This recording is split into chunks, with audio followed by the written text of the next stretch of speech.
We're going to convene the Mendocino County Board of Supervisors into session, and I'd like to invite the clerk to conduct the roll. Supervisor Brown? Here. Supervisor McCowan? Here. Supervisor Woodhouse? Here. Supervisor Hamburg?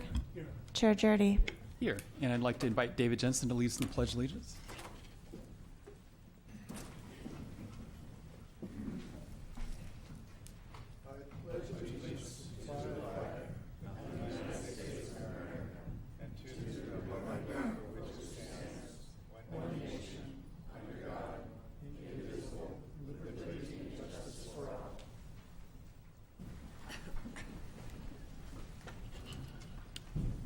Do we have any amendments to the agenda? Yes, we do. Item 8A.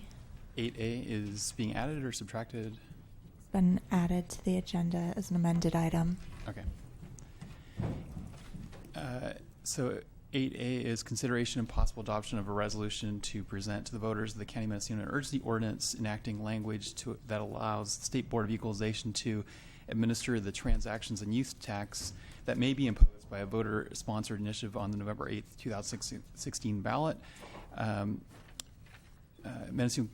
the adoption of an urgency ordinance of the Mendocino County Board of Supervisors enacting language to allow the State Board of Equalization to administer the transactions and use tax that may be imposed through the initiative. And the sponsor is the Sheriff's Office. Okay. Who wants to introduce the item?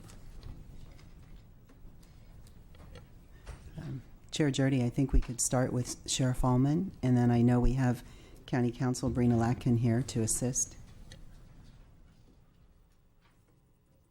Okay, so we'll have both the sheriff and the county counsel's office.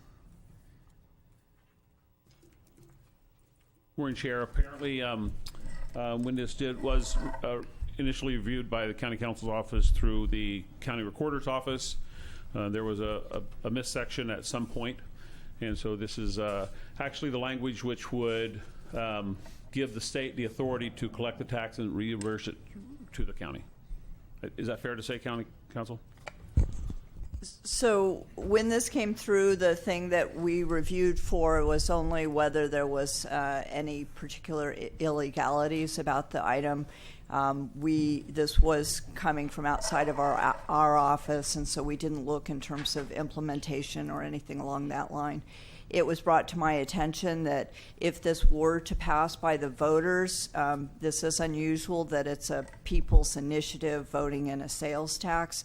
And so if in order to implement what the voters would approve, the board, the BOE requires the board to take an action.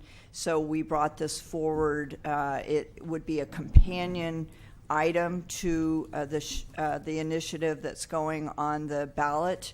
And all it does is say that if the voters were to vote in the mental health initiative, that this would allow the county to actually implement that tax.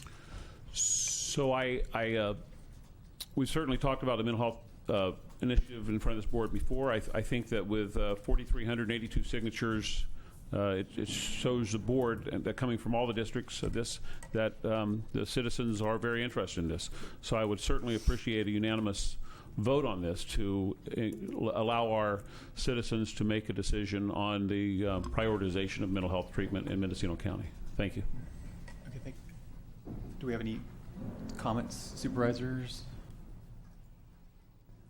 Someone want to make a motion? Supervisor McCowan?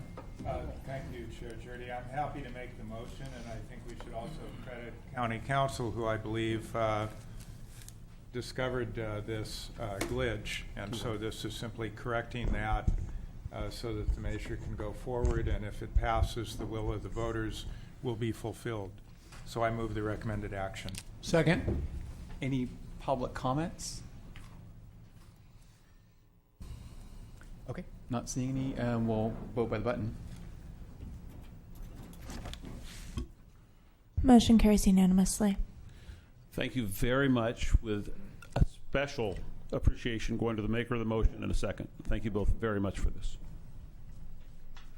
maybe County Council could just clarify. So the tax requires a 2/3 vote, but I believe that this companion measure just requires a majority. It also, the language, because it's going through with that, we put the 2/3 vote because it is an enacting clause for the tax, and it's what the Board of Equalization regulations actually state. Just because, again, this is unusual. So I did have them review what we were putting forward, and they were satisfied. So, and again, it just shows in terms of this board that the language is, if this were to pass, that that this would enable the taxes to be enacted by the Board of Equalization. So it's their language that we were mimicking or following. Okay, Supervisor Brown. Thank you, Chair Judy. And I heard you state, though, that it takes a 2/3 vote on this. Correct. Okay. Okay, so you're saying both measures require a 2/3 vote? Correct. Okay. Supervisor McCown? And therefore, anyone supporting the mental health initiative needs to know that they must vote for it, and they must vote for this companion measure. And we tried to make that very clear in the language, and we're talking to the proponents so that they make sure that's clear when they're promoting this. Thank you. Chair Jurdy, we have asked the roofers to Thank take you. a break. So I'm not sure if anybody can hear in here when they're using their equipment. It's a big Sustencio roof. Flora They ought one. to be somewhere. So able- we'll take care of this. It may take a few minutes, but we'll take care of this. Thank Okay. you. Okay, so now we're going to go on to agenda item 3. It's like that right. Agenda item 3, public expression.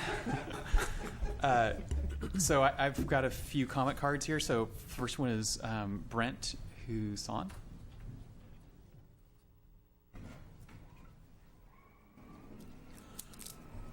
Good morning. I'm Joe Bradley, Denon's Victorian Farmhouse, Little River, and I am part of the Mendocino County Tourism Commission Personnel Committee, and I'm here to introduce Brent Haugen, our new Executive Director. So I will let him go from there. Wow, that was the drum roll. Good morning, Commissioners. My name is Brent Haugen. I'm the new Executive Director for the Mendocino County Tourism Commission. I am thrilled and honored to be here this morning. I bring to you 14 years of experience in destination marketing, and I look forward to meeting each and every one of you and talking with you on how our organization and myself can bring positive economic impact to the vitality that we call tourism here in our county. So again, I'm going to be reaching out to you, each and every one of you, to get a chance to meet you and again, kind of discuss the future of tourism for the county. And again, thank you so much for allowing me to be here this morning. Thank you. Mary Jane Montana.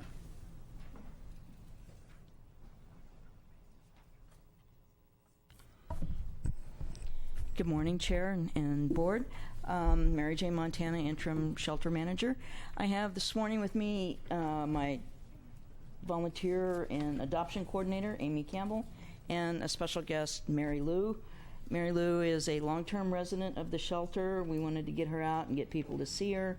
She was adopted, but living situations changed where she was at, and she had to come back. She's a sweet dog that loves kids, people. Cats not so much, but she's there with us.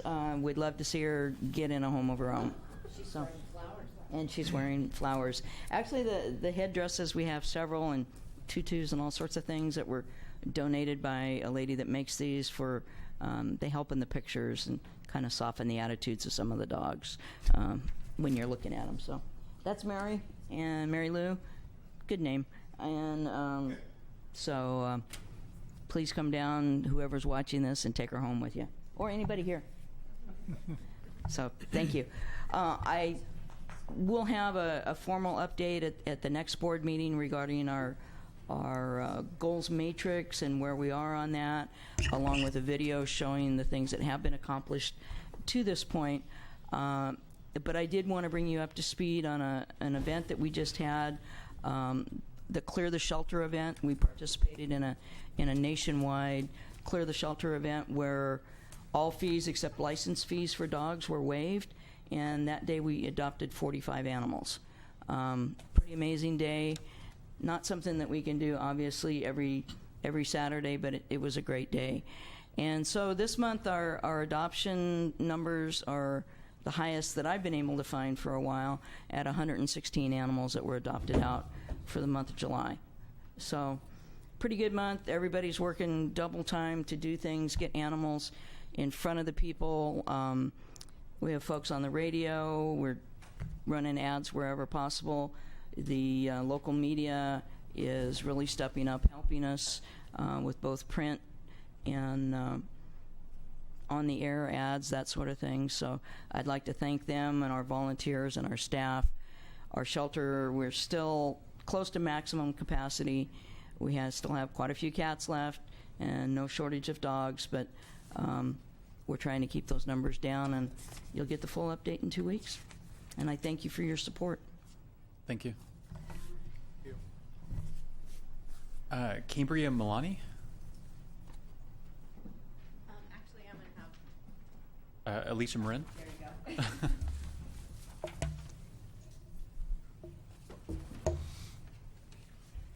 Good morning. My name is Alicia Marin, and I'm coming here as a concerned community member, Ukiah High School neighborhood resident, and parent of a Ukiah High School student. She's going to be a freshman this year. I live in the 5th house from the high school on the northwest end of Caps Lane. And in June, I found dead and dying cockroaches near my house walkway and on my front porch.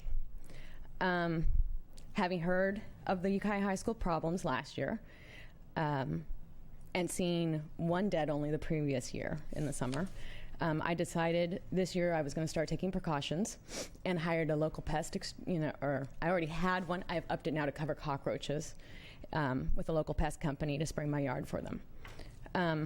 I continue to see them. I see them actually outside my neighborhood every night. There are dead ones still on my porch occasionally, and live ones in my grass, even though the company is coming to spray. I have found a new place. They're going to have to come back and spray it again. Because of this, of finding them originally, July 16th, I went to the Ukiah High School to see where they might be coming from. And I was appalled at what I saw. I had never seen so many cockroaches. It was late. I was with my sister. They were on the sidewalks, gutters, walls, and ledges. That night, I was unprepared for what I saw, and I chose to look at them from my car, and with only a flashlight and my headlights.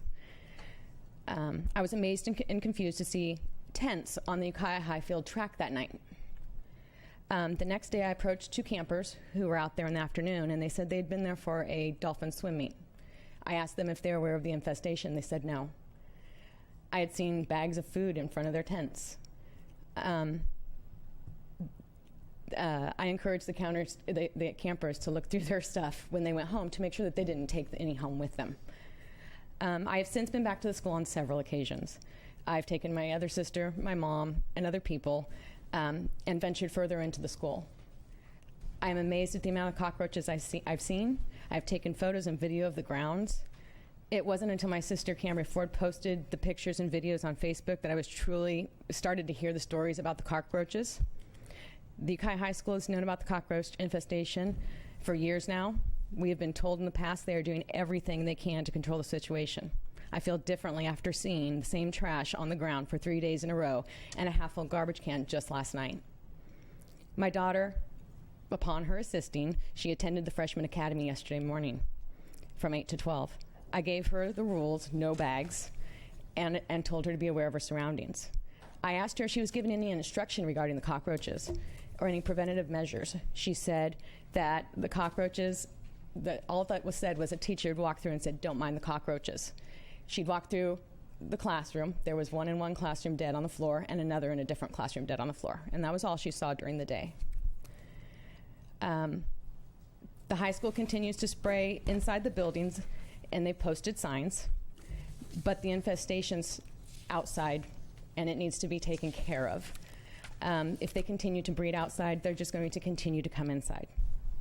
I've gone door to door in my neighborhood, asking my neighbors if they've seen them and encouraging them to look for them at night, because they are there, and to inform them if they don't know already.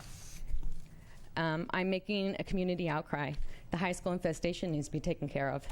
The community needs to do their part to prevent a complete infestation of the neighborhood that they've already moved into. The high school cannot continue to treat the problem the way they have.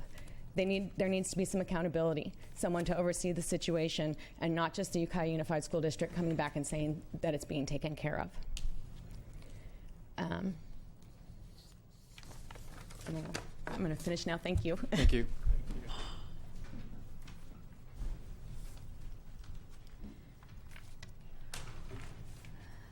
Good morning. My name is Cambria Milani, and I'm here to bring to the board's attention and ask for any and all help from all of you because Ukiah is in Mendocino County. I'm a Ukiah High parent as well as a Ukiah High graduate. I wanted to bring forward the fact our high school is infested with cockroaches. We have photos and videos all taken within the last week, as well as creating a social media group for the public to see and to join.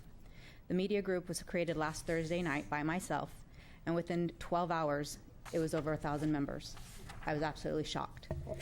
The group has exploded and is now close to 2,000 members that have joined the group, and they post multiple concerns as well as community outcry. The parents of the Ukiah High students are outraged that the Ukiah Unified School District has allowed this to become out of control and is now affecting the surrounding community. The school district has known about this problem for the past 3 years that I know of, and has failed in their efforts to continually treat and eradicate the problem, but mostly they failed to communicate the severity of the problem with the parents and have kept the issue very hush-hush. Now parents are more aware of the infestation by seeing the videos and the pictures that we have posted and we have shared, and they are outraged. We all want this taken care of, and we are tired of the school district just putting a Band-Aid on it. My children went to school last year. I had 2 of them, a freshman and a junior last year. And they spoke of them, and I was absolutely disgusted. But I didn't fully understand, nor in my wildest dreams could I ever have imagined what was really happening at the high school until I went up last week with my sister and saw the campus come to life. It was something out of a movie. They're not only on the outside school grounds, but they're inside the buildings too, and this is a major health concern for our children who attend this school. The school, knowing this invitation, is still completely out of control, and that school has allowed summer school to be held at the school, as well as swim meets, where people have camped on the campus, as well as selling and bringing food. During Scram, which is our senior grad sober night, the cockroaches were found crawling on the kids who were sleeping outside. Last year also, too, it was brought to the Ukiah High staff that disabled children who attend the high school, they were trying to pick up the cockroaches and eat them. Now, the 2-week freshman academy, which my niece is attending, has begun, and I'm sure all of the incoming students and parents are completely unaware of the situation. They should not begin school in the next few weeks at this campus, nor allow anyone on the campus until this situation is completely under control. I'm sure if these lovely guys were at the district office or even here, that there'd be no expense spared to make sure that they were completely eradicated before the public or our community and our children were allowed back on into a place where we are sending them to get an education. I'm sure I would love to extend the invitation to have all of you meet my sister and I at the high school at 11:30 when the lights go out and it is pitch black. And you will be amazed at what you see on the walls and on the floor, and you tiptoe and you sidestep to get out of the way because they chase you in a sense where they are speedy little guys. So again, I implore you, we are looking for a community help. We will be speaking at the city council. We will be speaking at the district school board meeting. This is not acceptable, and we are looking for any and all help that we have. Thank you for your time.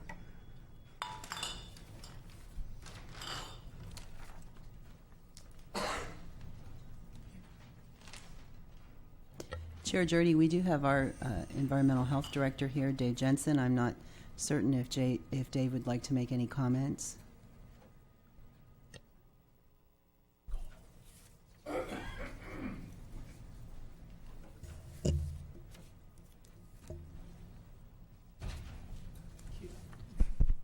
David Jensen, Environmental Health Director.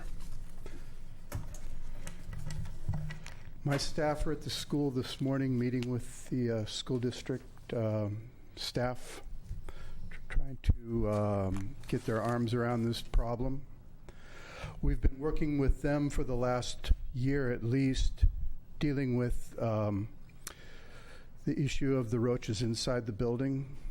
I would be glad to have someone more knowledgeable about roaches than I am come and speak to you at some point. And we are working closely with the school district to try to come to a resolution of this.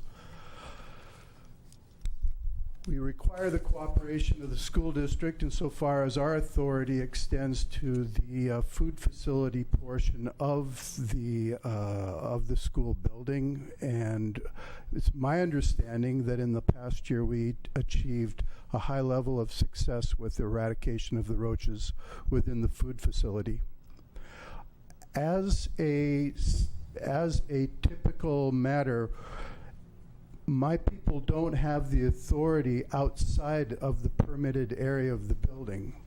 That said, we're more than willing, in fact, we're actually anxious to work with the school district to address whatever problems may exist outside of our area of authority, meaning the external part of the building. So it sounds like you're saying this is sort of unusual in that the state of California has another arm that regulates state school properties. Yes, and we're working closely with the school district to resolve this issue. Yeah. Okay. Supervisor McCowan? Well, and just to underline the point, other than working cooperatively with them, the only area of your actual authority is limited to the parameters of the food facility. Correct. I can cite them for roaches inside the food facility. I can't cite them technically for roaches or ants or snakes or mice, any other type of vermin of concern outside of that area. That said, I think we all have a moral obligation to see that the situation is taken care of. And I hear you say that you're willing to provide whatever technical assistance you can. Absolutely. Absolutely. We received our first complaint of this year, I believe on Friday. And our staff contacted the school district on that day. We arranged for an inspection to occur today, Tuesday. And we'll be glad to let you know how it goes as we proceed down this line. Okay, thanks. Supervisor Brown? Thank you, Chair Jurdy. And yes, I've received calls and yes, we have been in contact with what's going on and when the inspections were to occur. But I would like to tell the ladies, I do have a granddaughter, as well as Supervisor Hamburg, that attends the high school. And I'm also a graduate of Ukiah High. Only I didn't go there. I went to the old high school. But it's horrifying to me that we can't get control. And it really impacts all the neighborhood. Every kid that takes a bag takes one home. And it's a big issue.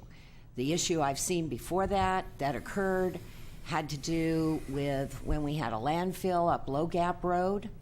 And when they closed that, West Ukiah was infested. And we dealt with it and I think got ahead of it. But certainly I have sympathy and hear you and want to help further with the cause. Okay. Supervisor Hamburg? Yeah, I agree with Supervisor Brown that this is a really intolerable situation, and not just because I have a grandchild there, but just because this is not supposed to be happening in our schools. I know this facility has been around for quarter of a century, probably. Right, 20 years anyway, 25. And I had never heard of an insect infestation there until apparently about 2 years ago. Is this the result of just a different way that they're cleaning the building? I mean, this just doesn't happen. Have they cut back on that kind of maintenance of the building because of budget issues? Do you know? I do not know. That would be a great. Because it is school interesting district. that this had not happened, then all of a sudden we've got a huge infestation. Yeah. And it's And been the going on for a infestation little while. seems to be, at this point, the most troubling thing for me is that the infestation seems to be focused outside the building. That's really an unusual problem in California. Well, there's cockroaches in the woods, in the duff. Sure. They're around, but not in the numbers we're talking about. In Florida, yeah. But this isn't Florida. This is a hot Mediterranean dry climate. We don't tend to see this type of an infestation. And the fact that we have this situation requires additional care and thoughtfulness. Like you said, I've seen this in Fort Bragg, where we eradicated a rat problem in an old house that was converted to a feed storage area. We drove the rats out of that building, and they spread throughout the neighborhood. And it was, I felt like Mickey Mouse in The Sorcerer's Apprentice. We smashed the broom, and it turned into 100 other little brooms. I'm concerned about that effect in this case. So we're looking to the school district. We're looking to them to hire the right licensed people, hopefully with experience. If they need to go outside the immediate area, we'll make that suggestion. Yeah. Thank you. Supervisor Brown. Thank you. Thank you, Chair. Just one last comment is the fact that we're a different government than the agency overseeing the school district. So getting people to that school board in their meeting is extremely important. They have to hear you. It should be appalling to them and also embarrassing, because it is to me in my hometown. Thank you. Okay. Thank you, David. Thank you. Do we have any other public comments on non-agenda items? Come on up. And please state your name for the record. Good morning. My name is Catherine McKay, and I am the new coordinator for the Child Care Planning Council operated by Mendocino County Office of Education. It's been a while since we've had a consistent staff person, and I just wanted to introduce myself and to create a name with a face as we do work collaboratively with several items, both with the County Office of Education and with you, the Board of Supervisors. So thank you for your time, and thank you for your continued efforts. And once again, your name is? Catherine McKay. Okay. Thank you. Okay. Any other public comments on non-agenda items? Not seeing any. We'll go to the consent calendar.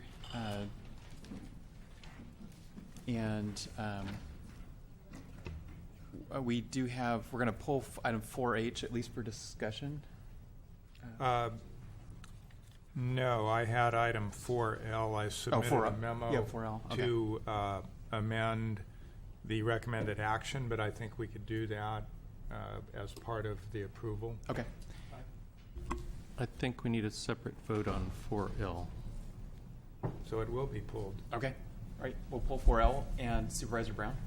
Yes, I do have to announce that on item 4G, Golden State Finance Authority, I do sit as a board member on that state board, and just wanted to disclose that.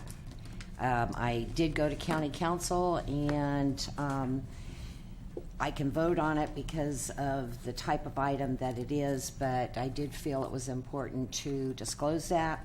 I sit on that board as part of my appointment to the Rural Counties Association.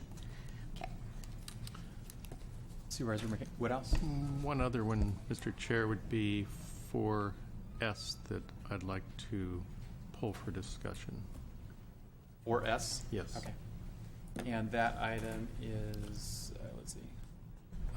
It's the adoption of resolution authorizing the Department of Transportation to advertise for bids to award a contract, Westerly Capping Fill, Close Laytonville. Okay. And then we have a speaker card for the Mendocino Heritage Initiative from Hal Wagonet. Do you want to come up and?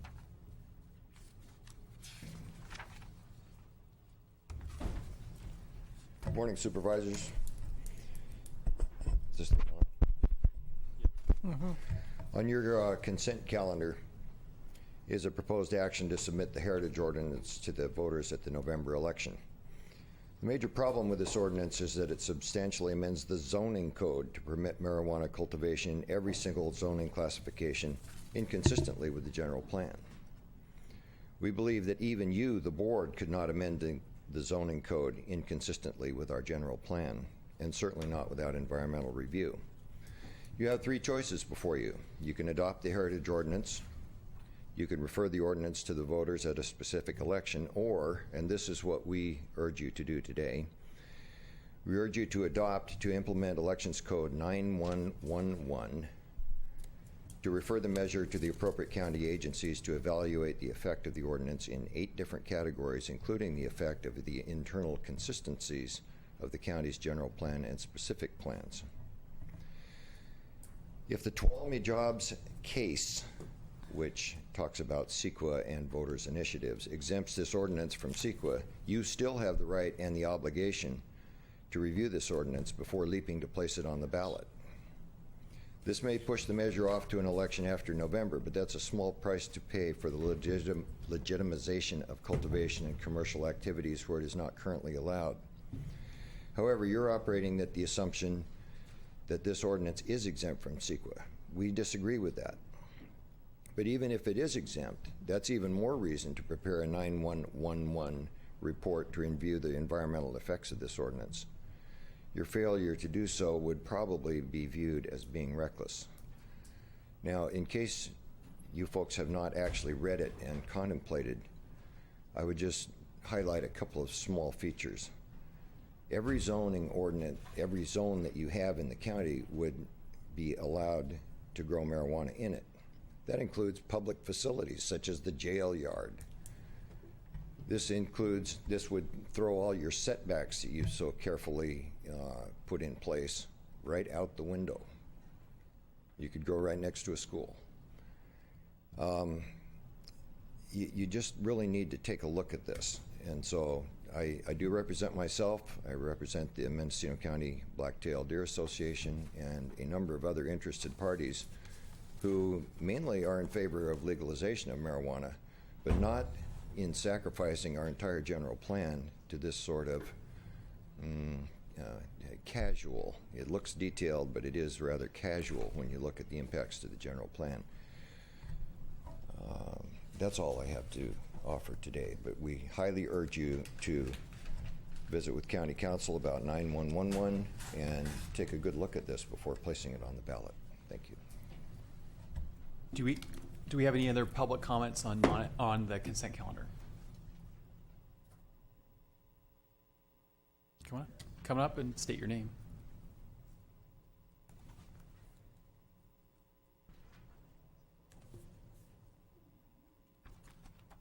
Good morning, Supervisors. My name is Spencer Manners. I think that Mendocino County is just getting all mixed up with lots of rules and regulations where it doesn't have to. You're probably aware that Yolo County is just, the Board of Supervisors has passed an ordinance where basically they open up cultivation to anybody up to an acre on an acre of land. And all they're saying is in unincorporated areas. And that you have to just get a permit from the Water Control Board, period. Sacramento's doing the same thing. Mendocino is going to shoot itself in the foot. Thank you very much.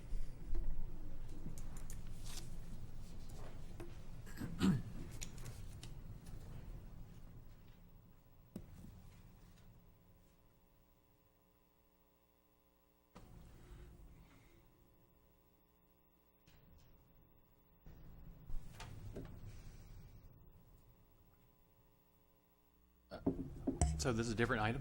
No, well, come on up. People don't need to fill out a card to speak.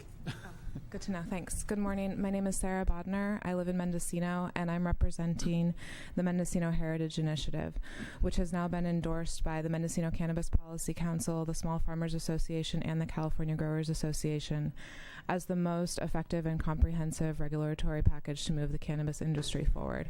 I just want to make a couple of factual comments. The Heritage Initiative does not permit people to grow in schoolyards or next to schools, and there are extensive, thoughtful setbacks throughout. But most importantly, what it provides is an opportunity for the voters to make this decision at the November ballot. And I urge the board to let the voters make that choice. Thank you. Okay, any other public comments on the consent calendar? Okay, any board?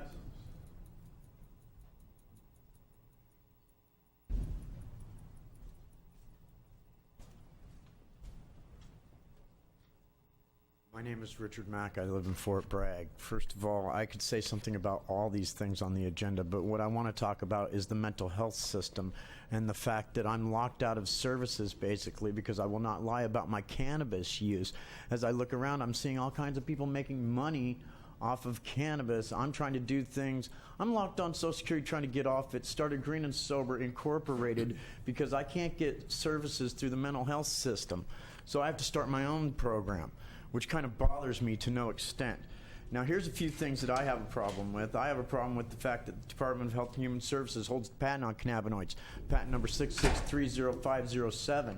It really bothers me to no end because cannabis is my only medication, and due to the fact that I will not lie and cheat about it, keeps me homeless. If I would lie and cheat about it, I would have been housed years ago. But people need to know the fact that it treats my seizures. I'm missing part of my left frontal lobe. I can communicate with you.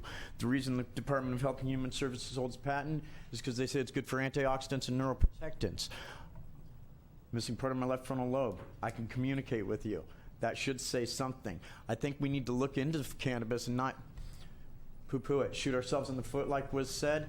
But the problem with the prescription medication, that's the problem, is the prescription medication. I choose to take no prescription medication, and I'm being forced to either lie and cheat, quit cannabis, risk seizures, or get back on prescription medication, which I refuse to do.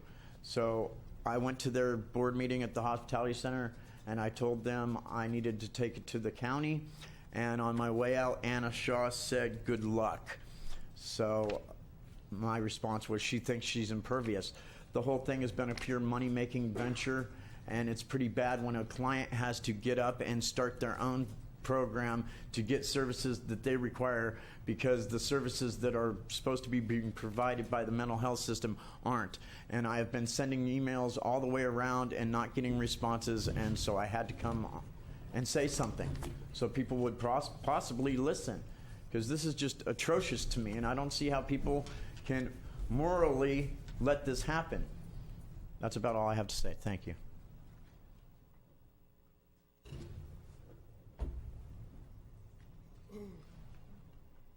Good morning, board. My name's Sherry Glazer, founder of Lovin' It Cooperative.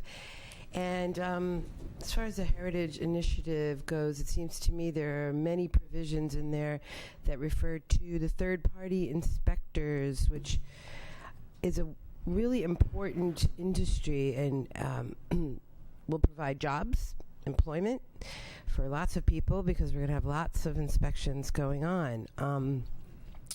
Mr. Wagonette was talking about his concerns about cannabis being grown in schoolyards, which is, as Sarah Bodner said, prohibited. The small farmers of Mendocino County are incredibly restricted right now in this transition time, and we are falling behind, as the other gentleman said, shooting ourselves in the foot. We need vision, we need action, we need today to move on and to get this moving. There are ways that we can adjust the initiatives and all kinds of things like we're doing. We have the temporary ordinance and the permanent ordinance, and we have ALMA coming, and we have MRSA, and we have legislation going through the Assembly in California. So let's go. let's be visionary. Let's take a chance here for the actual farmers in Mendocino County who we rely on for our economy. It is the number one industry in this county, and if we do not act quickly and intelligently, we will be behind. We see other counties, you're talking about Yolo County, Humboldt County, Sacramento County. We should be leaders here. Please put on your leadership hats and let's get moving as soon as possible. Thank you. Okay, not seeing any other public comments on the consent calendar. Okay, take it back to board. Supervisor McCowan. Thank you, Mr. Chair. I do have one question to County Council, and then I'm prepared to make a motion to approve the consent calendar. And I think I know the answer, but I believe it is your legal opinion that in regard to the Heritage Initiative, it is our choice is limited to either in fact, our choice is limited to only place it on the ballot as is because of the inclusion of a tax measure which must go to the voters. Correct. So, and I just want to make one further comment. In the 911 section that was referred to is something that the board would have had to have done 30 days after it was first presented as a sufficient number of signatures by the by Suranachek. So we're past that time period to refer it. But yes, at this point, because of the tax and because the California Constitution requires that anything regarding a tax goes to the voters, it has to go, this board cannot adopt it. It has to go before the voters. And the board cannot piecemeal it. Again, according to the elections code, the board has to send it through as written. The board cannot make any changes to that writing. Thank you. With that explanation, I will move approval of the consent calendar with the exceptions of item 4L and 4S. I'll second that. And before we vote, I want to just ask the clerk for clarification. Has the county established proper notice? Proper notice has been established. Okay, so we have a motion on the table. Any comments? Chair Judy, I'm not sure if Supervisor Hamburg can vote on the one. Well, I was just sitting here contemplating that because I've recused myself on other issues. I believe, as Supervisor McCowan clarified with County Council, that this is a ministerial act. And I feel that as a supervisor, I can vote on a ministerial act. But you can, if County Council advises me otherwise, then I will not vote. Or for the record, you could abstain on the one item. I would ask to pull that one item, ask the maker of the motion and the seconder to pull that one item. Or you could simply ask that an abstention be recorded for that one item. Yes. Would that be the best? I would suggest that. Okay. Yes. I'll do that. Thank you. No, it's better now than later. Okay, Supervisor Woodhouse. I'll be brief, Mr. Chair. Every day it highlights to me about the Heritage Initiative item on the consent that I don't understand the impacts of that possibly passing and our ordinance passing and how they would work together. And I hope maybe we'll discuss that this afternoon at the appropriate time. Thank you. Okay. All right, we've got a motion on the table with the exception of 4L and 4S. Supervisor Hamburg abstaining on 4E. Okay. Vote by the button. Motion carries unanimously. Okay, we'll go to 4L. Thank you, Mr. Chair. I just wanted to see Howard come in today. He and I have talked about this. I'm sorry. I think Howard's item is 4S. Oh, okay. Yeah, sorry about 4L is planning. I'm just making him walk around. 4S is transportation. Yeah. And I don't know, did you get a chance to see Supervisor McCowan's memo? I'm talking to John Moore from Planning and Building. I did not, but we did have a discussion, and it's our intent to implement the program as indicated in the summary that was submitted to you, which is Okay. Okay. I'm sorry, I will do it appropriately now on this item. Unless Supervisor Cowan would prefer to go first.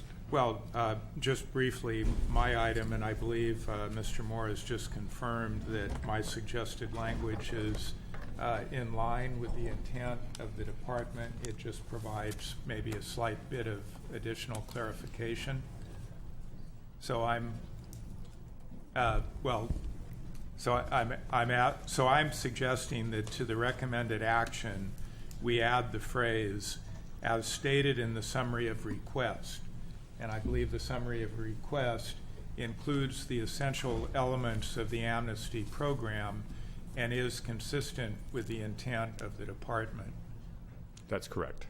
Thank you. So when we get to the point of a motion, I'm requesting that the board consider adding this additional language to the recommended action. I'm not seeing any pens. Do you want to make that motion now? Well, I wanted to hear what Supervisor Woodhouse has to say. All right. Thank you, Mr. Chair. Thank you for pulling this item. This is tied to the illegal construction out there of so many Class K buildings in my district.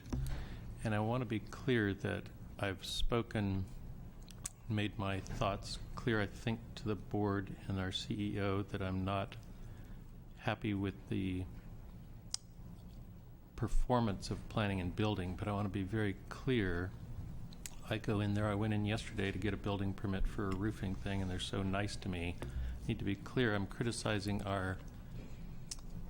either it's our staffing levels or our approach to it, but we're not giving the kind of service that I want to the public, but I'm not placing that blame on individual employees. I think they're working very hard, and often when I'm in there, they're getting screamed at by the public.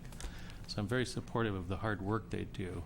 But I feel like I can't pretend that just referring all this and giving amnesty is a logical, productive thing to do, because at this point, I spoke to a contractor this morning who called me, and he's a problem solver. I've known him 40 years, very positive. He works with planning and building quite well. But he sees a huge slowdown in our ability to process plans, whether they're Class K or standard construction. And we've outsourced, and now we have people reviewing things who aren't familiar with our county and are giving people pages of things to change on their plans, whereas we would normally give them 5 or 6 things. And it's just tightening around the constituents in my district, and I assume throughout the county, the ability to get permits at all. And with the marijuana legalization, hopefully we're going to bring in a lot of more people, and that's a great idea, but I think it's going to overwhelm planning and building servicing those people. The people that we've hired now aren't familiar with what we're doing, and the outsourcing we've done, they're further away from the kind of service we want to give that's a more kind, thoughtful, quick approach to people's problems. So I'm going to be pounding on this and want to make sure that the employees know I'm not pounding on them. In a way, I'm pounding for them and with them, because I wouldn't want to work in a place where it was getting harder and harder to survive there. So there's a lot of ways to discuss this, and I just wanted to bring it up now, and I'm not going to vote in support of this, even though I'm supportive of it, because I think we're just asking for more pressure on our limited resources, more demands to outsource more, and it's not a cycle that's working. I understand it's been a challenge for years, and the board's aware of this. It's another new thing I've discovered. So I'll try to be as polite and consistent as I can about it. Thank you, Mr. Chair. Thank you, Mr. Chair. Well, I have heard some of the same concerns that go to how effective our contracting out has been, because those folks are apparently unfamiliar with Class K and on-the-ground reality in Mendocino County. I see that as a separate issue, and perhaps there should be a future agenda item to discuss how well that system is working. But the item before us is simply implements what we've all agreed to. Therefore, I move approval of the recommended action, including the additional language in my memo that would add the phrase as stated in the summary of request. I'll second. Okay, we've got a motion, a second. Thank you. Any comments? I'll vote by the button then. Motion carries with Supervisor Woodhouse dissenting.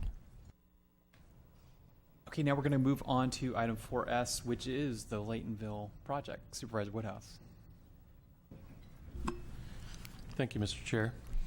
I've been working with each of the tribes in my district and trying to build a relationship. In one of the phone calls, they talked about some alarm they had about the, excuse me. I hear it. People should turn off their phones. It's just ridiculous. They were concerned, Howard, and I think you've spoken to the tribe up there in Laytonville. Part of the capping on the old landfill has slid, and I spoke to Howard, and he said it's not going into the garbage area, it's just the soil on top. So I was able to reach the tribal member on vacation and reassure them. I'm just hoping we can be really good in communicating with the tribes. If I'm trying to build this relationship, the more we can just tell them things. I'm trying to open up that flow of information. They had it as garbage would be sliding into the creek, and they were furious, and it'd kill all the fish in there, and you said that's not the case. The other thing I wanted to ask you, just the cost of this. I'm certainly going to vote to do it if it costs whatever, but it seems horrifying that a small slide, I mean, if you could tell us the size of it, would cost this much money. Is this any way this could be actually turn into less, or they're covering themselves, or it's just this is the cost? Thank you for coming down here. Thank you. Sure. So, Mr. Chair, ladies and gentlemen of the board, Howard DeShield, Director of Transportation. So the engineer's estimate to do the repair is just that. It's an estimate. We won't know till we have bids. The item before you this morning is to authorize me to advertise for competitive bids and then award to the low bidder. And hopefully that'll be lower. Supervisor Woodhouse is correct. This was an old layer of material that's actually put over the high-density polyethylene landfill liner, which was absolutely intact, which didn't bulge at all. This was just a surface sort of mud flow of that layer that's over the plastic liner for the landfill. So you're absolutely right. There's never been any danger of any garbage discharging.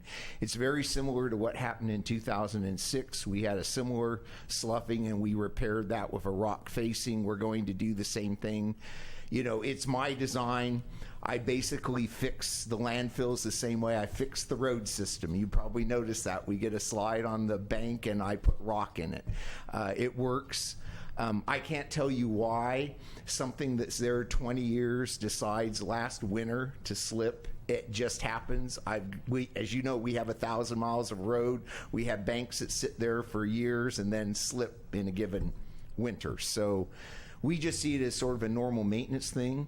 As far as folks at the tribe, when the officials from the tribe call me, I always talk to them. I usually don't confer with them on maintenance, and that's how we see this. We covered it with Visqueen, wait till it's summer, do a final repair. The one tribal member you're referring to did call me and talk to me for a long time about a lot of things, and I explained the same thing to her, that there wasn't any garbage discharge. Just for the record, I want to say that the county continues to do the monitoring that we're required to do by both state agencies, the Cal Recycle and the Water Quality Control Board. We continue to submit very expensive and voluminous testing results on all 3 of our closed landfills, and those are within parameters, and if they're not, we take action on that. So it's really no pollution, no danger of pollution. We're just fixing an earth slip here. So that's what the item is before you. Thank you. Any other comments on this item? Through the chair, if I could just have a moment, because I don't have a director's report today, just by way of information.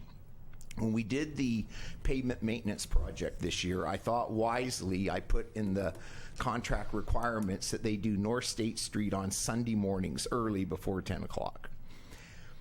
They do a layer, they wait a couple weeks, they do a layer, they wait a couple weeks, and then they do the last layer. Never would have dreamed the last layer comes up this Sunday, last day of the fair. Just so you'll know, we'll have good signage out on the highway to when we are going to have a delay at the ramps. Should all be before 10 o'clock, which is the junior livestock. So, thinking it'll all get done early in the morning, but just wanted to let you know that we're going to be very careful. The idea is they'll do those outer lanes first, starting 5 in the morning, probably really have traffic on the outer lanes where the turn motions are by 9. So it shouldn't be that big a deal. But I did have pause when I realized it was Fair Sunday. So, Supervisor Brown. Thank you, Chair Jardy. And yes, they will have livestock trucks leaving. It might be great to connect with Jennifer down at the fair manager, to see if those trucks need to exit another way. Yeah, and of course they'll be able to exit down into the city and towards Perkins. It's really Ford Road. We're not doing Ford Road, and we'll be careful to open that transition up as soon as we can. So. Because then about noontime, 1 o'clock, that's when the big surge starts with trailers and livestock trailers. We should be done by 10. That was always the goal of the specification. I just forgot to put something in there about fair weekend. Interestingly enough, the contractor is actually leasing staging area from the fairgrounds. So, yeah, I don't know how that didn't get figured out. But anyway. Okay, thank you. All right, thanks. Okay. Howard, before you leave, Mr. Chairman, could I just ask one question? Go ahead. Howard, I was very glad to see 4Q on the consent agenda and know that everything's moving forward as far as the ramp. I've had a couple of inquiries regarding the board's action on the MHRB appeal, which I think happened on July 19th. And I was wondering if maybe you could provide me and maybe the entire board with kind of a timeline for how you see that stair project moving forward. I know that isn't maybe your favorite topic in the world right now, but for example, when do you see it going to the MHRB? When do you see it going out to bid? Is it going to happen in the time frame of the construction of the ramp, or is it going to be a thing that follows on? Those are the kinds of questions I'm getting, and if you could just give me a little indication of that, I'd appreciate it. Bill Kinzer asked me that, and I gave him that information. I posted an RFP at our website right now for a stair design. I don't see how it goes before MHRB, much before October or November. Therefore, I think the stairs get built December, January. That's my projection. That's your rough. I plan to you're award projecting that the ramp will be completed at the end of October? Yes. Okay, so it's going to follow on a couple months later. I think so. We should have the consultant, the designer, hired by the beginning of September. So if they're really, really fast, it might get done sooner. Okay. Well, that gives me some idea. And did you send a memo to Bill Kinzer on that, or I sent him an email. But basically, if you go onto the DOT website and look at the RFP, there's a little schedule on when we're going to open the RFP, when we'll award to the contractor. If that happens in September, I just don't see it going through the process much faster than November, December. That's just, it takes time. Okay, and did you make a determination that this stair project does not have to go to the state architect, or it does? It doesn't. Doesn't. Okay. Just wanted to clarify. Yeah. And I will advise people to go to the website. Yeah, that's just my RFP, and there is a little schedule in there. Thank you. All right. Okay, we have gone a little far afield, but we have one more question here. Actually, we have two. We have two. See, on days that I don't do director's report, on days I do director's report, I get no questions. We like you very much.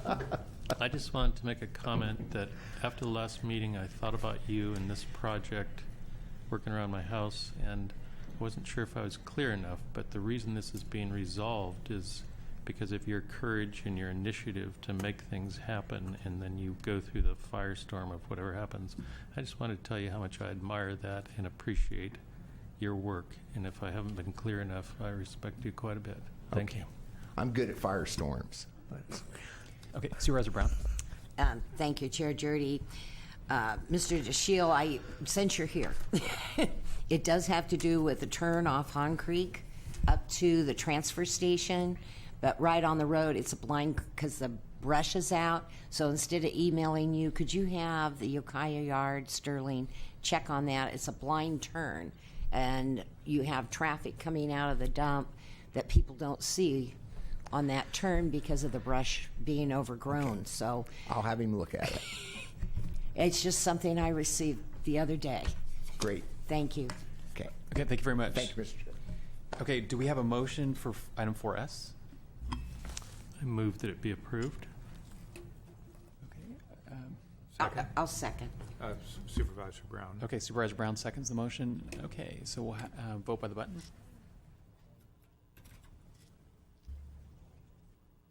Motion carries unanimously. Okay, we're going to go on to item 5E, which is discussion and possible action regarding the status of adult mental health services. Sponsors is the Health and Human Services Agency. Oh, thanks, John. Item 5E.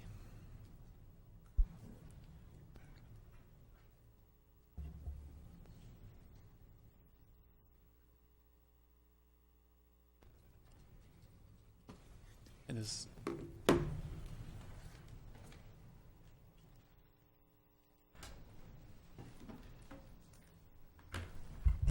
I know this is an ongoing item that we have on the agenda with the status of report in our packet of progress. Do you want to lead us through the discussion?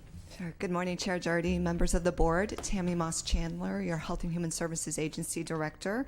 I'm here with Dr. Janine Miller and Camille Schrader to give you an update today. As we presented at your July 12th meeting, behavioral health employees, the Health and Human Services Agency, and Redwood Quality Management have been working on a daily basis through the details of the mental health transition that fully transitioned 1 month ago on July 1st.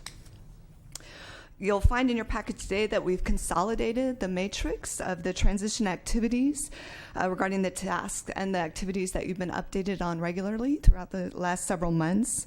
The numerical system on the left side of the matrix corresponds with the reports that you've received in detail over the last several months so that you can cross-reference if you'd like to with past reports.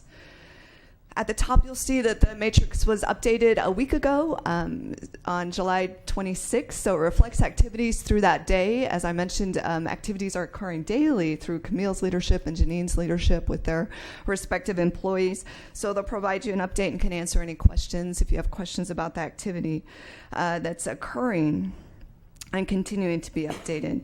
As we mentioned at the last meeting, we realized that the memorandum of understanding processes that are detailed in the matrix are taking longer than your board had hoped. And we want to assure you that the relationship building that's occurring through that MOU development process is addressing the intentions of the memorandum of understanding, which is to improve the relationships and communication and cross-reference and ultimately the daily service for individuals in the adult mental health system. And we're working closely with Lee Kemper Consulting Group to finalize those MOUs and bring them forward over the next several weeks to be finalized documents. So with that, I'll turn it to Janine to give you some additional updates, and Camille as well. Good morning, Janine Miller, Behavioral Health Director. I'm going to focus this morning on the things that the county is working on that we brought back in-house, and Camille will focus on the other parts of the adult services transition. We are still recruiting for staff. We had 4 staff start in the last 3 weeks, so we are really grateful that we're getting some staff in place, but we still have some recruitments to do. Med services, we're continuing to get clients in and get them scheduled. It is a process, as most clients, even though they were getting med services originally through ICMS, they're now seeing new doctors, so every client's got to go through a new assessment, which means everyone has to go back through the system of being reassessed by the new current doctor. So that is sort of pushing our calendar out a little bit, but we are working hard to get everyone in and everyone scheduled. Refills are being taken care of, and we definitely are working to make sure everyone gets any injections that they need. We have recently contracted with 2 injection clinic nurses so that our injection clinics are taken care of, and we can go ahead and We've had to have them come in and kind of fill in as we need if someone misses a shot. Like we were in Fort Bragg yesterday, but we needed to go back today. So we are definitely making sure that that is taken care of. We're continuing to evaluate our medication needs and look at whether we need more providers or what that looks like going forward. We are working with LPS placements. We're continuing to get our hands around the number of clients, the placements, and looking at how to make sure that clients are in the least restrictive level of care. So we're working on that on a daily basis and working to fill. We have a position that we're recruiting for to make sure we have someone that oversees that directly. So currently we're kind of filling it with a couple different staff. We're working, the Access Center line is being answered. We're still in the process of developing the Access Center. We've hired 2 staff to start that new center, so we're really looking forward to that getting up and running. We are answering the calls, directing the calls that come in, and then working with our QMC on the calls that we need to transition over. I wanted to do a special thanks to Public Health. We did not, our injection clinic, a nurse who was going to start with us, backed out of contracting with us sort of at the last minute, and I really want to acknowledge that Public Health has stepped in and allowed us to use one of their nurses for the last couple of weeks to cover our injection clinic, which has been absolutely amazing for them to do that with us. So I wanted to give them a special thanks, and then give it over to Camille. Good morning, Camille Schrader with RQMC. Well, mostly I'll just give you a short update around the primary. Most of the adult clients have been connected and transferred successfully. They're either open in Exium or they're in the process of being approved. So if you get a TAR, which is a treatment authorization request, that means you're good to go. So most of these are either pending or have actually been authorized by RQMC, which means they can begin services. It's a total of 301 consumers that have been officially transferred. About 106 of those were already either Manzanita or Hospitality Center clients. But we still had to go through some of the same kind of information, biosocial client plan update, and entering everybody into the electronic health record. So that is what it looks like. There are about 50 in adult residential that the county's working with, and Tim and Janine's goal is to really work on local options for that as our next phase, part of our phase 2 stuff. FSPs, we had a tremendously great transition meeting yesterday, and one of our big concerns has been that there are 45 FSPs, full service partnerships. That means intensive adult mental health clients needing wraparound services. So that's how I describe it. 22, we were trying to figure out where were they, what was occurring. We didn't have them in Exium. We hadn't found them in the multitude of lists that we had, but they were on the FSP list. Due to Karen Lovato and Venus and the mental health team, they were actually able to crosswalk a bunch of different systems, and pretty much all of them have been found. Many of them are probably not FSP clients, so it'll be closing charts and opening up those slots for other clients. Others will make an assessment as to whether they need that currently. So that's our biggest thing we were concerned about yesterday, and it was solved within hours. So BHRS was really very, very valuable in that. Crisis has been our most significant unanticipated event. We thought that the outpatient system was about what we have. Definitely we know, and we've already said that the coast is going to need some significant attention and resource development. RCS is still looking for property. We have made a commitment to the community that we would provide a choice for mental health services. We have about 4 currently that are being adult clients served for RCS. And I know that day programming and a variety of other things are expected from that community, and we just are trying to find a facility that's appropriate for us to be able to do that. If I could on this, yes, Dan. I mean, I floated an idea, but I'll float it on television, which is, the county does own, in my mind, surplus property in Fort Bragg at part of the Avila Center campus.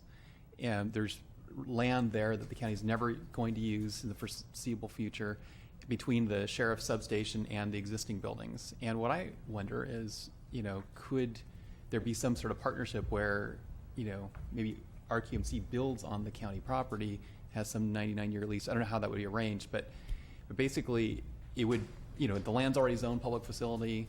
There would be no planning issues, certainly with the property. Some more parking would have to be developed, but it's part of an existing campus, and it seems to me there's some other benefits if it could be slightly bigger than RQMC needs. if, for example, some of the county mental health employees could, if they could be co-housed in the same building, you'd have everybody in the same building. And then, there's a couple offices over on First Street over at the Fort Bragg planning building, the county's planning building in Fort Bragg, and those few people could migrate over to where the county mental health people are, because that's where Child Protective Services is. And they're crowded in the Child Protective Services side, so they could squeeze a little more. Anyway, it's a little bit of a shuffle, but it seems to me that it would make use of unused property, and it would eliminate the land acquisition cost. Or the county would get compensated, either way you look at it. Thank you, Chairman Jarity. I just wanted to acknowledge that we actually are looking at the county facilities in Fort Bragg right now, because as I've come in this first 2 months, we actually have space constraints for just the services currently being provided by the County Health and Human Services Agency employees over there. I've heard a lot of different possibilities of why build-outs haven't happened, so we'll be working closely with the CEO's office and looking closely at the possibilities of county facilities going forward. So I appreciate you sharing your ideas, and we'll definitely be taking some next steps to explore what the possibilities of development on the county property might be. Okay, all right, thanks. Sorry for interrupting. No, that's fine. So the unanticipated was probably a triple utilization in crisis. So we're hiring three more crisis workers. We are trying to assess the 24/7 utilization in Ukiah, but we had 116 assessments and 15 adult psychiatric hospitalizations. All of the rest of those, so 111 of them, 101 of them received diversion services, wraparound, aftercare support, 60 days of aftercare mental health services, and were not in need of, at such a crisis that they needed to be hospitalized. 15 of those were. We had actually taken 13 when ICMS left, so on July 1st, there were 13 in the hospital, and all of those have been, all but one, has been safely placed and or returned home. So that's our significant ramp up. Also in terms of facilities is the big issue. The facilities is the big issue on the coast, facilities is the big issue inland. We did move crisis temporarily into the front of Manzanita, and they will be there for the foreseeable future until the Sizzler building or the physical therapy building actually moves that's on the hospital site. We do have another meeting with the hospital to talk about a permanent plan, because ultimately, and we're going to be talking a lot in terms of moving into short-term goals, hopefully by September, actually making some traction on some of these short-term goals. And one of those is getting a facility on the site so that we can meet the recommendation that our mental health director needs, which is to get a crisis residential program started and take that SB $82 and invest it by June 1st? June 30th of 2017. So that's more to come on that. That's our biggest challenge. Actually, staff has not been as much of a challenge as actual physical buildings for us to be in. On that note, housing, the answer to really being able to stabilize the adult system really is housing. It's homeless housing, which is what Supervisor McCowan is working on in terms of homeless housing. It's also transitional housing, it's short-term housing, and it's permanent housing. I don't think there would be enough if we had 100 little single residents for the clients. It would significantly stabilize the clients, it would significantly stabilize services, and it would also cut the cost curve. It would really help provide outpatient services in the communities. We are looking at a couple of opportunities. I'm not actually ready to speak to them directly. One of them is pretty significant, and figuring out how to float a housing support service in Willits is hopeful, as well as one in Ukiah. So that is where we are.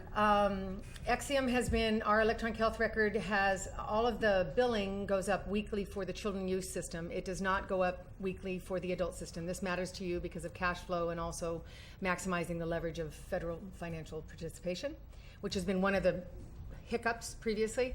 In the adult service system, we're still going to take a couple months, and we want to approve notes. We want to take a look at really all of the documentation going through on our QMC side before that actually goes up. And once you start that mechanism, you sort of have it just goes automatically. So we have not actually started the adult system in the EIN billing process. But by the time we come back to you, we will have done that.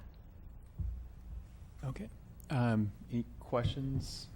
We do have, and I do agree that the status update report, your chart, is very informative and easy to read. Any public comments on the presentation? Okay, thank you. So now we're going to go to item 5F, which is discussion and possible adoption of ordinance amending Chapter 20, Division 1 and 2, Mendocino County Code to modify definitions of family, supportive housing, and transitional housing. Somewhat related to the discussion we just had. And so we have John Spica from Planning and Building, Andy Gustafson, Planning and Building. Who wants to lead this off? Okay, so I guess we want to establish that proper notice was given for this item. Proper notice has been established. And we're going to open the public hearing right now, which is 10:19 a.m.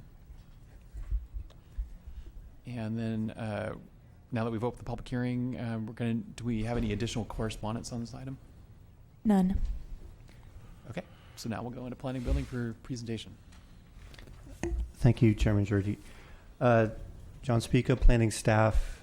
This project is to amend, as Supervisor Jordi mentioned, Divisions 1 and Divisions 2 of the county zoning code to basically amend some of the language in regarding housing items, as well as allow for certain housing types, make it easier for certain housing types to exist in certain zonings.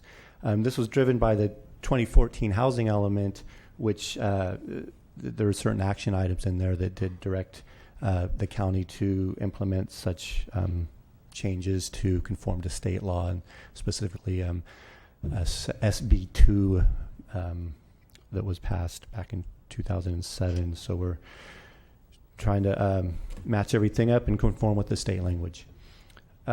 Basically, the definitions that are being changed are proposed for change are the definition of family, definition of supportive housing, transitional housing, emergency shelter, and our group care use type, which involves certain of those housings.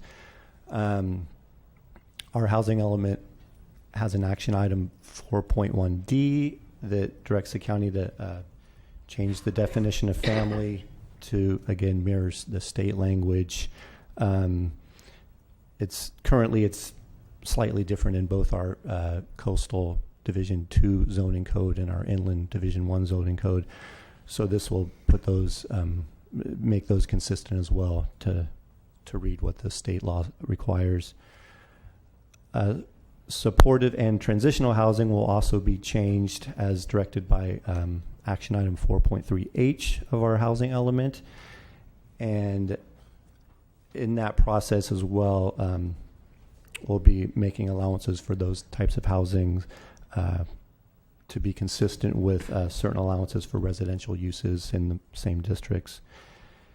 And then finally, our group care use type is proposed to be amended to reflect the changes that we're talking about here. Currently, our group care definition includes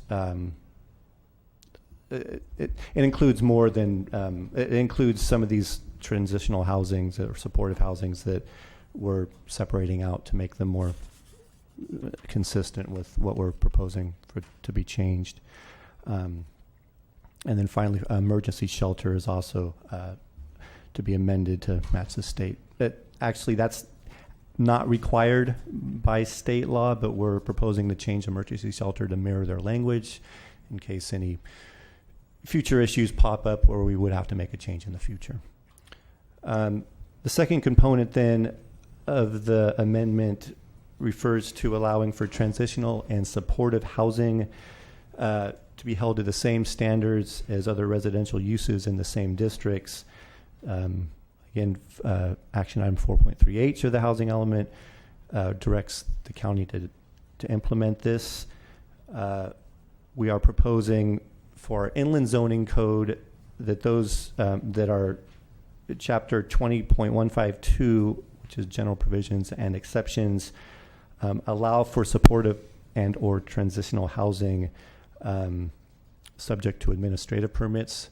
That way we can ensure that whatever housing we're holding to the same standards as residential use types will be what the definition calls for.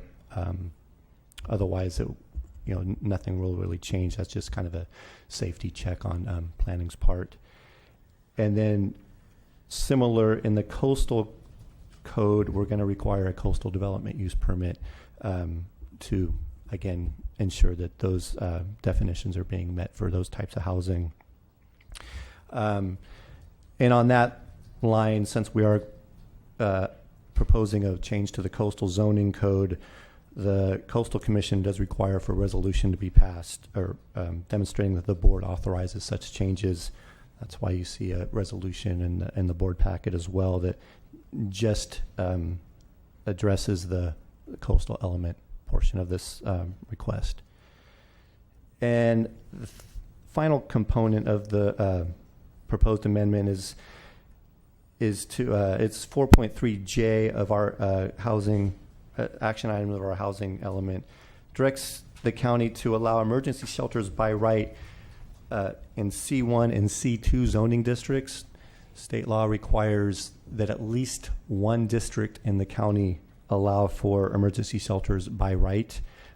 Currently, our zoning code did not allow that by right. It was couched in our group care facility, which required use permits in every zoning before that type of use could be allowed. This change would allow it in the C1 and C2 districts in the inland zoning.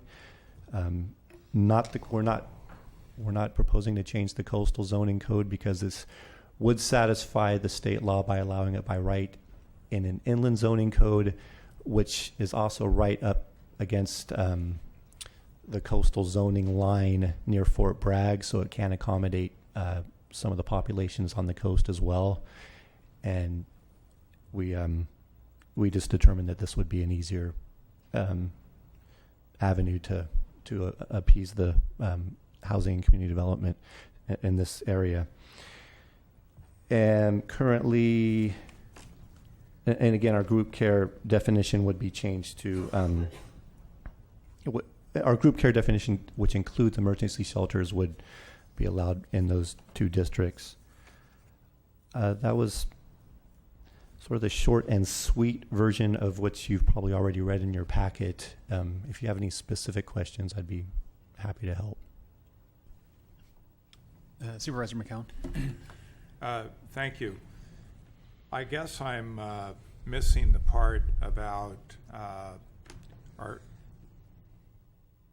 creating an allowance for permanent shelters to be located in certain zoning districts without a use permit or other discretionary approval. It's like, because I see the emergency shelters, being properly defined, group care being properly defined. I don't quite see permanent shelters fitting in here, and I'm sure I must be missing something here. Well, the emergency I'm talking about permanent shelters. Okay. Let me see. There's some classes of shelters that allow for long-term stays. And I think John will find that state definitions are what are being incorporated. So those permanent occupancies or residents can be there for more than 6 months up to years. I think that's the case. And John, if you have a definition. That's correct. Supportive housing has no limits on stay, whereas transitional housing is there's a range of 6 months to 2 years as far as that specific type of housing. My understanding, supportive housing is a different category from a permanent homeless shelter.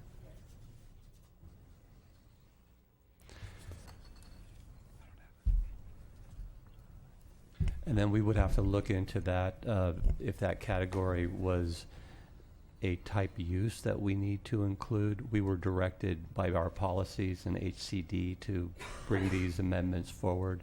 So I can't respond to your question regarding that class or that type of, I'll do some quick research here and see if I can get a response to you. And again, to me, the issue, we know it's very difficult to locate shelters or group homes of any kind. It's always a challenge. As we found out recently, it doesn't even matter if there's no residential neighbors. It becomes problematic. So I see where we are creating, a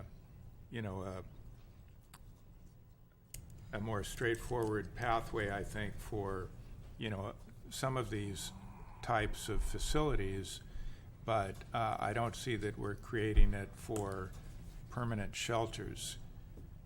And of course, it would be a policy decision of the board if we favor trying to do that in a particular zoning district. But, I think we ought to take a look at that. Okay, do we have any other questions, staff, before I open it up for public comment? Supervisor Hamburg? Yeah, I'm just following up on what Supervisor McCowan said. I mean, we do define emergency shelter as temporary shelter and feeding of indigents, disaster victims, et cetera, and then supportive housing, as I think Andy was pointing out, has no limit on stay. So Supervisor McCowan might be referring to an emergency, no, he would be talking about a homeless shelter which did not provide services outside the shelter facility, because otherwise, it seems to me it would fit under the, under Government Code Section 655A2.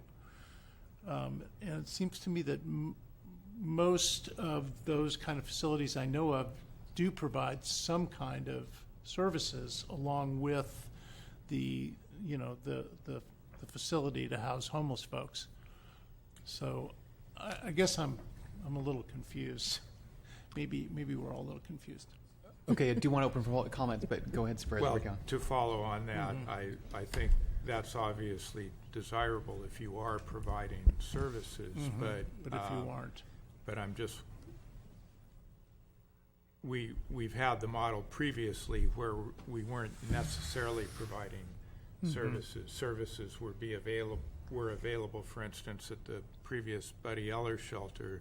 Services were available for those who wanted to access them, but Right. It wasn't a requirement of staying in the shelter. Well, this simply says that it's linked to on-site or off-site services. And I think the Buddy Eller shelter would be an example of one that, was linked to those services. Now, whether all the occupants took advantage of it might be a different thing, but it did have that linkage. Anyway, maybe we need staff to do a little more research. Well, while you're thinking about that, I want to open up to public comment at 10:30. We're in the public hearing anyway, but do we have any public comment on this item? Hi, Camille Schrader with Redwood Community Services at this moment. So I do have a couple questions regarding this as well. And it's a very timely item as we struggle to find a piece of property for our sleeping hut village. So it says that, one, that shelters would be limited to 25 people. And the idea, if you call it emergency shelter, there are certain time limitations that would make it really difficult for us to envision actually transitioning people into housing first model. So I'm concerned around the language around technically using emergency shelter. And then supportive housing almost works, but supportive housing is housing, and this is a homeless shelter. So we run up against some other things around that. Also, you have C1, C2 allowance for group care, which is a licensed, certified facility, and homeless shelters, at least at this point, are not. So there isn't really, it doesn't quite fit the various categories that are being described here. It's almost like a hybrid of a couple of them in terms of homeless shelters that are for emergency through Housing First. thank you. Those are all questions. Okay. Any other public comments on this item? Okay, not seeing any. So, just well, we have written down here staff remarks, but we do have time now for board members to go into comments. So go ahead. Just an immediate global response.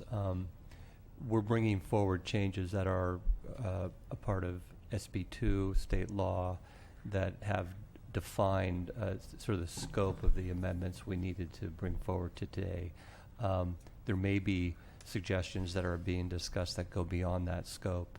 The term, and I don't know if it is a term, permanent shelter, is something that we would have to come back to the board on if that's a type of use or a distinct type of facility that we did not address in response to the SB2 amendments that are before you now. Okay. Well, I do have a question. One of the requirements is that the property be located or with access to water and wastewater services.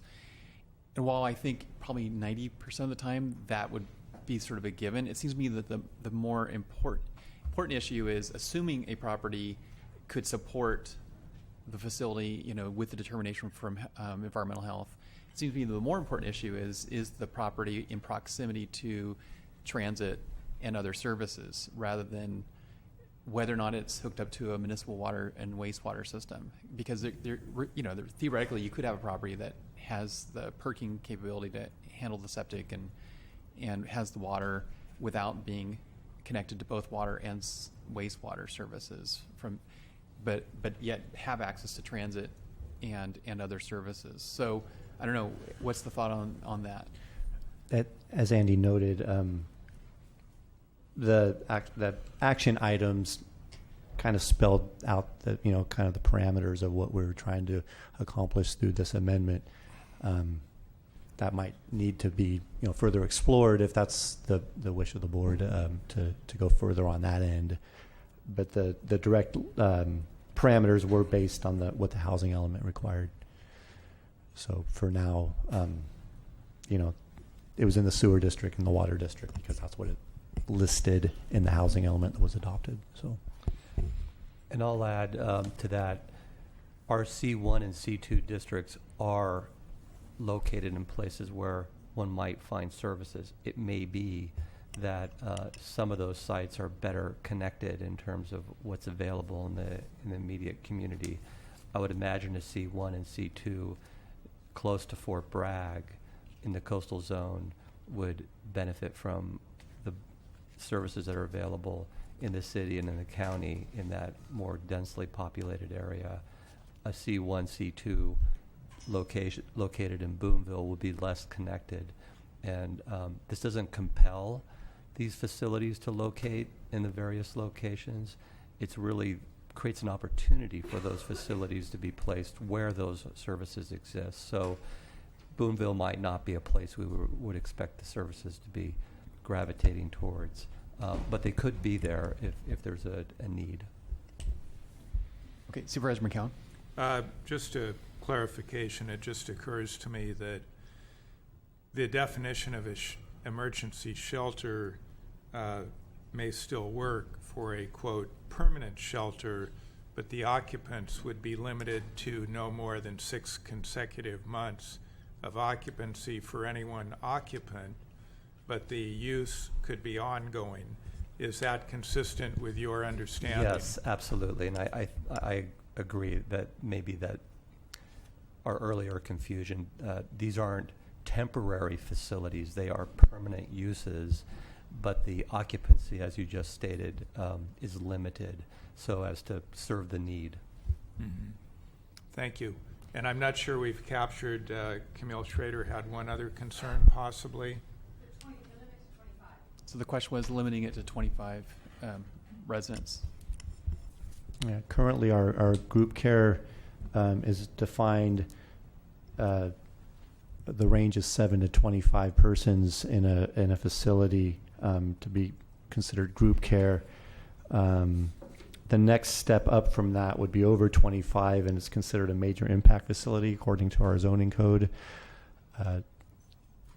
I'm not, off the top of my head, I don't know where the 25 came from, if it was some state law from the past or something, but that's always sort of been the number that we've worked with. More than 25 under normal circumstances, we'd probably want a bit of review just to see if that many people are going to be utilizing a facility in any district for that matter. But I would have to do a little research to see where the 25 came from. So my only point of clarification is that for an emergency shelter, which you're right, we would have to come up with a strategy for those after 6 months, but that bucket could work. We could probably adapt to that.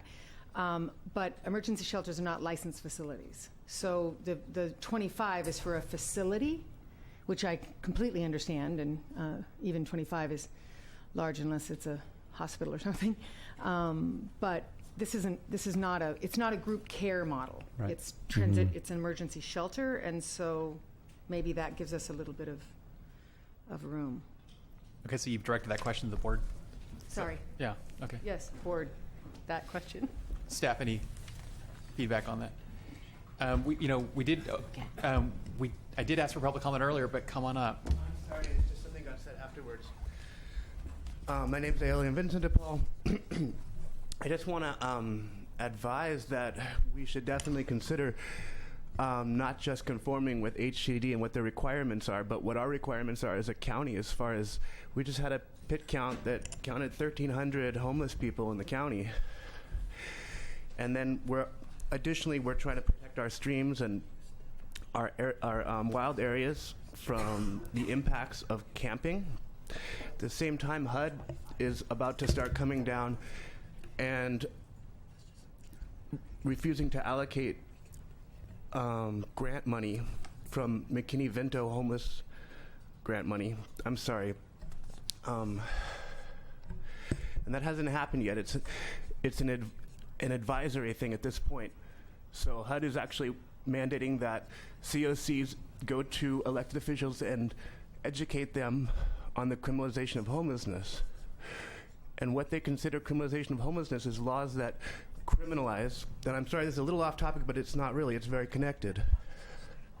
Laws that criminalize behaviors that are necessary for survival and that can't be avoided, such as sleeping in public if you're homeless and camping and whatnot. And so we all understand, we all want to protect our streams, and I know we just passed another ordinance on camping in the county, and the city is ramping up their enforcement in the city, and so there's nowhere for people to go. We need to be able to figure out where people can go, because if there's no alternative, then HUD's going to define these laws as criminalization. If there is an alternative, it's a different story. The crux of it is whether there's an alternative or not to the camping, and right now there's not. And 25 people, that's a small chunk of 1,300. So, I mean, if we really want to address the issue in a way that's effective, we got to go way beyond what HCD is currently mandating. And that's all I have to say at this point. Okay. Do we have any other questions before we close the public hearing? Supervisor McCown? Well, at this point, I think I'm very comfortable with this, except for the issue of the limit of 25. Which is unworkable, I believe, in terms of an emergency shelter. And so maybe instead of shoehorning emergency shelters into the group care use type, maybe emergency shelters should be a separate use type that doesn't have that limitation. And I'll respond. So that's certainly a workable option if the board directs that we have a discrete use type definition. And just to go back to the 25-person threshold, state law established opportunities for a variety of care facilities, and it was established, I'm going to say it goes back 15, 20 years, that less than 6 persons was a type of facility that under the state license could be allowed anywhere. Local jurisdictions could not require a use permit. And then above 7 and above, up to a maximum of 25, we needed to allow, but we could require a use permit in those instances. Now, we've, in our use classification system, have incorporated those standards, and what we're trying to do is work with that use classification as best as possible. And today what you have before you is the emergency shelter being placed in there. If this board chooses not to encumber an emergency shelter to that 25-person cap, the best strategy would be, as suggested, make a separate use definition and have it as a part of our use classification code, so that would unencumber the size of that unit, recognizing that the permitting requirements for that facility. And John, I turn to you. Under this type of permitting, we would not be able to require a use permit for a facility, emergency shelter, if it exceeds 25 people. We would have to allow it by right in these districts. So that's a land use consideration in terms of potential impacts with that intensity of use. So we would want to bring that back as an amendment. If the board directs this, we would request that you would continue the hearing for us to come back with a proposal with that change. Thank you, Mr. Chair. Well, I think that would be appropriate, because if you read group care as it's stated here, it says, but not to exceed 25 elderly or mentally impaired or otherwise handicapped persons or dependent and neglected children. That really doesn't fit so well the emergency shelter use, which would not be limited to people meeting those specific categories. And again, an emergency shelter does not require a state license or certification.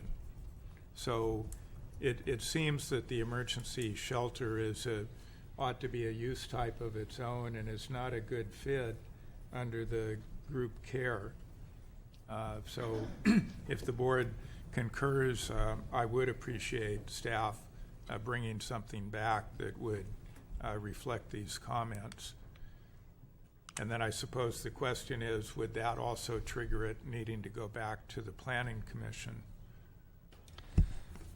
A substantial modification would require the Planning Commission be advised of the board's decision or action. I don't know if it rises at the level. I would make the case that it does not. The Planning Commission did discuss this matter, though they didn't tease out this distinction you're making today. But they did look at emergency shelters in the context of the proposed amendments. You would not be eliminating the shelters. You would be continuing the shelters with your direction if the board goes forward with this amendment. But as a discrete, separate definition. And we're not doing anything that would be contrary to state law. We would come back with these shelters proposed in the same zoning districts as the Planning Commission previously considered. So I would look to my colleague here from County Council to determine if that rises to a level of substantial modification requiring Planning Commission review. So Matt, do you want to wing it? Without having statutes in front of me, I'll err on the side of caution and want to look into that and possibly direct this to go quickly back to the Planning Commission. But I'll see. I'll have to look at that after the meeting. Okay.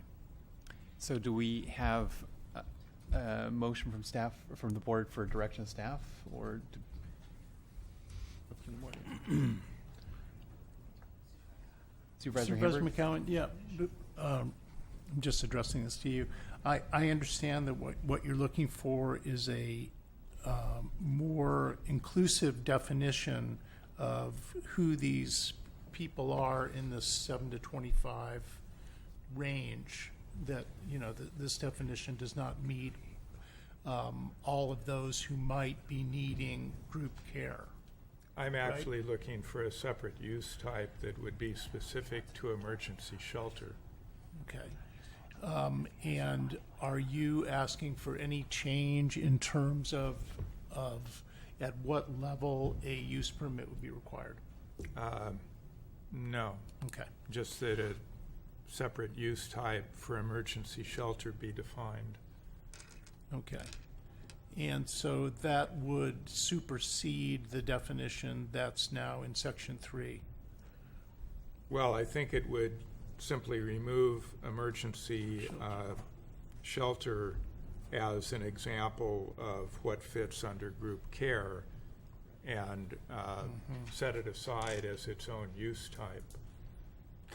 That would then have a description of what that is. Okay, so it would be different than the current definition under Section 3. Not necessarily. Emergency shelter means a facility for the temporary shelter and feeding of indigents, disaster victims, or homeless persons. That would change.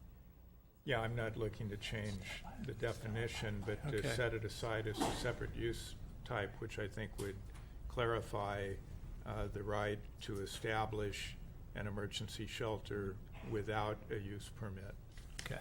And it would still be the 7 to 25? No, it would escape the 7 to 25.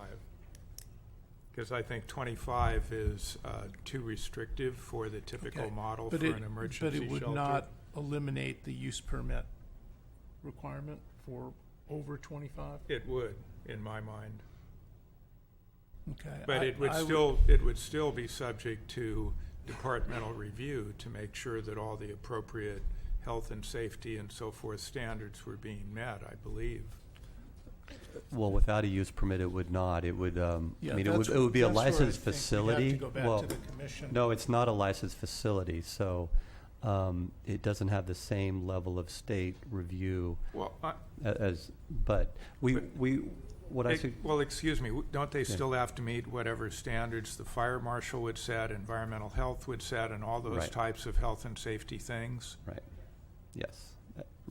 Any building permit, and we do have a state statute to I would say take our cue from in terms of any limitation in terms of occupancy or such, and we would come back and bring forward a use definition that incorporates those for your board's consideration. But we would show those as being allowed in the C1 and C2 as it's been presented to you now. We wouldn't change the use location, but rather provide you with a discrete definition for emergency shelter. And would that be regardless of occupancy, size of people who are utilizing the facility? And we would advise you if there is a limitation on the number of occupants that can be present at any So then point you in are time. talking about the necessity for a use permit? No, I'm not. I'm just simply, we will bring back to you if there's a state requirement on limitation of the number of people that may occupy a facility, we'll inform the board. I suspect not, but we will bring that back to you. Okay, thank you. Okay. If I could add briefly that state law requires emergency shelter by right in at least one district, which we're proposing through the group care here, but to take the emergency shelter out, again, as its own use type, that would still fulfill the state law and what our housing element is asking, directing us to do as well. So that would fit that. As far as an upward limit, that's what we're going to be looking into. That's what you're going to look at. Right. Okay. Okay, Supervisor McCowan. Thank you, Mr. Chair. Well, I believe staff understands the request, and I think that if the board agrees, we could simply give direction for staff to return with draft language for the board to consider. So continue. So what you're proposing is to continue the public hearing until that language is developed and the question is answered about size and density. Yes, and then do we need to continue it to a date certain? Yes, I think so. The only piece that's missing is whether or not County Council determines that this is a substantial modification and it needs to go back to the Planning Commission prior to the board's following up on this matter. But in the interim, do we need to continue this to a date certain, understanding that that might be superseded by a referral to the Planning Commission? Yes, and I would recommend if your schedule allows for the 16th, well, we would need to prepare a memo, so September 13th. Okay, Supervisor Brown? I can agree to that. And can we simply continue it to that date by direction of the chair, or do you need a motion? No, I think you can do that. It's a continuation of the same item. Okay, so I'm seeing support for that. So we'll continue the item till September 13th unless County Council determines this needs to go back to the Planning Commission, at which time you would go to the Planning Commission as soon as you can. Thank you. Okay, it's 7 minutes to 11. I want us to take a 10-minute break. I know we have Mendocino Town Plan update. Is it really short, Andy? It is. Okay, well, let's go. I think it's good news. So we've completed our review with Commission staff on their questions and concerns. They're going to be formulating their list of changes. We'll receive that by the end of August. The good news, and that's good news. The better news, I think, is that Coastal Commission is planning, pending final confirmation, to meet in October in the town of Mendocino. It may be, they want to meet in Mendocino. It might be in town if they can get a facility large enough, or here in Ukiah. There's been some interest from folks in Marin County. They have an amendment also. Ukiah might be a better, more accessible location for them. So we would hope to be able to come to that meeting in October and open the discussion with the public present. It's very likely that the action by the commission will be taken at their November meeting. So we're moving forward.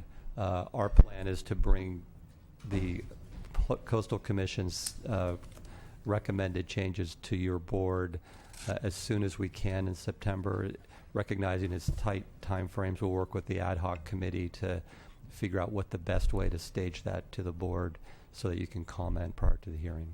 Okay, Supervisor Brown? Yeah, that is good news. Thank you. And where would the November meeting be? It would Oh, still be in Northern California? It would be. It's not yet set, but likely Half Moon Bay, Marin County, San Francisco. So for clarification, did you say that they did agree to hold the October meeting in Mendocino County? Yeah, now it's a question of, is it in the town of Mendocino itself, or is it here in Ukiah? So aren't those meetings usually 2 or 3 days long? Correct. So you have the 3 days. So their event facility hearing coordinator is looking for an appropriate facility in both places. But do you have the 3 days on the calendar? What are those 3 days? Oh, I'm sorry. I think it's October 3rd, 4th, and 5th. It's a Wednesday, Thursday, Friday, the first week of the month. 5th, 6th, and 7th. 5th, 6th, if it's and Wednesday, 7th, Thursday, okay. Friday. And depending on timing, we may be asking the board to consider the most significant issues at the hearing right before their meeting. So we would come back to us, you're saying? September 19th or 20th? Correct. And if necessary, the week of first Monday, Tuesday in October, immediately before their hearing. Because we still have not heard, we still haven't discussed their Right. friendly or unfriendly amendments. Right. Okay. Okay, well, thanks for the update. Thank you. Do we have any public comment on that item? Not seeing it. Okay, we're going to take a 10-minute break. We'll come back here at 5 minutes after 11.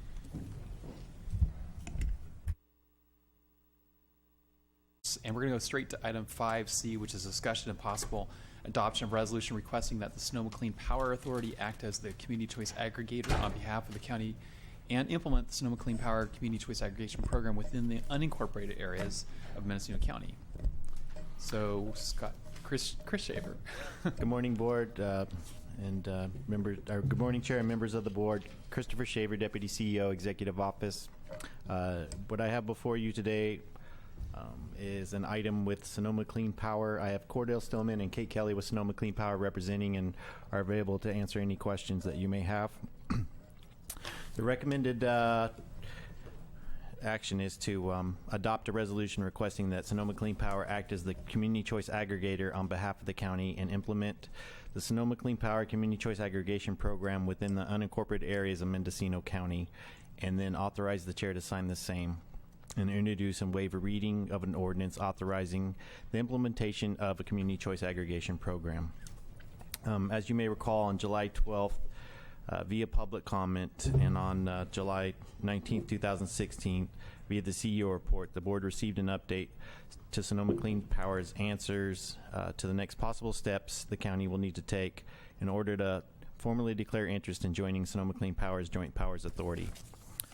On July 7th, 2016, Sonoma Clean Power's board voted to offer participation in Sonoma Clean Power's Community Choice Aggregation Program to the County of Mendocino and the incorporated cities of Fort Bragg, Point Arena, and Willits via resolution number 16-003. The Sonoma Clean Power Board still needs to take further action before a final decision relating to an update to the Joint Powers Agreement that will allow Sonoma Clean Power Board to offer the specific number of seats for representation, and also a vote by the Sonoma Clean Power Board to accept Mendocino County and any incorporated cities once those jurisdictions have passed ordinances. The next step is for the County of Mendocino to pass the resolution and ordinance no later than October 5th, 2016, which will allow Sonoma Clean Power's board to vote to accept Mendocino County's membership, and for Sonoma Clean Power staff to launch service by June 2017. If the ordinance passage happens after October 5th, 2016, then we would have to look at May of 2018 of next year. So the adoption of the ordinance and the resolution allows the county to be part of Sonoma Clean Power's Community Choice Aggregation Program, and state law requires that the county to individually adopt a resolution requesting that Sonoma Clean Power act as the Community Choice Aggregator on behalf of the county. If the board has any questions of Sonoma Clean Power, as mentioned, Cordell Stillman and Kate Kelly are here to answer anything. Okay, thanks. Supervisor McCowan has a question.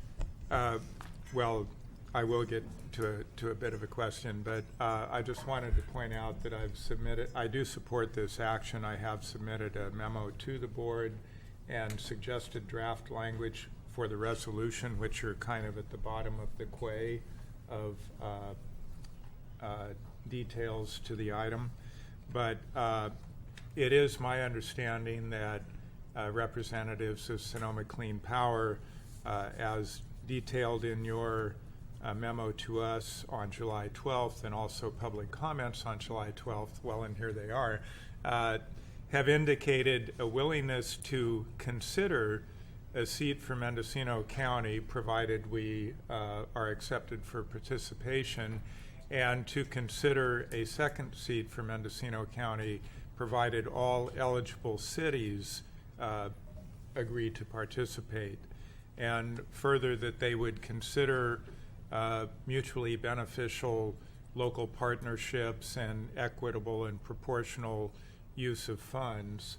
And again, my suggested amendments to the resolution are stated in the form of that they would consider. So just as the resolution is not binding, neither are the suggested amendments intended to be, but simply to memorialize what I believe are statements that have been made. So either to Mr. Shaver or to Sonoma Clean Power is my understanding accurate.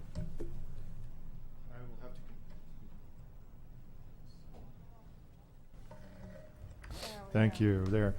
I have to confess, I was conferring with my colleague in the middle of that question. If you were referring to the two-seat option, that is still being considered by our board, and will be a part of that October 6th decision that they're planning to make. And thank you. So I think that's accurate. And then also there had been the concept that there might be opportunities for Sonoma Clean Power to partner in some manner, or with our current local municipal utility. So I think the only commitment was simply to consider the possibility of partnering where it was mutually beneficial. And likewise, I believe there were expressions of support for the concept of some degree of equitable or proportional sharing of revenue within the county. Yes, that's correct, sir. So, and so I don't know if you've had an opportunity to review the proposed additions to the resolution, but I believe they're consistent with what we've just discussed. Yes, I did have an opportunity to look at those, and they are consistent. So on that point, and I appreciate the clarification that Supervisor McCowan offered in the form of the amendment, but as a point of clarification, though, the memo that I saw from Chris Shaver following the meeting of the Sonoma Clean Power Board, I thought the request, certainly that came from us as supervisors, and I thought your memo said that if at least 2 of the 3 cities joined, then the cities collectively in Mendocino County would have 1 seat. And the way this memo is memorializing it, it's saying if all 3 of the 3 eligible cities, and not to name a name, Willits, they tend to be sort of a wild card on most anything you can think of. And so I wouldn't want to hinder both Point Arena and Fort Bragg because Willits wants to go its own route as usual. And also Fort Bragg by itself, 7,000 population, is larger than I think two of your cities within your group already. I think it's bigger than the city of Sonoma and the city of Cotati, which I think each have their own seat. So I don't know if unless your memo is inaccurate, I hope we could stick with the 2 out of 3 city scenario because we could end up with 2 out of 3 cities joining and perhaps a third not. I'm fine with that. I would ask, was that the understanding? Because I guess I'm back on July 12th. I thought it was if all, but if 2 out of 3, that's certainly fine. Is that correct? Okay, 2 out of 3. At this point, my understanding is that the board has considered 1 county and 1 city, and it was all 3 cities. That's what I have in front of me at this point.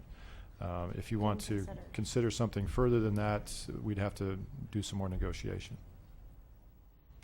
So your understanding is that the board would consider a city representative if all eligible cities? That's correct, yes. And I mean, that was actually what I had remembered. If they're willing to consider something different, obviously I would support that. But. Well, we'll see where it goes. I mean, it's certainly possible that Willits.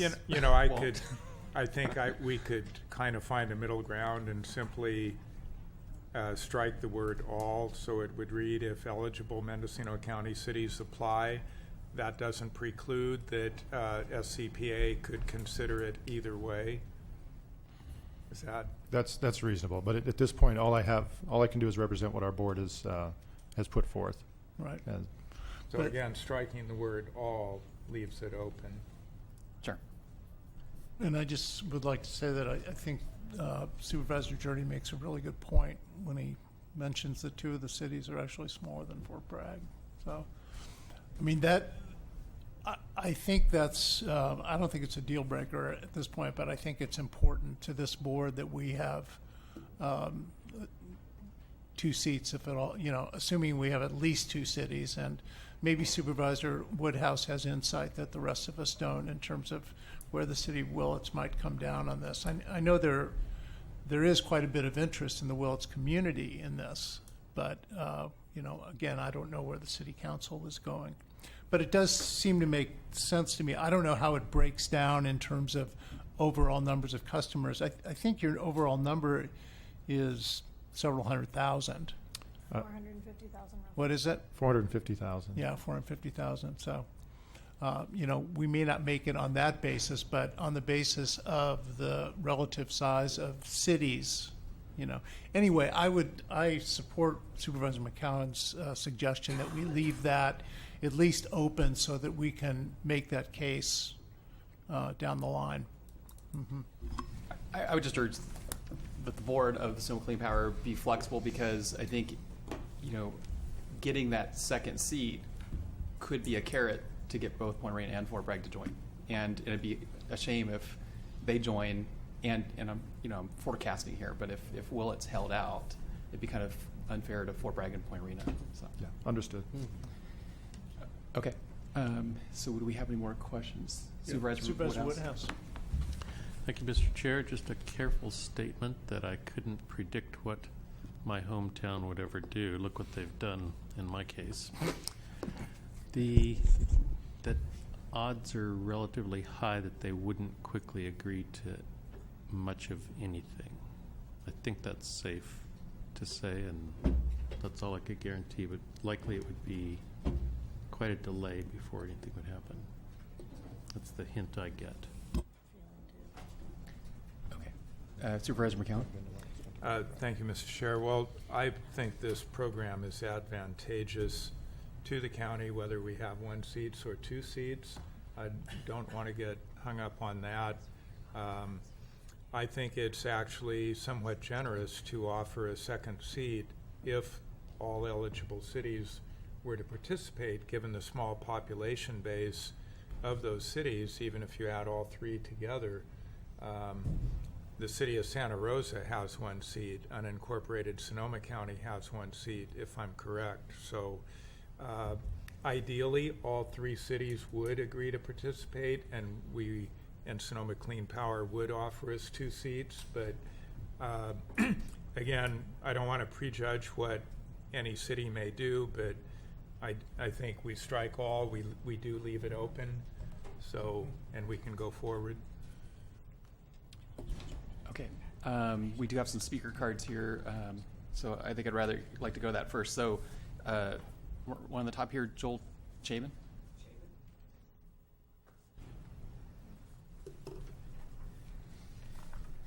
Let's see. I have something to hand out to you, if that's okay.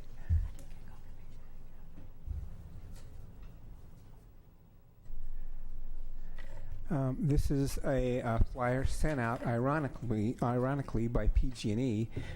It compares the PG&E's rates to Sonoma Clean Power rates, and it was received this past week. And it says, we support your power to choose.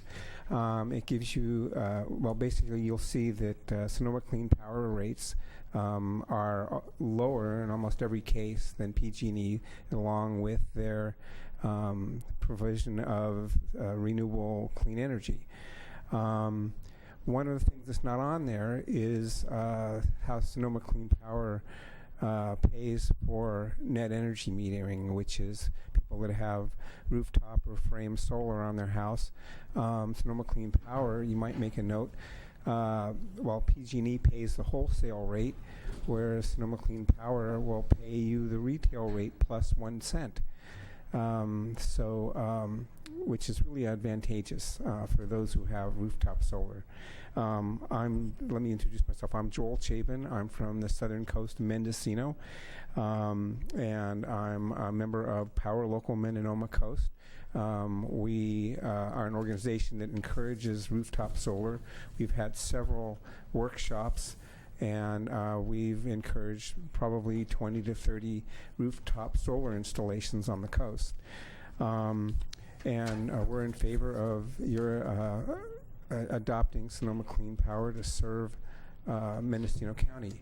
I know that one of the options was for you to have your own joint power authority, but it seems not logical, since it would cost $1.5 million to do that, and you would still have to hire a staff. You would still have all the same risks and responsibilities that Sonoma Clean Power has, and you'd have to hire somebody who is an expert in purchasing energy, and purchasing energy contracts. And I think it just makes it's a no-brainer to go with Sonoma Clean Power. since they're here, they're already in business, they're ethical. I know that about a year ago, some companies, some profit companies, made offers to counties and kind of distorted the whole purpose of community choice aggregation, which is to provide clean energy, to reduce carbon emissions and greenhouse gas emissions, and provide more renewable energy. And this distortion is that community choice energy is about money, which is not. It's about us cleaning up the environment and about climate change and getting rid of greenhouse gases. So anyway, I thank you very much, and I look forward to Sonoma Clean Power in Mendocino. Thank you. Okay, we also have a speaker card from Kay Martin.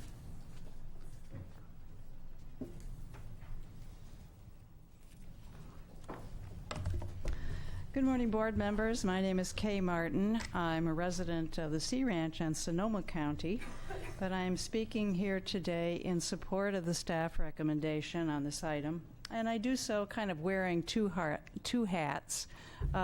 One as Vice President of the Bioenergy Producers Association and an advocate generally for energy conservation and renewables, and secondly as a private citizen. I'd like to start by commending your board for your prior action to establish a PACE program in Mendocino County. And I think the item before you allows you to go lots further in greening Mendocino County. And you can do so, as the staff recommendation suggests, by joining hands with a public power producer that is aggressively pursuing the acquisition and the development of renewable sources of energy. This action would provide your constituents with the opportunity to benefit from clean energy incentive programs that far exceed those that are being offered by the current investor-owned utility. Things like reduced customer rates, as Joel mentioned, increased compensation for net metering programs, and some really incentive and innovative programs such as the feed-in tariff program, which is going to encourage the development of distributed energy options for us locally. As a private citizen and as a current Sonoma Clean Power customer, I can personally attest to these benefits. My rates dropped dramatically. I was able to install a rooftop solar system with a much quicker payback because of the additional net metering compensation that's provided by Sonoma Clean Power. And in addition, as Joel Chabin just mentioned, we've had a lot of success as citizens advocating for renewable energy in the more rural areas of the coast in both Sonoma and Mendocino counties. But ironically, one of the obstacles that we have encountered in our efforts is the Wallala River.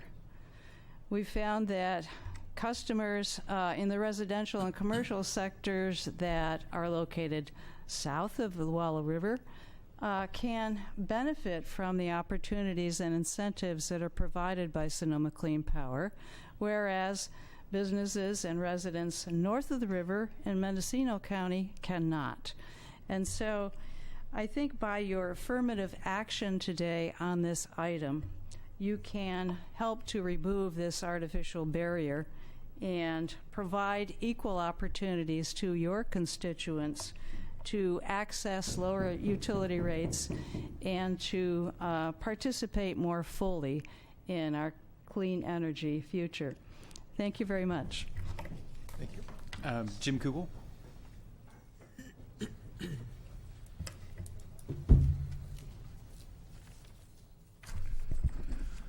Hello.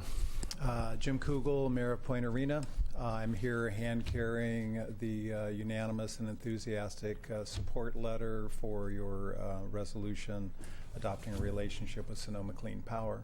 I'd I'd like to thank you for your leadership on renewable energy issues.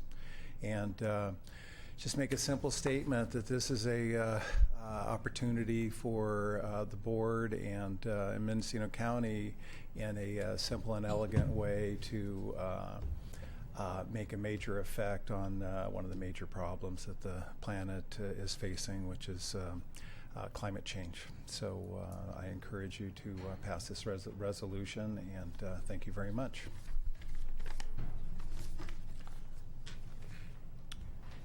Thank you. Are there any other comments on this item?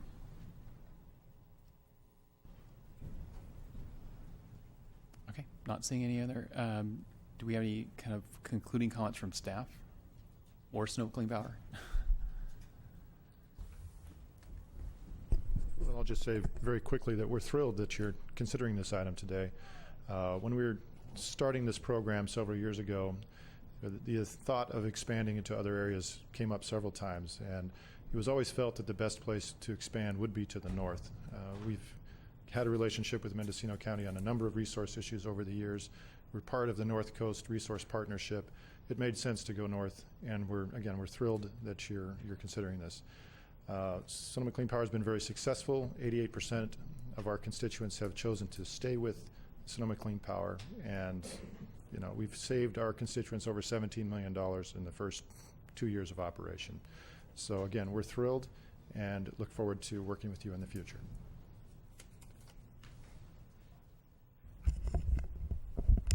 The only other comment I wish to make is that staff will continue to work with Sonoma Clean Power to continue public outreach and education, and that would be to the City of Willits, Fort Bragg, unincorporated areas, and the City of Point Arena. Thanks. Okay, Supervisor McCallum. Thank you, Mr. Chair.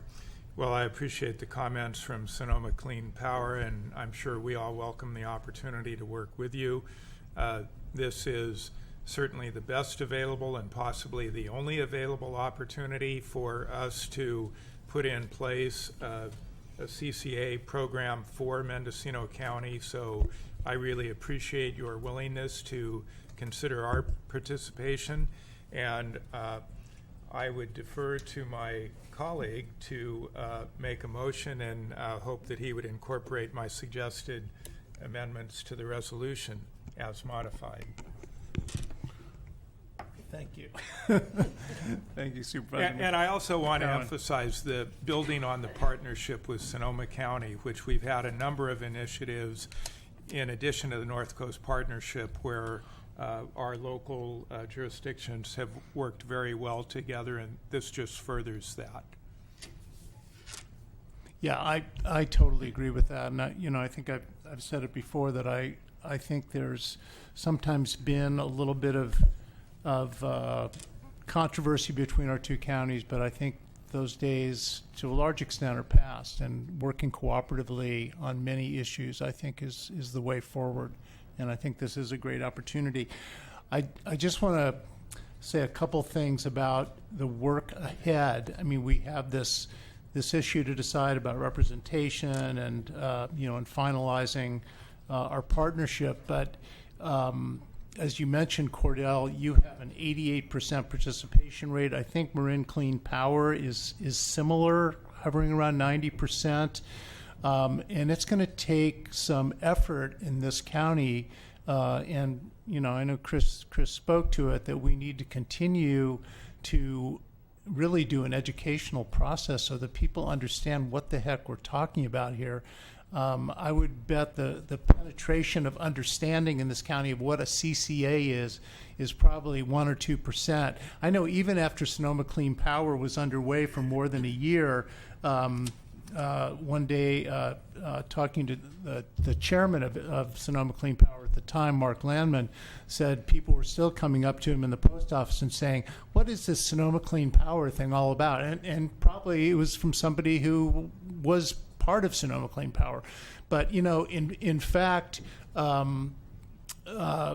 people largely don't know, other than on the South Coast where Kay and Joel and Jim and others have really gotten the information out there, and the independent Coast Observer has done several articles, but I think we have a big educational job ahead of us because participation rates are really important to the success of this program. I want to just mention a couple of people who really helped move this along. Michael Laybourne, who's a constituent of mine in Hopland, was the first person to mention the term CCA to me. That was in 2011. I had no idea what it was. He introduced the idea to me and took me down to see Chuck McGlashan, who at that time was pushing Marin Clean Energy along. He was kind of the hero of that process. Sonoma Clean Power was just an idea at the time. Chuck unfortunately passed away before he got to actually see Marin Clean Power begin to formally operate. Of course, we went through that proposition in I think it was in 2010, where PG&E spent apparently $45 million to kill community choice aggregation. They were unsuccessful in doing that, and Sonoma Clean Power was the first CCA to go forward after the defeat of Prop 16. So there's been a lot of things that have gone on in the last 5 or 6 years to get us to this point. Cordell, you've been up here several times speaking to different groups. I really appreciate that. Jeff Cyphers has been a great resource. Mark Landman's been very helpful.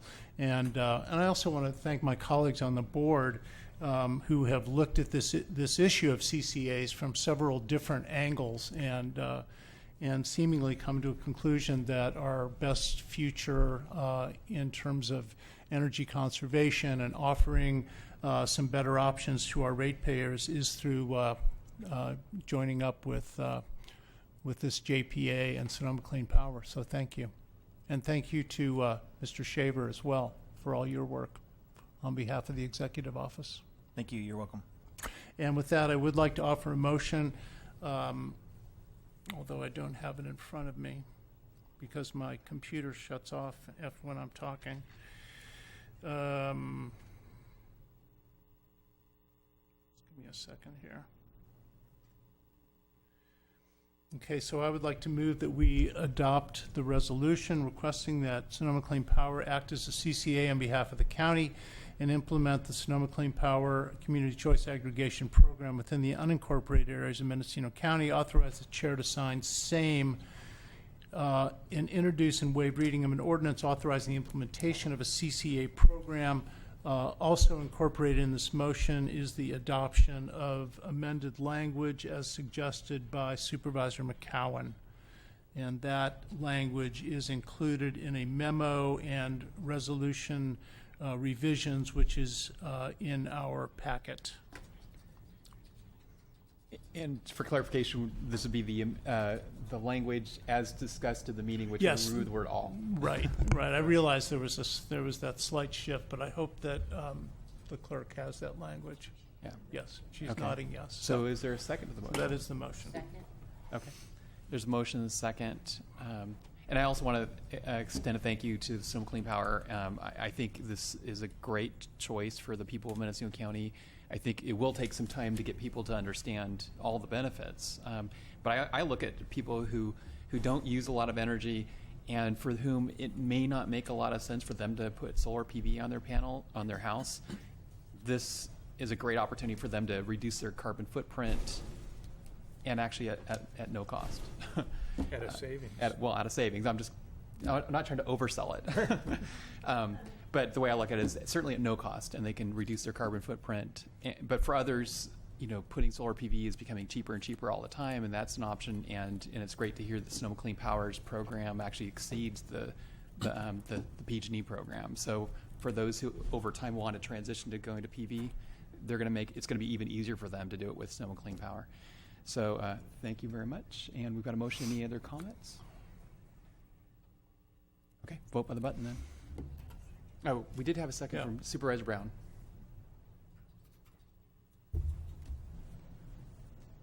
Motion carries unanimously. Thank you, guys. Thanks for all the trips up. And all them to come. We'll see you more, yeah. Okay, well, we do have, I want to now go to item 6C, discussion and possible action regarding a tax sharing agreement between the county and the city of Willits. Supervisor Woodhouse, sponsor. Thank you, Mr. Chair. I was approached by the mayor and the city manager of Willits to request this. It's been a concern of mine about the development at the north or southern ends of Willits. We've been told repeatedly that there won't be any development, but there generally is in most communities, and I expect it in my district as well. I understand that this probably seems premature. They're just expanding their sphere of influence or beginning those conversations, and the easier thing to do would be to wait, but I'm concerned there'll be applications for development who knows when, but I'll bet within 6 months or a year we'll see things. And I would like to get ahead of it. I'm not an expert at this at all. I'd love to engage and learn about it. I do want to be authorized as an ad hoc, so I have some standing and can speak to past people who have negotiated the city of Ukiah. I understand those negotiations have dragged out for 10 to 30 years and not really accomplished much, is my understanding. I have no interest in a lifetime pursuit of this, but an initial burst of energy to see just what the objections are on either side and where the stumbling block is, what the numbers are, report back to the board and see if anything is possible.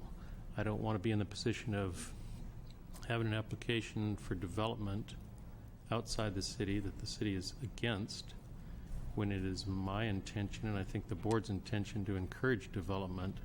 We'd be in a difficult position, and if we had the development, we would benefit by the tax dollars, but it would likely tremendously hurt Willits and weaken them as a city within our county. So I don't think it's an easy thing at all. I don't expect to make huge progress, but I'm willing to put in the time.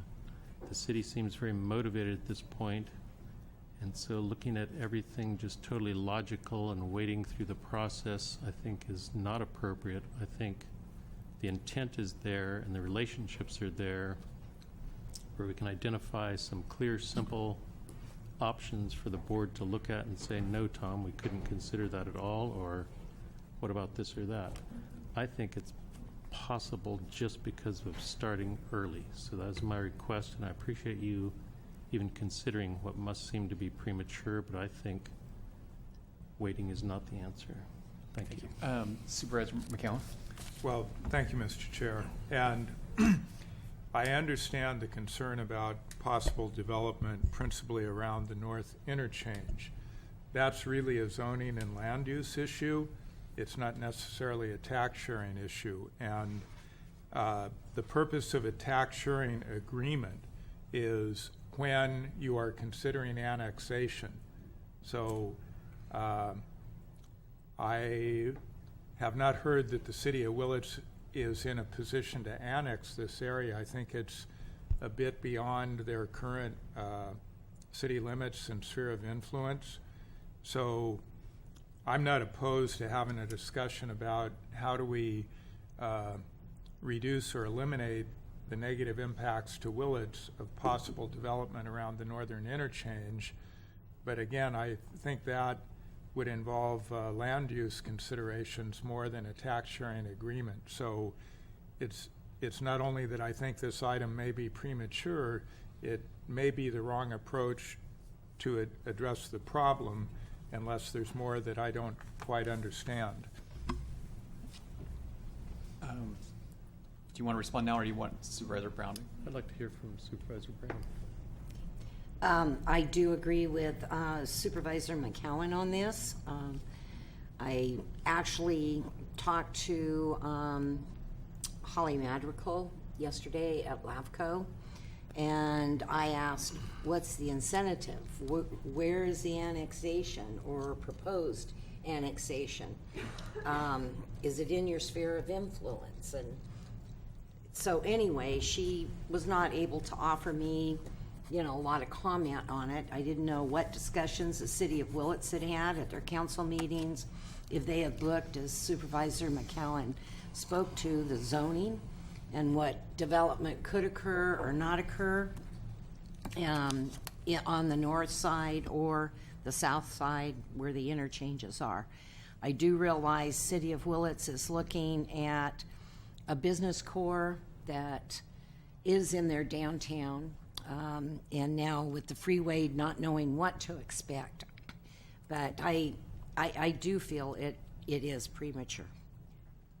And I did receive a call back from the city manager, and her response to me was when they were going through the SOI with LAVCO process. George West, who's the former EO, suggested that they start on a tax sharing agreement prior to looking at any annexations. But I really believe it's premature. I'd rather see before we make a decision. I don't know how my other colleagues feel. I'd like to see what the zoning is, where the interchanges are. I know Little Lake Valley is zoned ag, and I certainly wouldn't want to impact the city of Ukiah. Both Supervisor McCowan and myself grew up here. We saw what happened when the freeway went to the east of the city of Ukiah and where growth happened at the time, but I do believe it was organized growth. We can look at Cloverdale as another example of what you can do when you have changes like that. But for me, and that far out of the city limits, and again, not knowing the sphere of influence, I just feel it's premature. So I have a question for the board and for Supervisor Woodhouse.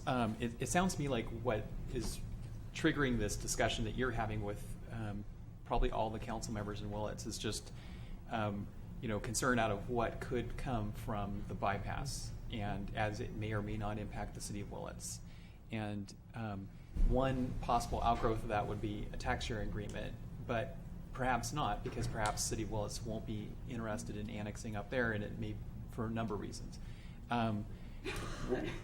Would it make more sense to propose for the whole board to discuss a more global ad hoc committee, just so there's another supervisor with Supervisor Woodhouse to meet with the City of Willits just to talk about the issues really around the bypass, which may or may not lead to a tax sharing agreement? Thank you. That's a great idea.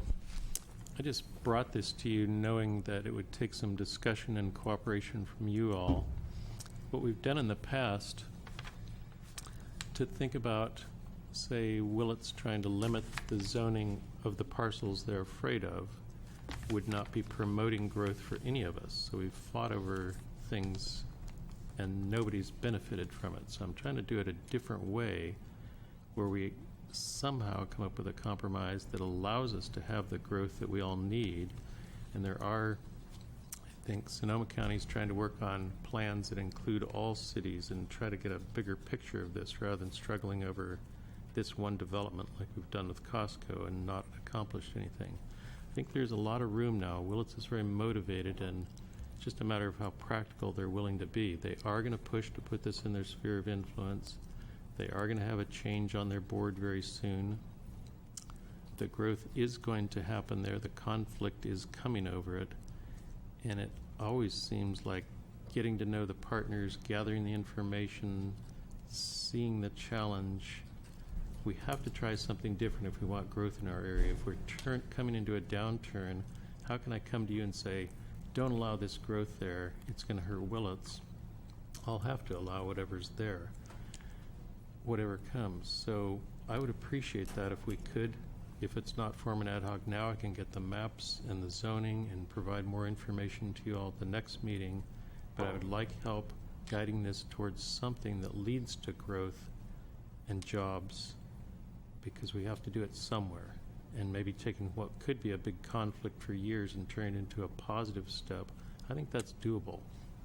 They're very motivated. If they don't pull it into their sphere of influence, if they don't address this, they're in a tailspin, and they're going to be in one anyway with the bypass. So they're very, very motivated. Once the project comes, then it really clouds the water. So I'd really like to start something, and we can speak about it at the next meeting or whatever you would like.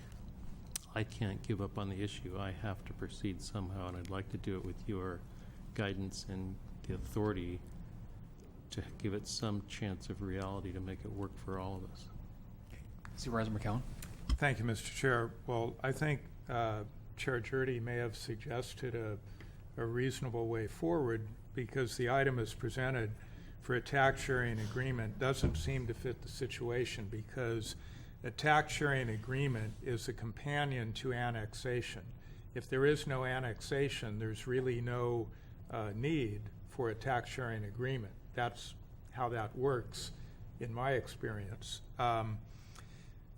The issues of potential impacts of development, I think that's worthy of examining, and land use patterns and zoning. What could be done to limit the negative impacts to Willits, or what are the issues around that? That might be worthwhile having an ad hoc to examine. But if this is conditioned on we need an ad hoc for tax sharing when Willits is not in a position to annex, and again, the first step would be inclusion of this area within the Willits SOI. If it's not in the Willits SOI, then you're not even in a position to consider annexation or tax sharing. So that's why, Supervisor Brown mentioning it's premature, and I agree with that. The concern I heard from Willits residents at a public meeting I attended a couple of years ago, they were very concerned. The people in the meeting at that time were very concerned that there could be some sort of unchecked development at the north or south interchanges, proliferation of gas stations, fast food, etc. My understanding of the zoning constraints on the south end, that would not happen. On the north end, there may be more potential for something like that. I told the folks they needed to work with their district supervisor to bring items to the board that would guard against those negative impacts. Growth and development are going to take place. They don't have to take place in an area that is still, relatively undeveloped. That might not be the best spot. Anyway, the main point is I don't see the need or even the conditions that would cause us to have a tax sharing ad hoc at this time. But with more information, it may be appropriate to form a committee to look at development impacts of the northern interchange. Very good. I'm willing to take that as a first step, and I agree with you, and I will gather information, talk to them up there, and see how we can craft this to help both of us. So I'll bring something forward as soon as I can, probably the next meeting. So, are you thinking about maybe bringing it back as a proposal for just an ad hoc to discuss impacts relating to the bypass? I'll put something together for us and some guideline of where we're headed, if that's acceptable to the board. So just for any final feedback from the board, what would board members be looking for? I mean, are we looking for the city council to say they want to meet with an ad hoc of the board, or do we not want to wait for that and just say we're offering this? Supervisor Brown. Thank you. I would like more information, perhaps brought forward from Supervisor Woodhouse, that addresses where are the city limits, where is the sphere of influence, what are the zoning on the outskirts in the unincorporated area. I think a lot about wetlands in even the northern part, especially on the east side. Not sure what you would find on the west side, but I need more information. I just don't see that this is the perfect time to move forward there, but after presentation, I'm sure planning and building staff could help you with the maps and everything to be presented. But that's what I would need in order to move any type of tax sharing agreement forward. Thank you. I do have, planning and building has helped me with maps and zoning and a lot of information. I don't know how I can present that to the board. Should I just put it on as an item and then pass out those visuals to you? Okay, because I do have a lot of information to start us off. Thank you. Thank you for the input, and I think this is worthy of our time. I'll get to work. And so maybe also just the next time it comes on is a little more global discussion about what the ad hoc would be, so it's not so narrowly focused on the tax share. And I specifically didn't choose someone or say this person should be on the ad hoc. I think that should be the board's prerogative and say what would best represent the Clearly county. you're volunteering to be on it. Apparently it's my joy to be on it. Okay. Thank you all. Okay, so now we're going to go on. We have one more item this morning, Supervisor Reports. And we do see Supervisor Brown has a very tall stack.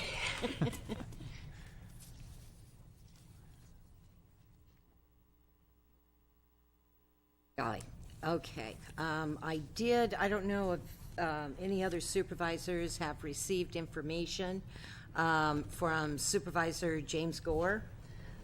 And he is forming a Russian River confluence group and to explore the current state of the watershed as well as look for a sustainable future. He's made a theme from what is to what could be. He is looking for perhaps sponsorship besides Sonoma County, from Mendocino County.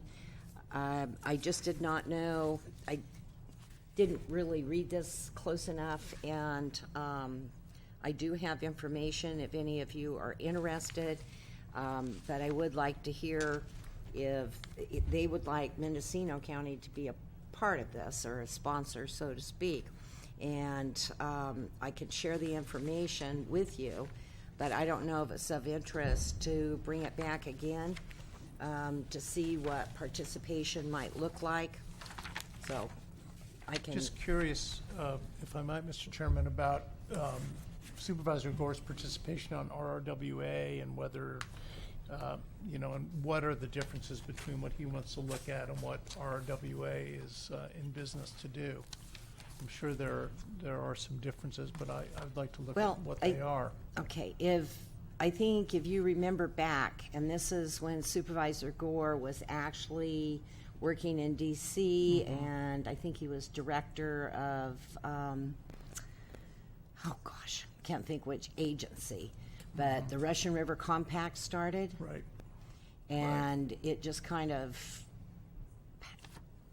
died.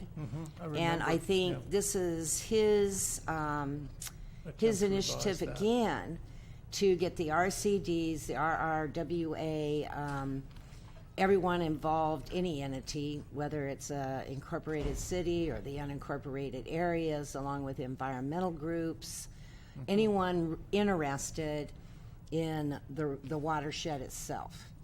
And so I think this is his second attempt to do a better job in explaining to people.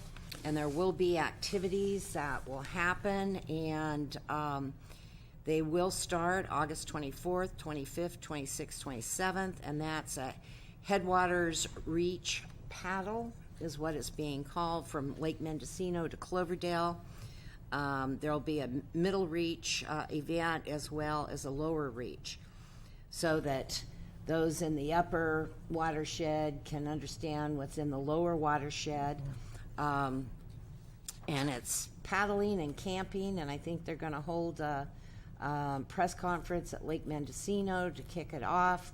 And I think in the final day for that stretch in August, the final press conference will be held in Hopland. But I do have some information here that was shared with me from our RCD, and I'm happy to make copies for anybody that's interested. And then just need to know if you want me to bring something forward to talk about sponsorship. I did take part in several CSAC policy committee meetings, and what this was about mainly was to address the number, I think there's 17 ballot measures that we're going to be looking at on the state ballot. And they talked about several of those initiatives, mainly the conferences I participated in was Prop 64, 65, and 67. And I can share the information on that with all of you. The recommendations were made. Prop 64 is the Adult Use of Marijuana Act, and the others have to do with plastic bag charges and plastic bag ban referendum. And it goes to the decision of the policy committee, goes to the executive committee like August 4th for their meeting. But the board of directors on September 2nd, of which I represent all of you as CSAC, will make the final decision if the organization takes any position. They, several of us, including Supervisor Woodhouse, our CEO Carmel Angelo, and Sarah Duquette from the executive office, and myself, we all headed to NACO. And it's there was more than 150 county officials and staff that participated in the conference. There was approximately 3,000 counterparts from across the country that participated. It was a multi-day conference, and it was the first in California in recent history, as I think many of you know. But it did provide important opportunity to weigh in on key policy issues, attend some very good workshops, and also to network with colleagues across the nation. And that one of the highlights was San Diego County Supervisor Greg Cox. I think most of you know him. He was elected as the NACO second vice president. Former supervisor, Sonoma County, Valerie Brown.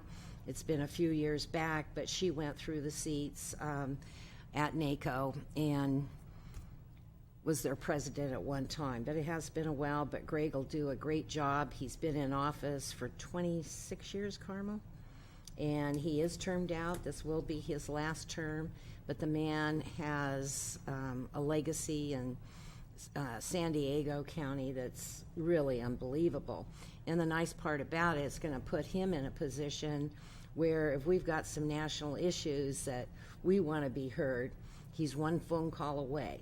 And what I've found out about that man is he absolutely returns calls, and most of the time personally when it's another supervisor. So really excited about that. Great classes, educational workshops, and maybe Supervisor Woodhouse will be talking more about that, but I just wanted you to all know it was very interesting. Took us a couple of days to get our feet on the ground, understand what in the heck was going on, and to be able to attend what we wanted. Go ahead. Mr. Chair. Yes, I will certainly agree that it was a great experience. Thank you for investing the money in me. The presentations and classes and relationships and information was overwhelming. So at the end of the day, you're just exhausted, except for Carrie. She just keeps going.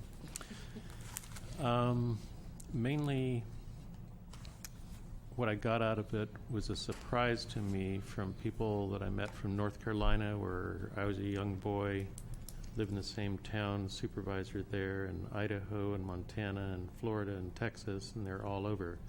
Their problems are so similar to ours that it shocked me, really.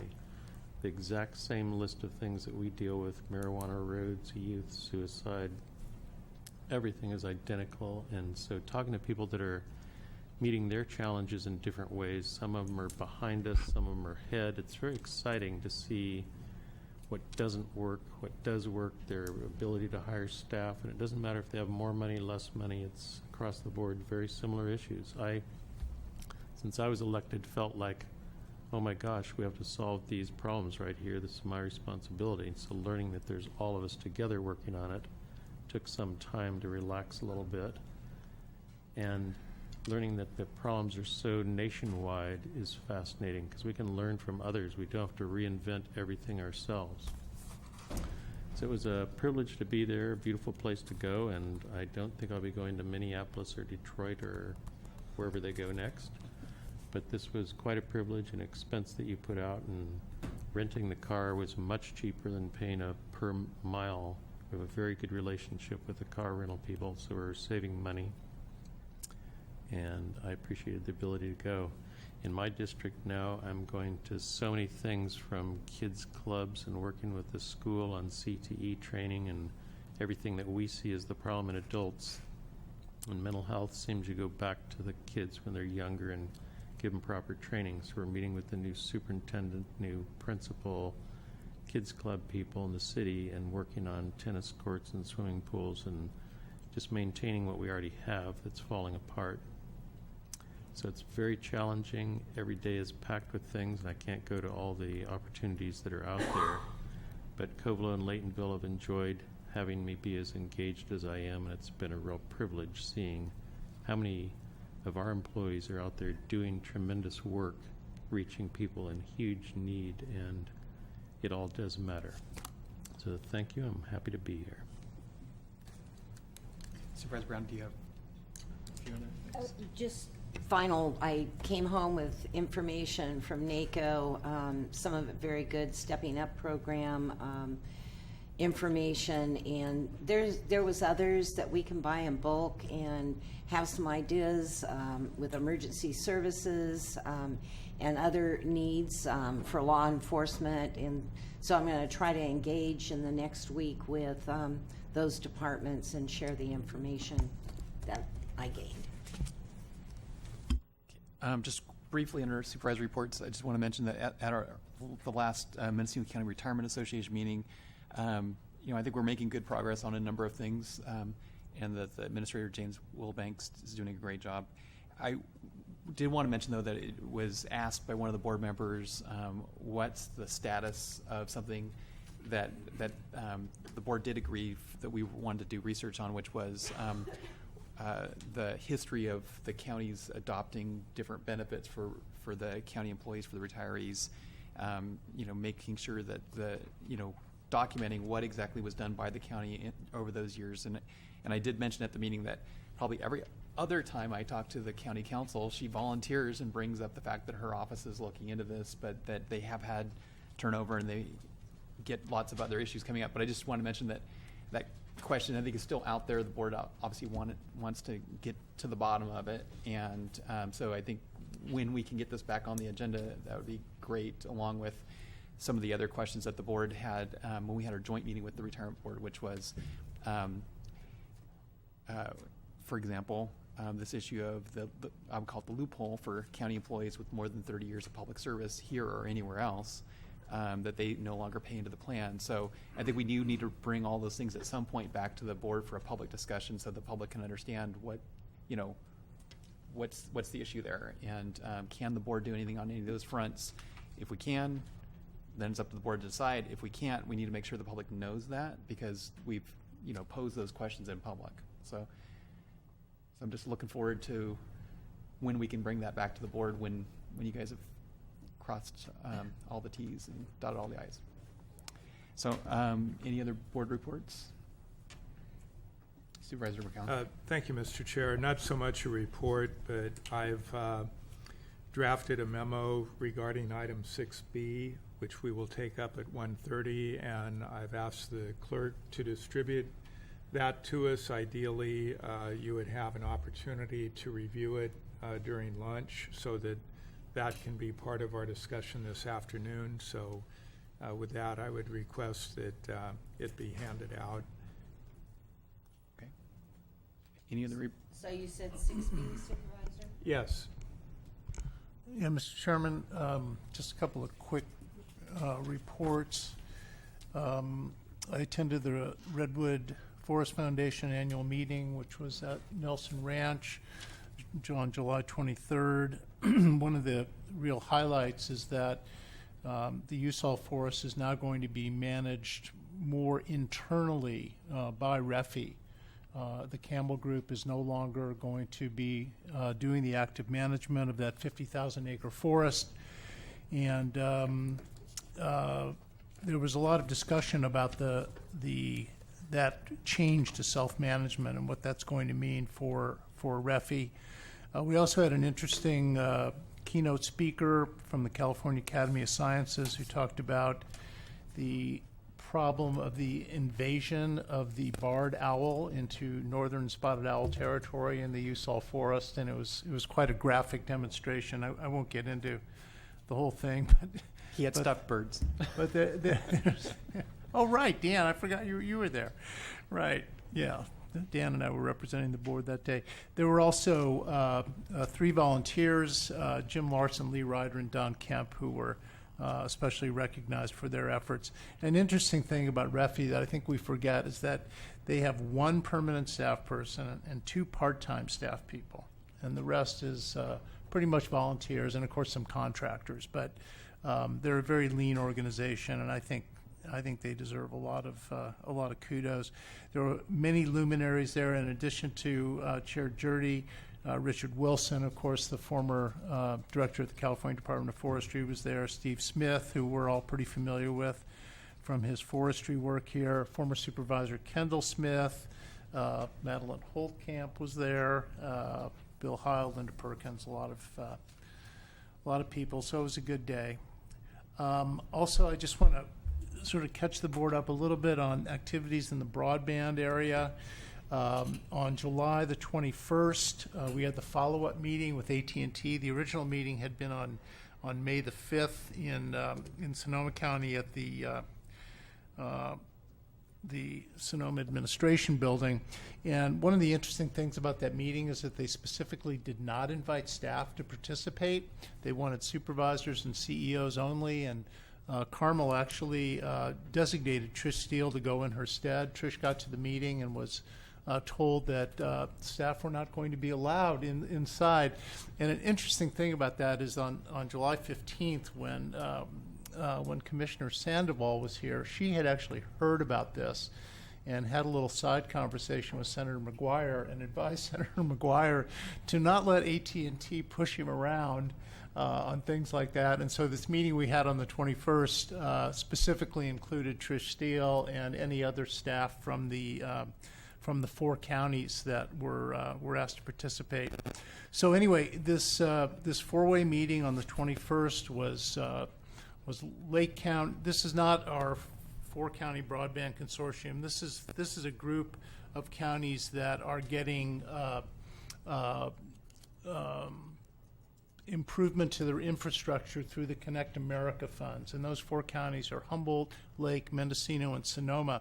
And it's kind of interesting to look at how this money is being distributed. $1.2 million to Sonoma, $1.3 million to Humboldt, $17,000 only to Lake County. And I don't know if that has to do with the fire wiping out a certain amount of infrastructure there that's not ready for CAF specifically. But $2.5 million to Mendocino County, and we need it. I think that you go, wow, we're getting more money than anybody else. Well, really, what that indicates is in the past we've gotten less attention than anybody else, and our infrastructure is really in the worst condition of many counties in California. So AT&T announced that they've completed bringing fiber to all the existing cell towers in the 4 counties now. They're going to be having press announcements soon in all 4 counties to announce that and announce that they have done landline quality improvement projects, which are not completed, for 30 specific areas they identified in the 4 counties where the numbers of trouble tickets, in other words, people saying that their lines were out or that they were not getting repair people out. Anyway, they identified 30 places that were particularly problematic, and they have apparently repaired those areas and will be monitoring the situation going further. It was nice to hear that they've made all these improvements. I wish they had done it in the winter season when things are, they then tested them and found everything was a lot better. Well, of course, they're always a lot better in the summer than they are in the winter. But anyway, the CAF money is being spent throughout California, and again in our county here. And the overall purpose of CAF, of course, is to build out unserved areas, and AT&T is active in 17 states. They're building 15 to 20 new cell towers in the 4 counties, and 25 towers are getting new equipment. So that was it for that's it for AT&T. Last Friday, we had a North Bay, North Coast Oversight Committee meeting. That's the 4 counties, supervisors and staff. We talked about the accomplishments that have been made. We had you might remember, we had a 2-year grant for the consortium, $250,000 from CASF, California Advanced Services Fund. We identified the we actually, there's a report that was done by the consortium that listed the things that we feel we've accomplished in the last 2 years. That includes 3 CASF grant applications that were sent into the commission, 2 of which are going forward, 1 of which is not. The one that's not going forward, interestingly, is the one in the Sea Ranch, where actually they were turned down by the PUC, and they're going ahead on their own. We also discussed this was the 4-county consortium, discussed the CPUC tour that we did with Catherine Sandoval, Commissioner Sandoval, and the hearing that happened so successfully in this room on July 15th. And that's about it. I'll stop there. Congratulations on all your work. And the 2.5 million. 2.5 million, yep. I wish they'd spent it 10 years ago and we wouldn't have had all these problems we've been having. But. Okay, so at 12:15, we'll adjourn and come back here at 1:30. Where's the handout, Supervisor? Well, it's on our iPad. If you want a hard copy, I think we might have those available. Okay, all right, back here at 1:30.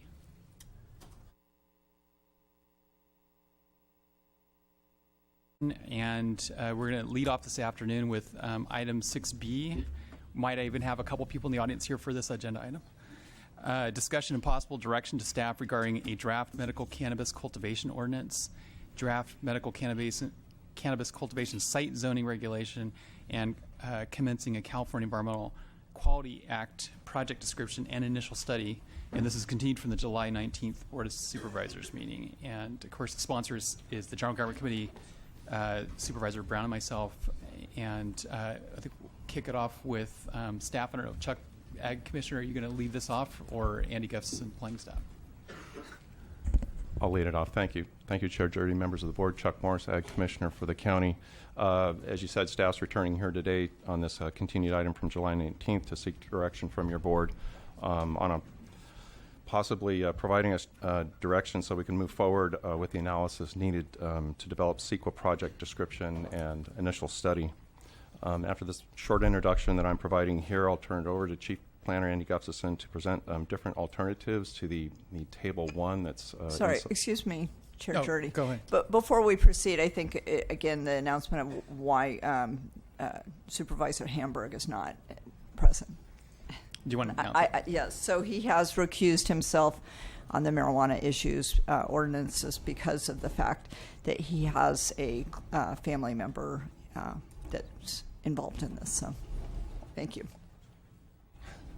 Okay, thanks. Okay.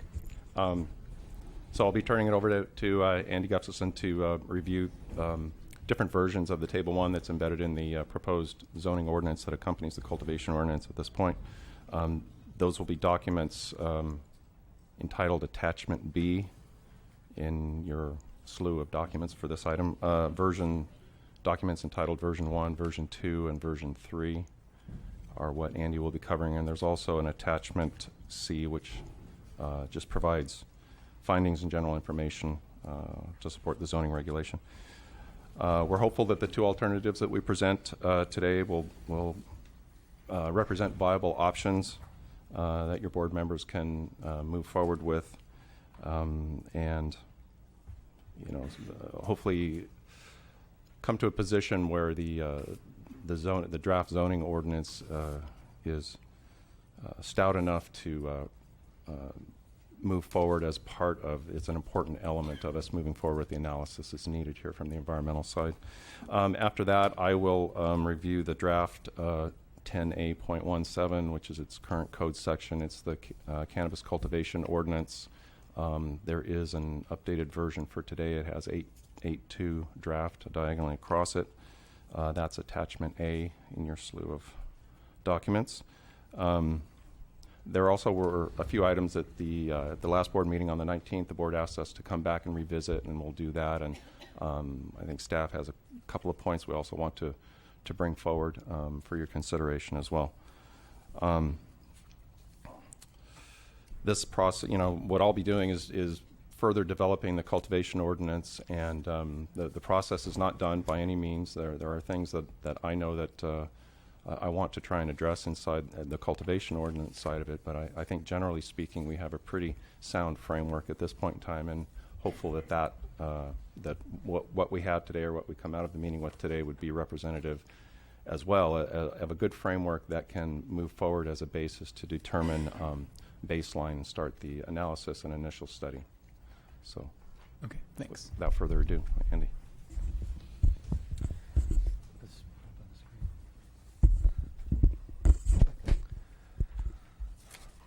Andy Gustafson, Chief Planner. At the last hearing, there was quite a bit of discussion about the zoning ordinance that's being proposed to regulate the location and intensity of cultivation sites in the county. And we were focusing our discussion on Table 1, which lists the different permit types that would be under the M2C3 program and the various zoning districts where the permits would be allowed. And this is the table that was presented at that time. And so in our packet, for anybody in the room, that's labeled as version 1? That's correct. So in the packet, we've extracted the table and produced 3 different versions. And version 1 was the one that was proposed at the last meeting. And the key issue there was there were more discretionary permits or use permits, administrative permits required than was felt necessary, or there was a concern by members of the board about the need for that level of discretionary review. There was, however, direction to provide discretionary review in the cottage indoor artificial light cultivation permits, the CA, and we developed the 2 different scales of the indoor cultivation permits. That one would be 500 square feet or less. The other one would be between 500 and 2,000 square feet. Those were the direction was that they should have administrative permits and use permits for all zoning districts except for the industrial zoning districts on the table. So we were then directed to come back with a proposal that the board could consider and accept as part of the ordinance that would then proceed to CEQA review. So what we've provided then was a version 2 and 3. Version 2, let's, if that on the screen, okay. Version 2 has the administrative permits and use permits for the small indoor artificial light cultivation sites, as previously mentioned. Then everything else is zoning clearance. So zoning clearance is the process that we use to validate that when these permits come to Planning and Building Services, that the site where the permits are being applied are legal and that they're the appropriate zoning district. So that's the zoning clearance is a ministerial type of review. It's not appealable. It's a process just to validate the legality of the parcel and that it's in the correct zoning district.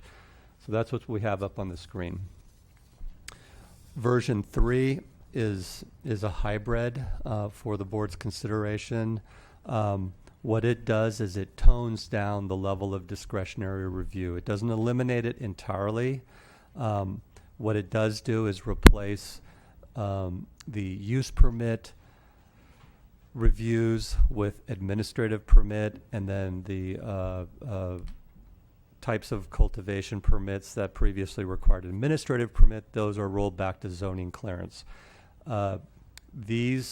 This scenario or version would allow for the lowest level of discretionary review that would enable the planning and building services and the community to help to assure a type of cultivation that may cause a land use conflict or an environmental impact to be evaluated and addressed. And again, just to remind everybody, not everybody in the audience probably was here at the last meeting, but these planning reviews, the administrative permit, the zoning clearance, and the use permit, they're all described in the zoning ordinance and include specific findings about each. So that helps structure how the reviews will occur. And so again, we have version 1 was the version presented at the last meeting. Version 2 is the version with the minimal amount of discretionary review. Version 3 is a hybrid where there's some discretionary review, but left at the staff level. Is there any questions about that? Otherwise, the zoning code has not changed. I follow it. Do you want to just repeat on the left-hand side of the chart? It shows R2, R5, which are residential. Do you want to just quickly describe those zoning districts? Yes. So on the table are listed the zoning districts where marijuana cultivation would be permitted in the county, which would include the rural residential, 2, 5, and 10 acre minimums, and then agriculture, AG, UR, upland residential, RL is our resource lands, and then RLs are resource lands.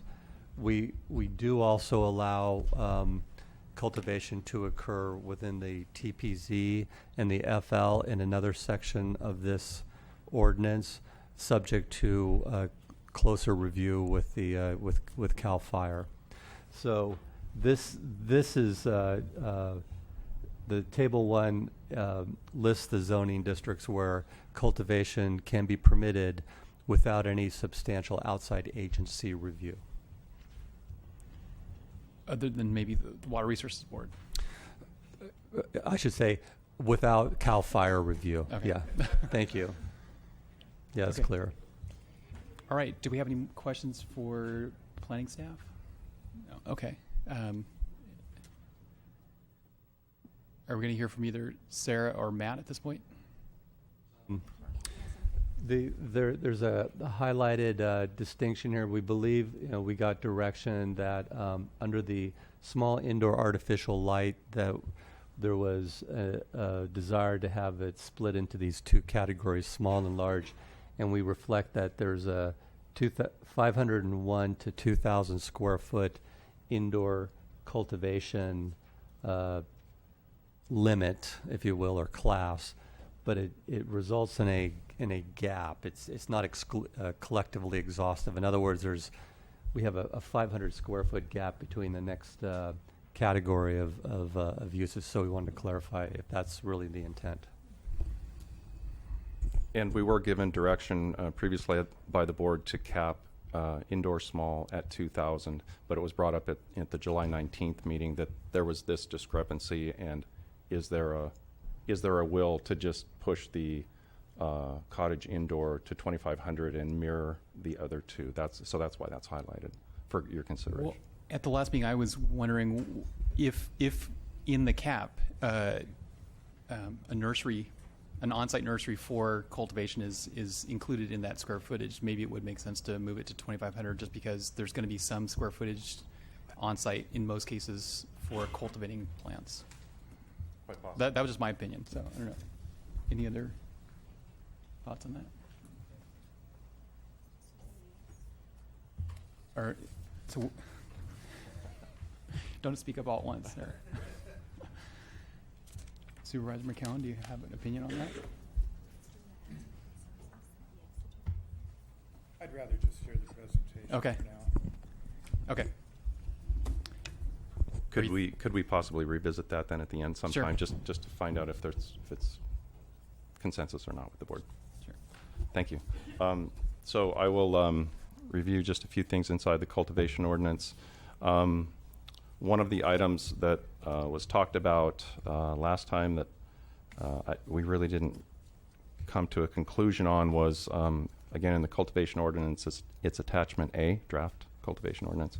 Page 7 has to do with light assistance and the discussion about generators. And this is pulled over. The last sentence in letter C at the bottom of the page on page 7 is the indoor cultivation of medical cannabis shall not rely on diesel generators for a power source. I inserted the words fossil fuel, and just in highlight there, the current 9.31 has that wording in it. The discussion at July 19th went to a broader topic, it started to seem like. So we were asked to bring this forward again.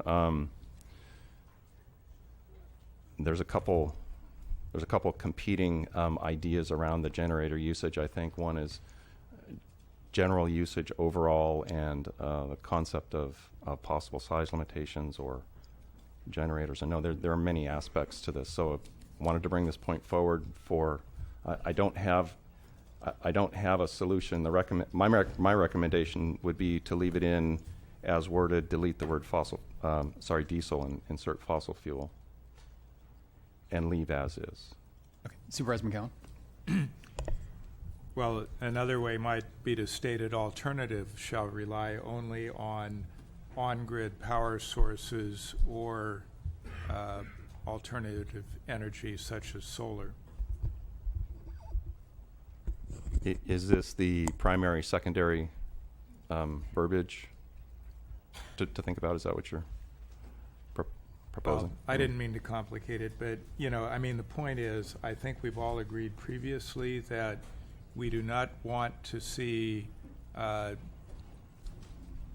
diesel generators, whether it's fossil fuel or some other kind of fuel that they can run through it, be the primary source of power for cultivation. I agree with that, yeah. Supervisor Woodhouse? Thank you. I agree with that too. I had input yesterday from a grower that indoor in cooler climates towards the earlier or later part of the season, when they're off grid, they couldn't do it without generator warm up to fight off the bugs or the mold off of their products. So if people are going to do it anyway, what does that mean when we're telling them they can't? Because I agree that diesel thing's out of control. I'm not changing my mind. But when it has to be done, they're going to do it anyway. And that's my objection to a lot of this is it's so complicated and we keep moving to include more people and then we end up with nothing. But I just had to say that for that constituent. Thank you.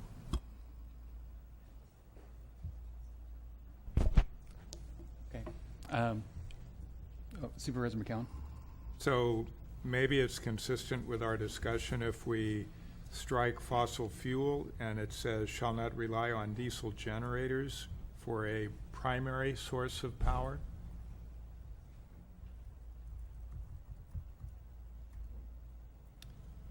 Is that reaction from staff? Does that present an issue? Well, in thinking about this, I was there's always the enforcement side, but we can sort that out. I believe in the field, things will become, I think, pretty obvious. If somebody's on the grid or they have a very well-established, some sort of alternative energy source there. So diesel versus fossil fuel is fine. And the only difference there was propane-powered generators versus diesel, and it's just a verbiage thing. To me, it's kind of the same issue, and we want to be environmentally protective, and we're always mindful of the CEQA impacts. So if you're switching propane for diesel, I'm not sure you're making a lot of headway. Could you just say trucked fuel? Well, I just think we shall not rely on diesel generators for a primary source of power. the word primary creates the exception that Supervisor Woodhouse is addressing, or accommodates it, I believe. I don't have the answer. It complicates everything because there is then a generator on site, and you have to wonder when it is running, and it makes it impossible. And we have 100 of these edge things we're looking at and avoiding. So I'm just pointing it out. I don't have a clear answer. Sorry. Yeah, that was my consideration too. The enforcement side of it, or yeah. So Well, if they've got a diesel generator and they have just one solar panel, odds are the diesel is their primary source. Anyway, and so you would know the output of your solar array or whatever your other source might be. So you could do some math and hopefully equate, to where you could say, oh yes, this alternative source is able to meet the lighting needs that you have here on site. okay, Supervisor McGowan. Well, I would suggest that staff highlight this section as one that requires additional wordsmithing to reflect the intent of the board, rather than try to come up with the exact perfect language right here. I could agree to that. Okay. So I think the intent is clear from us, so. Okay, I can. Because there's still a little bit of interplay with me with the maximum of 35 watts per square foot for the mixed light, and whether that's actually the right number, or if indeed a more general statement of shall not be primary source. So anyway, I think there could be more work there and maybe some input from industry experts. Thank you. Okay. Which can occur outside this meeting. Yes. Okay. But I think that there has been a lot of research, at least that's what we heard in general government, as to how they came up with the 35 watts. Is that correct, Chair Judy? That's what we were told, yeah. Okay. I can review that right now if that's a desire of the board to again get the wattage number that I came up with. If I that's think that would beneficial. be great. Do you want to talk about that now? Yeah. I'm content with just giving direction, but your call. Well, I think you need to hear it, Supervisor. So I was approached that the 600 watts per 100 square feet, which was in the original 9.31, was woefully inadequate. So I did some research and went on many different sites. There's all sorts of lighting schemes out there to accomplish different things.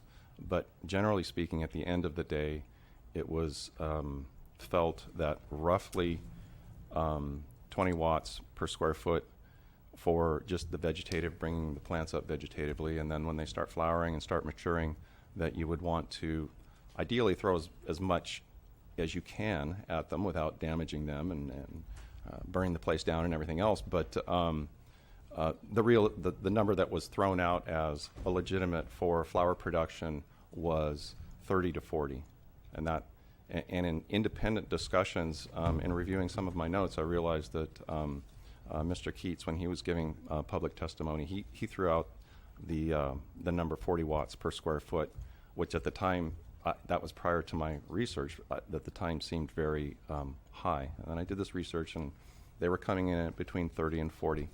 And other cultivators were coming and giving me square footages, and they wanted 1,000 feet, and well, the math worked out to 40. So the 35 is in between the 30 and the 40. So that's where that sits.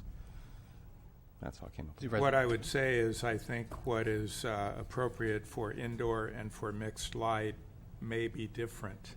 I'm not certain of that, but it may be different. And the 600 watts per 100 square feet that is in the current ordinance was based on public comment regarding what was appropriate for mixed light, although the way it's worded, it applied to indoor also, but no one ever enforced that. Indoor was a minor part of our ordinance as of now.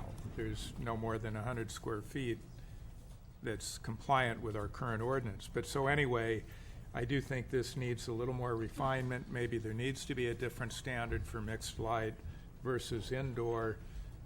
Again, I think staff can take further input outside of this meeting and craft language that addresses that issue as well as our concern about the use of generators. Okay. Okay. I'm going to agree with that. Or We ready to get onto the speaker cards? A couple more topics that were kind of holdovers from the meeting on the 19th. There was further discussion was desired by the board on the topic of provisional licensing. So I'm bringing it forward. I believe that provisional licensing would set us up in a very untenable situation, quite frankly.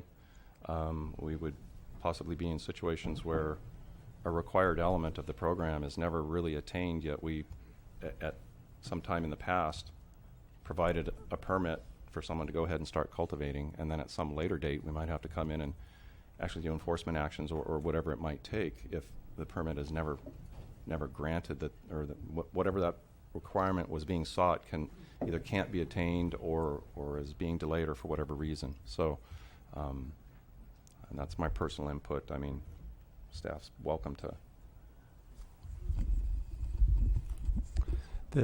Andy Gustafson, Chief Planner. So much of what we do here in land use and any permit program is coordinate with federal and state agencies, and everybody's wanting not to grant an entitlement or pull a trigger on something until everybody's ready and knows that the project complies with requirements. And a provisional permit issued by us, the county, could set us up for allowing something to go forward but not have yet complied with Fish and Game requirements or Regional Water Quality Control Board requirements. So it really would run contrary to how we conduct business with our state and federal partners. So I have a question on that. Do you see a difference? Because it strikes me there might be a difference between a permit that the county would issue for indoor versus outdoor. So it seems to me, for someone to construct or modify a building is a more permanent act than putting plants in the ground if we're outdoor.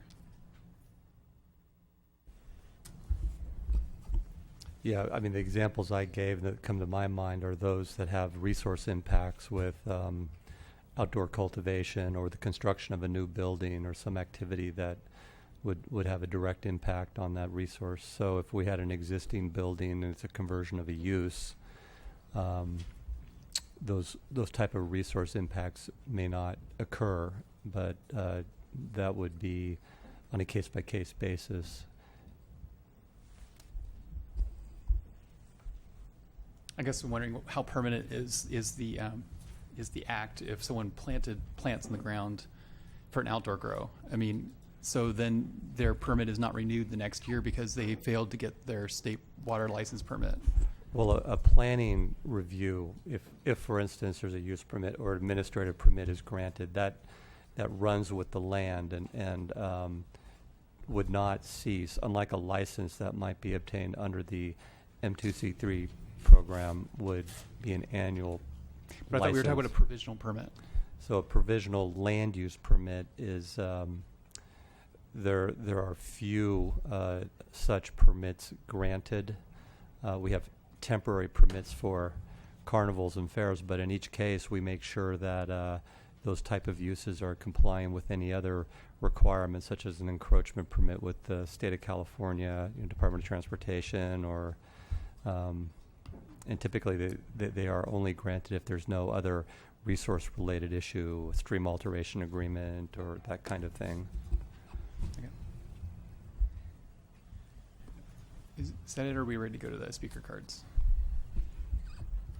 Just one topic that staff, in thinking about this cultivation ordinance and how it's worded, maybe bringing up for discussion the idea of, we're looking at regulating sites, really, quite frankly, and our ordinance as it reads right now requires individuals to have been cultivating prior to 1/1/16. But in reality, I think we're trying to maintain the same cultivation sites. So, and I would defer to County Council on this. Deputy County Council Matt Kudrowski. I'm looking at language that's on page 20 of the Ag Ordinance. It's paragraph 3 in section 10A 17.090. And where that's focused on is that until 2020, we're only considering applications for persons or entities that were cultivating cannabis. And after reviewing this language some more with staff and with council, I'd like to propose changing the basis of that restriction. I'd like it to, instead of applying to persons or entities that were cultivating prior to January 1st, 2016, to relate to sites where cannabis was being cultivated prior to January 1st, 2016. In a county with a long history of cultivation, it's a rational basis that the county would be concerned over reviewing and permitting existing sites before considering additional new locations in the county. And this is a neutral basis for how the county would be reviewing and sorting between different classes of people. It's based on actual things in the land, not just the person who was owning it at the time. Yes, the distinction is it's relating to the parcel, not the person. Correct. Makes sense to me. And also it maybe addresses the incrimination issue to some extent. I'm not so sure it gets to the heart of that, but it certainly looks at in terms of how the county is sorting between different classes of people. Yeah, okay. Supervisor McCowan? I understand the rationale, but one of the possible consequences may be that someone who has been cultivating, possibly in compliance with current regulations, possibly not, but they've been a current cultivator on land where they have a right to cultivate, they own it, they lease it, they may think it's either maybe not appropriate for permitting, or maybe they want to increase from 25 plants and they can't comply, but if they move to a new location, they would be able to operate in compliance. So we're potentially, this seemingly might prevent someone who's currently cultivating on, let's say, a 2-acre parcel with 25 plants from moving to a 10-acre parcel where they might be able to do more than 50 and potentially limit the impacts of their operation. Only for the first period of time after 2020, if that 10-acre parcel was one that didn't have a site on it previously, then yes, that would stop that. The goal here being to review the consequences of existing already graded or whatever sites exist to get those cleared out for the first 3 years. It wouldn't, if that person's site for the 2-acre site could still have some level of cultivation, they could seek that permit for that site. If the site they wanted to buy had an existing site, there would still be that. The distinction is just not on who's owning it, but what's actually on the ground. Correct, but I don't disagree with the idea of let's get a handle on what we have now before we start expanding, but it might mean that that person that isn't in the ideal spot now for what they want to do would have to wait potentially at least until 2020 before they could relocate to a more appropriate location. And it might mean they might not be able to get a permit to do what they want to do. I think if the concern is trying to lock down environmental consequences immediately, the goal, there's the idea that people who currently have a site would still be able for the first 3 years to have the additional benefit of finding a different new site in the county. Is that correct? Maybe there'd be a time limit on that, but there may be people that are able to comply with the setbacks and so forth, but it may turn out that odor becomes an issue, which is another requirement that a cultivator not disturb a person of normal sensitivity on another parcel with the odor. So they might otherwise be compliant. They can't comply with that one requirement. If they were able to relocate, they could solve everyone's problem, potentially. But then I think we're looking at creating additional opportunities for people just because they've been here, as opposed to maybe we have cultivators from outside the county who are just as capable on that other undisturbed 5-acre parcel or 10-acre parcel, but we're giving that first benefit to someone just on the basis of residency and nothing else. Well, I don't want to belabor the point, but it's only, again, an effort to try and accommodate an existing cultivator and lessen potential negative impacts either to their neighbors or the environment by providing an avenue for them to migrate to a more appropriate location. I think Humboldt had a similar clause, but again, I don't want to take up a whole lot of time with that, but it's a concern. It's a finer point that we could maybe dial in later, or the Planning Commission could, if the board wanted them to take a look at that aspect of it. So it sounds like what Matt's proposing is, well, right now, the ordinance as it's written designates this as a Section 8 voucher that someone has, and they could, as John is proposing it, it'd be a Section 8 voucher they can transport and take it to perhaps a more appropriate landlord. You're proposing to redesignate that property public housing, and so whoever wants to live there is living only in public housing, because that's you can only live where public housing exists. So I'm just using an analogy, but I think I prefer the voucher idea. Chair Jurdy, I think Andy has a comment. So, Andy Gustafson, I think this discussion that we just had now is exactly the kind of discussion that'll come back when we look at the at this issue in the initial study. There may be, if the board were to give us direction to base it on the parcel or the location, the problem or issue that was raised by Supervisor McCowan would be brought to light, and we could bring forward a remedy to that. So I just want to point out that what happens here today in accepting this proposal, these type of adjustments or shifts can occur when we come back after having, I'll say, stress test the idea through the initial study process. Okay, thanks. So we're ready to get on to the public comments? Okay. So the first card I have is from Craig Peterson, CAL FIRE, and then followed by Mike and Terry Johnson.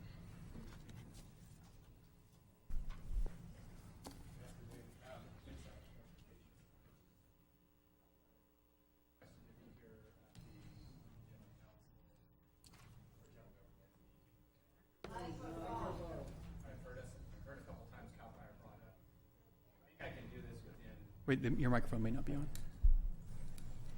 I think I can do this within the 3 minutes, but if I go just a bit over, is that acceptable to the board?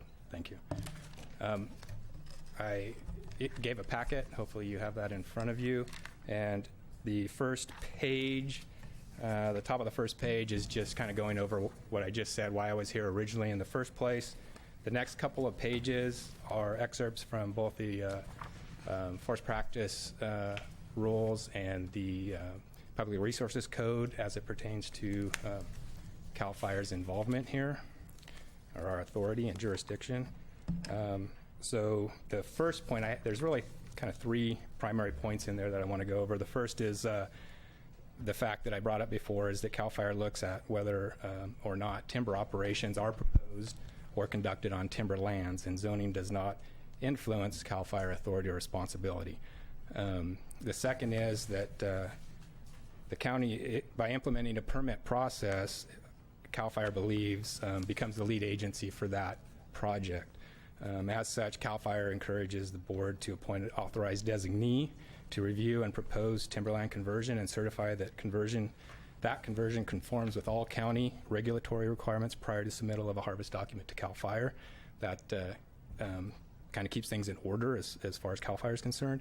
And then the last is that just want to point out that whether that there is an exemption to the permit process, but if even under that exemption to the county permit process, it would require the removal of timber on timberlands, then they still would need to come to CAL FIRE. They wouldn't be exempt. So I'll kind of address those specifically here. The first leads to the proposed ordinance section 10A.17.090 T, and it reads in part, if the legal parcel is zoned forest land or TPZ, an application would include the conversion of timberland, and I believe striking out the legal parcel is zoned for forest land or TPZ would address the concern that I have regarding timberland, and then because it just speaks to conversion of timberland at that point. And then the last kind of paragraph there, alternately for existing operations occupying sites created through prior unauthorized conversion of timberland, the applicant must provide evidence that environmental impacts have been mitigated to the extent feasible as required by resource protection agencies such as CAL FIRE, Regional Water Quality Control Board, and the Department of Fish and Wildlife. That kind of gets to the, while again, CAL FIRE doesn't bring, you can't bring it into conformance once the trees have been cut, but, and we don't issue after the fact documents. And then, again, getting to the authorized designee, the rationale behind that is that the conversion of timberland to an alternate use is a land use planning issue that is best addressed by the Planning and Building Services staff. Pre-review and approval by county staff would provide CAL FIRE the assurance the proposal is consistent with the county plan. Secondly, the county is the lead agency for their cultivation permit, and the pre-review and approval of the alternate use, quote, bona fide intent, is appropriately the county's authority and responsibility. The county would clearly be, quote, approving the cultivation activity. CAL FIRE would then ensure the harvest document complies with the Forest Practice Rules and Act for timber operations component. Requiring the CAL FIRE document first may constitute a piecemealing under CEQA. And third, the proposed ordinance language under T above could result in the conversion of timberlands in areas that ultimately may not fall within the permitting criteria. For example, the proposed site encroaches a setback, proposed type of permit is not consistent with parcel restrictions, etc. Only the county planning and building services staff can make those determinations, not CAL FIRE. And that has the potential to lead you into the concern that CAL FIRE has with converting a site for the purpose of cultivation and then coming to the county and not being able to get a permit, so you've converted it for naught. And then the last one speaks to the exemption portion of the document. Also, the last is the Farm Bureau had the concern with TPZ and the taxes, and that's not under CAL FIRE's purview. That's Board of Equalization and possibly Board of Forestry. CAL FIRE simply enforces the forest practice rules and the forest and fire laws, and that's what I had for today. And just trying to get this on paper because I know it's hard when I verbalize it. Okay, any questions? Okay, no. Oh, Supervisor McCown. I'm still a little bit unclear, so I'm getting the timberland conversion process, or if trees are to be cut. We have a lot of situations where there are openings in the forest, and again, we're talking about marijuana cultivation sites that would top out at 10,000 square feet, less than a quarter of an acre. So if someone is in forest land or timber production zone and they have an existing garden, and let's even assume that no trees were removed to prepare that garden, what do they need, if anything, from CAL FIRE? So just so I'm clear, no trees were ever removed from that portion site where they're planning on cultivating. Then CAL FIRE does not have any authority over that. Okay. Regardless of zoning. And I agree, there are areas that are currently open, meadows.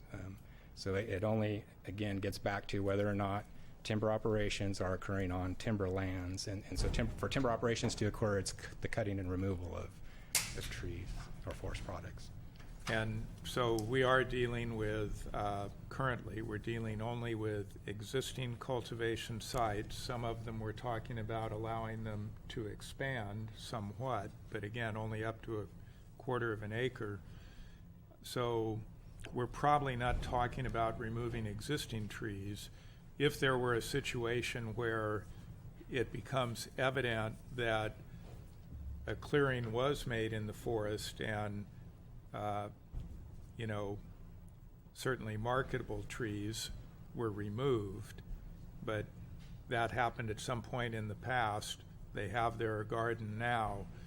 What process, if any, is available to them through CAL FIRE to come into compliance, or is that simply there is no process? So again, there is no after the fact, there is no compliance, and that's where I got to kind of adding that to changing that at the end of that first section where it spoke about the burden kind of falling on the county to ensure that they addressed any environmental impacts that may or may not have or may have resulted from that original illegal or unpermitted conversion.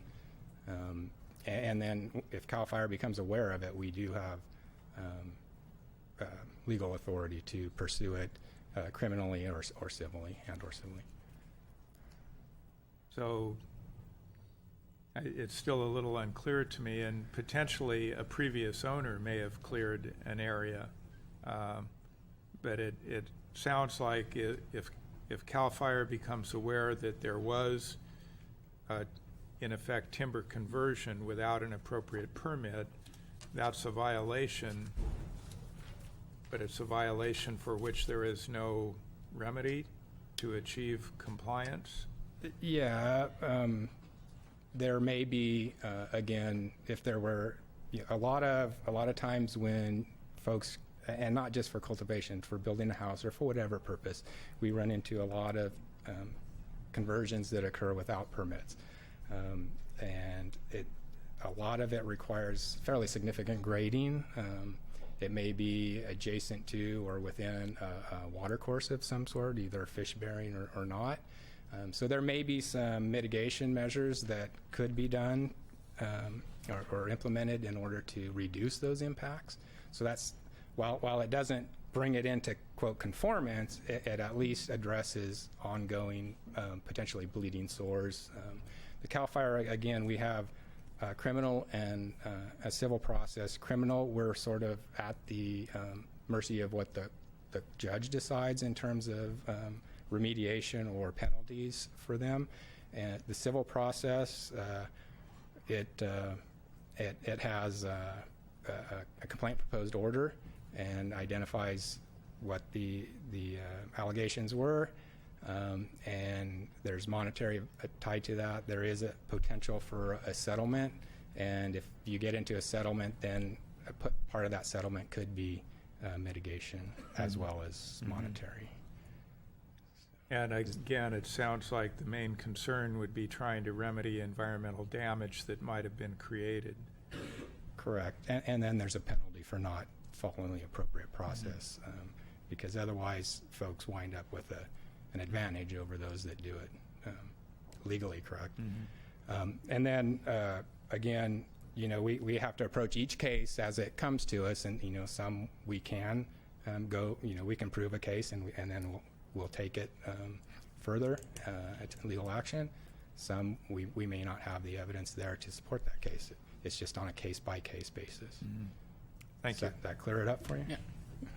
It helps. Okay. Thanks. That's why I put it in writing, because it is very complex, even for practicing foresters. Okay, so we got quite a few more speakers here. Okay. So Mike and Terry Johnson, followed by Jeanette Peterson.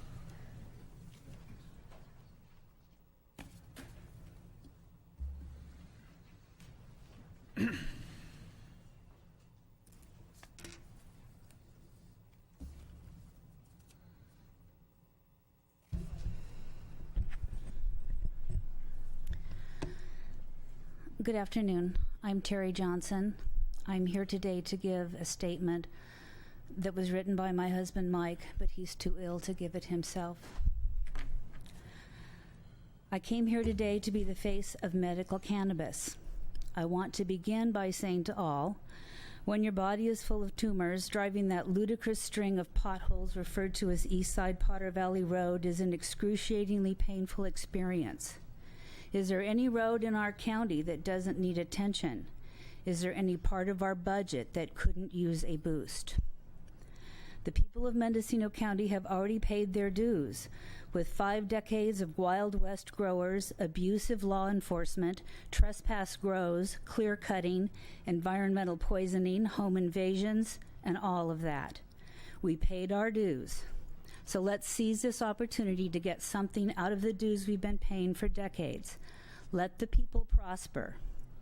Let us maximize use of our agriculturally zoned lands by allowing owners of appropriate properties with certified water supply and runoff control to lease to multiple permit holders. We can teach pot growers to farm in earth-friendly ways if you let us. Centralization would make regulations and inspections cheaper and easier, and property owners can certainly use the income.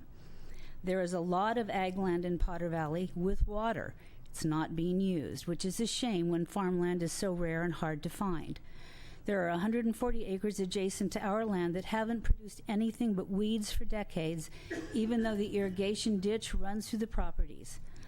Millions of dollars and dozens of jobs lie fallow for no reason. The purpose of this cultivation legislation is claimed to be regulation, but it's only a question of how much money you are going to take from us and under what pretense.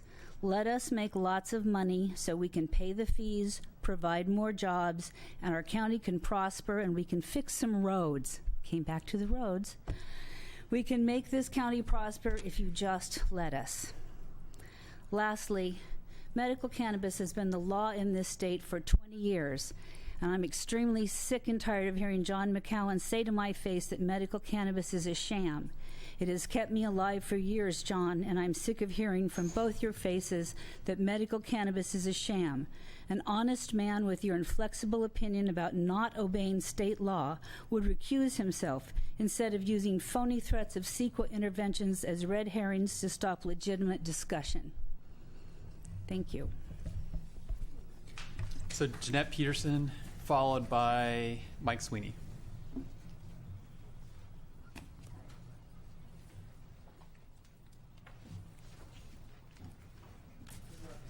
It's your government, people. It doesn't belong to those people up there. You own this building. You own this government. Let it serve you instead of the other way around. Good afternoon.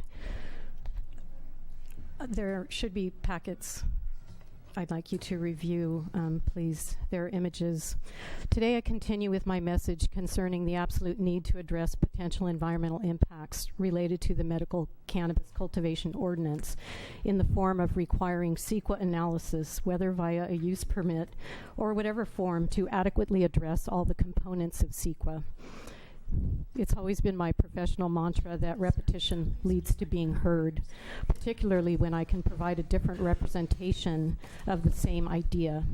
In this case, a picture's worth 1,000 words, and I have provided each of you with 23 pages of pictures that I can authenticate because I took most of them, and I was present when the others were taken. I'd like to direct you to pages 13 through 15. And those images relate to 9.31 ordinance sanctioned 99 plant allowance prior to the 99 plant allowance being suspended. I also would like to direct you to page 19, the landslide I spoke to you about the last time I was here at your last meeting. I hope that all the images stir you visually, viscerally, and intellectually. Those who say they're not causing environmental damage and don't see a need for another layer shouldn't be concerned about the CEQA component. The thrust of what I want to impart to you today is that unfortunately there are so many out there cultivating who really don't know what they don't know with respect to what causes environmental damage, because there are so many technical pieces and nuances in open natural systems that are challenging to understand unless one has practical, on-the-ground professional experience in addressing such issues. This process should not solely be about just words on paper. There must be a nexus to clearly address all the on-site potential environmental effects related to medical cannabis cultivation related to the ordinance. And again, I put these images together because they are visceral and they should grab your attention. They must, because for every one of these images, I guarantee you there are dozens upon dozens out there that escaped my notice when I was an environmental enforcer. Thank you. Mike Sweeney, followed by Terry, I'm not sure about your last name, Terry Jericho?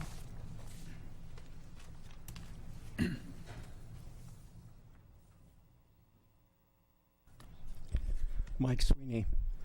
In dealing with this issue, you work in the shadow of the initiative that marijuana growers have qualified for the November ballot. I'll call that for what it is, the Marijuana Takeover Act. It creates an existential threat to our community. It would legalize commercial marijuana in every residential neighborhood.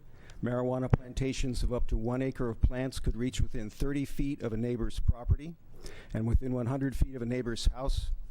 It would abolish the right of anyone to complain about the odor of marijuana, since marijuana growers would be covered by the Right to Farm Ordinance, which effectively blocks nuisance complaints. It would allow marijuana cultivation and sales 400 feet closer to our schools and parks. It would eliminate effective enforcement of rules of any kind, including residency requirements, by replacing the sheriff with a civil procedure that would be so weak and slow as to be non-existent. It would allow an unlimited number of dispensaries in any commercial zoning. Incredibly, it would make explosive butane processing of marijuana a principal permitted use in all industrial zones, even though this dangerous practice has caused innumerable fires. It would be yet another loud siren call that if you want to make a fast buck growing lots and lots of marijuana, come to Mendocino County. And it would supersede any marijuana ordinance that you might enact, and it prohibits you from making even the slightest alteration in the Marijuana Takeover Act for 1 year and 9 months, and then only if you adhere to the purposes and intent of the initiative. Any additional time or money spent on an ordinance by you, your staff, or your CEQA consultants would be a total waste if the Marijuana Takeover Act wins the ballot only 98 days from today. I believe it can be defeated only if that part of the community that doesn't like the present impact of marijuana feels that an electoral fight would be worth the effort. These folks may feel, as I do, that you would go ahead anyway and adopt your own ordinance that is too permissive for marijuana growing. You could reassure these folks by suspending your consideration of an ordinance until we know the result of the November election. Then if the Marijuana Takeover Act wins, you will have saved a lot of wasted time and money. But if it loses, you would then be on stronger ground to make essential choices about how much commercial canopy to allow and where, how well it should be isolated from neighbors, and what permit conditions you should require. No one can accuse this board of failing to work hard to develop a marijuana ordinance, which we need. You and your staff have proved that you are prepared to move ahead. Please consider, however, suspending consideration so the voters can approach this issue knowing that the board will take a fresh look following the election. Terry Jericho, followed by Larry Rosen.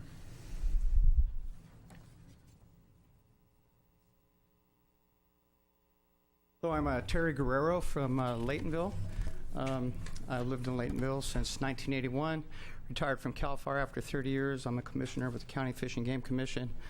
Have over 20 years with the Northern County Volunteer Fire Department and was a reserve fish and game warden for 15 years. So I support and dovetail Jeanette Pedersen, exactly what she has said from my personal experiences and what I've seen, both from as a firefighter, as a volunteer, paid professional, and as an enforcement and fish and game. What I bring to you today is I recently spent $20,000 out of pocket, personally, because of diversions and seasonal dams that have been placed upstream above my property over the years, and every fall they wash out. That damage initiated 15 years ago prior to my current neighbor being there, and so the devastating effects still continue, and ponds go through succession naturally, that's understandable, but the process was just, made much worse, much more faster because there was no oversight into that. Fortunately, I have a relationship with my neighbors. I don't grow, but there is a position of trust. And when they start their season, I go talk to them because I have a 6-year-old and 8-year-old that swim in my pond. And I'm concerned about nitrates and fertilizers and pesticides rolling off, on 2 20-acre parcels when you're talking only 100 or 200 feet upstream from my pond. And then that pond leaches into my water system. So I implore the Board of Supervisors to make sure that, when this neighbor moves and I have someone moves in who's in for commercial production and doesn't have that relationship or trust with me, I don't want to have an ongoing civil dispute with my neighbor. I want the force of law and rule to protect my children and my family for the future. And speaking as a Fish and Game Commissioner, we also have a responsibility under County Code 2.50 to guarantee the future of our wildlife and fish and game heritage in this county. It's in the county ordinances. So I really think, if I wanted to convert some land on my property, I got to have 3 years of biological data and spotted owls and all that kind of stuff.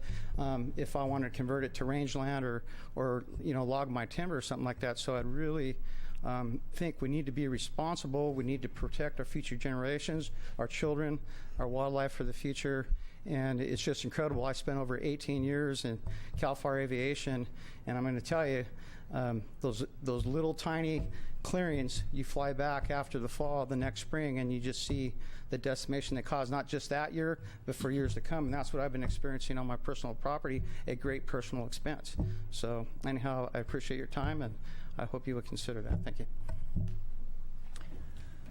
Larry Rosen, followed by Deborah Edelman. Thank you again for letting me speak. Larry Rosen in Ukiah, above the East Hills. I wanted to suggest to you that I'm glad to be here talking about medical cannabis, but my neighbors are afraid to. I ran into one of my neighbors on the way out here, and I said, please come join us. There's going to be an open discussion at the Board of Supervisors meeting. And she said, oh, no, I can't do that. I'm still in the closet.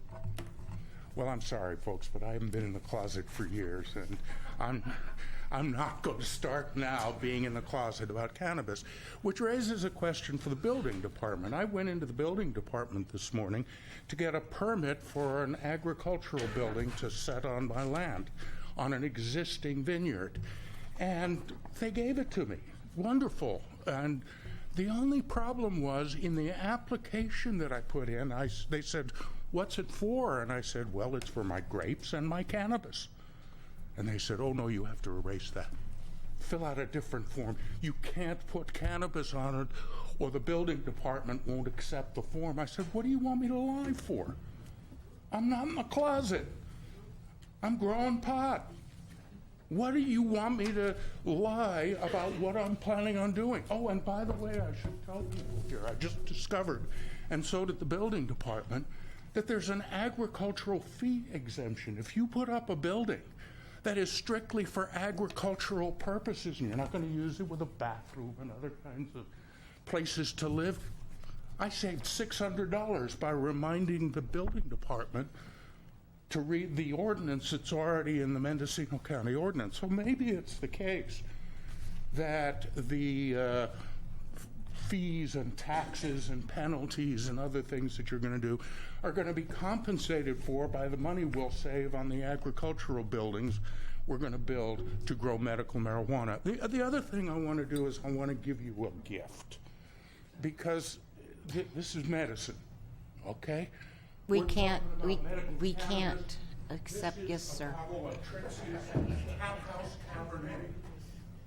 From grapes grown on my property, certified organic, made by some people down at Nelson's, south of Ukiah. We paid $8,000 to have 2 years worth of grapes done. That's medicine. You can have it. I give that bottle to the Board of Supervisors. And enjoy it, please, except I have to caution you. I can't sell it to you. State law won't let me sell it to you because I didn't put the right kinds of labels on that.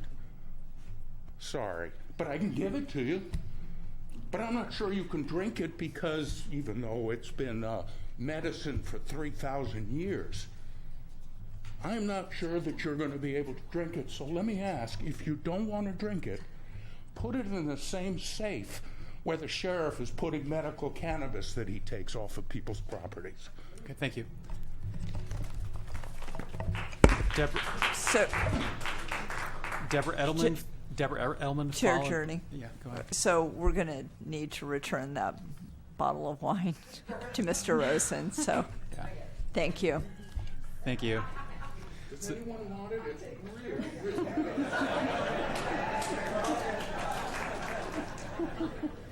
And Deborah, you'll be followed by Valerie Edwards. Thank you. Okay. Hi, I'm Deborah Edelman. I'm representing the Mendocino County Resource Conservation District. I have no wine to give you, I'm sorry, but we can't take it. Right. I'm adding a few comments to the letter we've already submitted to the board about the ordinance. One is that as a natural resource protection agency, we would like to see additional stronger language to protect watersheds. And actually, there's some excellent language in the not yet passed Adult Use of Marijuana Act, Prop 64, and I'd like to read it. Act requires that individuals, this is a quote, individual and cumulative effects of water diversion and discharge associated with cultivation do not affect the in-stream flows needed for fish spawning, migration, and rearing, and the flows needed to maintain natural flow variability. If a watershed cannot support additional cultivation, no new plant identifiers will be issued for that watershed. So we would love to see similar kind of language to take into consideration in stream flows and cumulative impacts. We'd also like to ask for that there be a proof of a legal water right. The way the ordinance is written now, it just requires proof of a filing. We would like there to be a proof of a legal right proof of a legal water right, since not all filings result in actual approval. That would again ensure legal use of the water. Third, we would like to see some language included about creek setbacks. This is required by the Regional Water Quality Control Board for their permit, but it would be good to have that explicit in this ordinance, recommending that cultivation not be allowed within 100 feet of surface water, i.e. a wetland, Class 1, Class 2, or Class 3 streams. And again, that would be required by the Regional Water Quality Control Board permit, but it would be good to have it here as well. I'd like to say that we would like to see a robust CEQA process, that will be essential for making sure that environmental quality is maintained. And I would like to echo Mike Sweeney's comment that the Heritage Initiative would supersede this ordinance and has less stringent environmental protections. So that's something to consider. Thank you. So I have a question for you. Yeah. And maybe this is also just for planning staff, but since on the setbacks from streams, you're referring to a setback requirement by a state agency that will also be issuing its own permit. Correct. Because that state agency could at some point in the future change that setback requirement, and the county's ordinance is something the county, it's fairly bureaucratic in terms of amending it. It can be done, it will be done. But I'm just wondering if it would make more sense to simply say that if we were to put that in there, that the requirements will match with the requirements of the State Water Board. I think that's that's something to consider. But at the moment, there's nothing about setbacks from creeks at all, so that would be good to include. It just seems to me that'd be a way of referencing it, acknowledging that there is a setback established by them, but it could change from year to year. Right. Okay. Thank you. Okay. So Valerie Edwards is followed by Julie Cartier. Hi, my name is Valerie Edwards from Laytonville. I'd like you to strike the 2-acre minimum. To place the 2-acre minimum will leave many communities that are made up of small parcels outside of compliance. It discriminates against the most financially vulnerable constituency. Mendocino County has many small farmers who struggle to make financial ends meet and are trying to do so by growing on the only parcels they can afford. Prices are already going up on land, and the children of many native Mendocinoites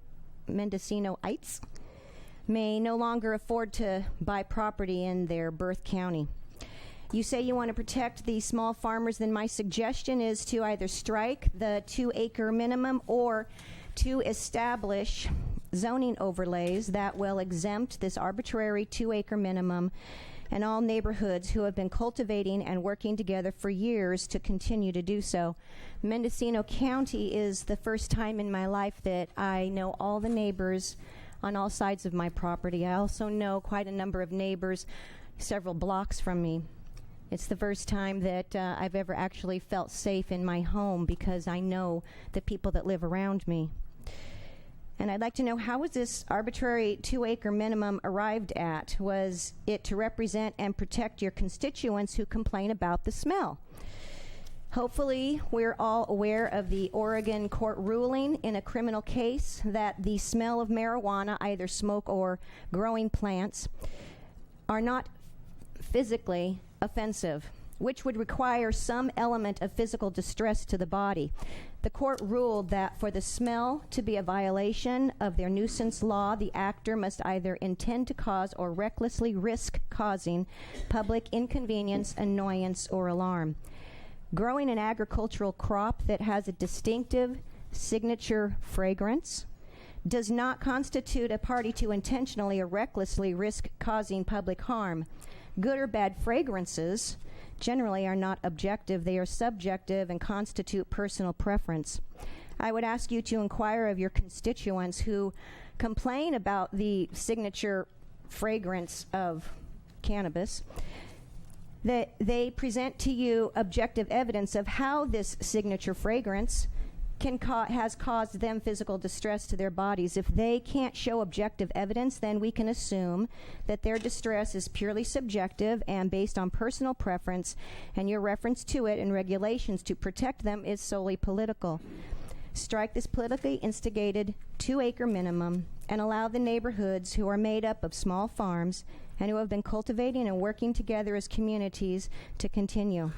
If you find it necessary to side, then please allow zoning overlays to protect the small farms who have been the environmental warriors and protectors of Mendocino County. Hi, my name's Julie Cartier, and I'm from Laytonville. I actually live just off of Branscombe Road in a small neighborhood. I'm asking that you strike the 2-acre minimum, as most of my neighbors, including myself, have parcels that are under 2 acres. I myself have a parcel that's under, give or take, a half an acre. My whole neighborhood would be out of compliance. So if you let this stand, then we all would not be able to grow our medicine. I have been disabled for 6 years now. Without medical marijuana, I would have a very difficult life. So this medicine is very important to me. I'm sorry that I don't trust other people to grow my medicine for me. I've seen too many other gardens grown, and some of the things that they use on their cannabis is frightening. So it's really important to me that I grow my own medicine, and I'm really frightened to see some of the changes that are coming about. So if you would consider this, it would mean a lot to me. Thank you. Okay, Jason Brenner, followed by Susan Schindler.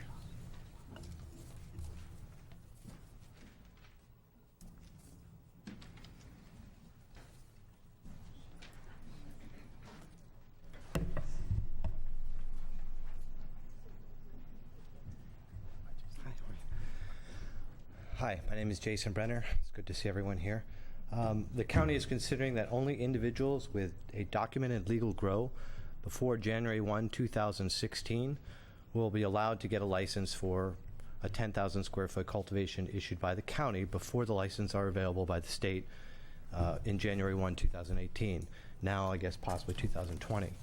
This could potentially limit my client's ability to do a cultivation through the expedited licenses process the county plans to make available for local residents, documented legal growers, in March 2017. This requirement was added in March and April of this year, and the requirement requires some documentation, photos, zip ties, receipts to prove that you were cultivating prior to January 1, 2016. I probably don't need to remind you, but the zip ties obviously were voluntary, and only up to this year. And also, documentation has always proven to be to some level of risk for cultivators. Personal 25-plant cultivations are most likely not documented. Many locals, therefore, will not be able to meet that January 2016 proof of documentation or cultivation. I ask that the board and the county, the ad hoc committee, to have the date moved from 1/2016 to May 17th, the deadline issued for compliance with the emergency ordinance. This would still allow precedence to be given to resident cultivators, and an additional 5 months will hardly present additional environmental impacts. It will, however, allow moving that date from 1/2016 to 5/17/2016. It will allow potential cultivators the time they needed to prepare the proof of cultivation to show that they've been doing so. Thank you. Susan Schindler, followed by Ben Blake.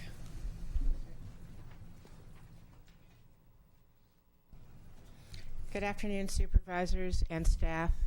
Thank you very much for listening to me and for taking the time to try and figure out all of this with us. I'd like to start by asking you to give me a definition. And I think it's a really important phrase, and I can't figure out what it means. And I'd love the definition to come from the board, not from county council, because this is your ordinance and your policy.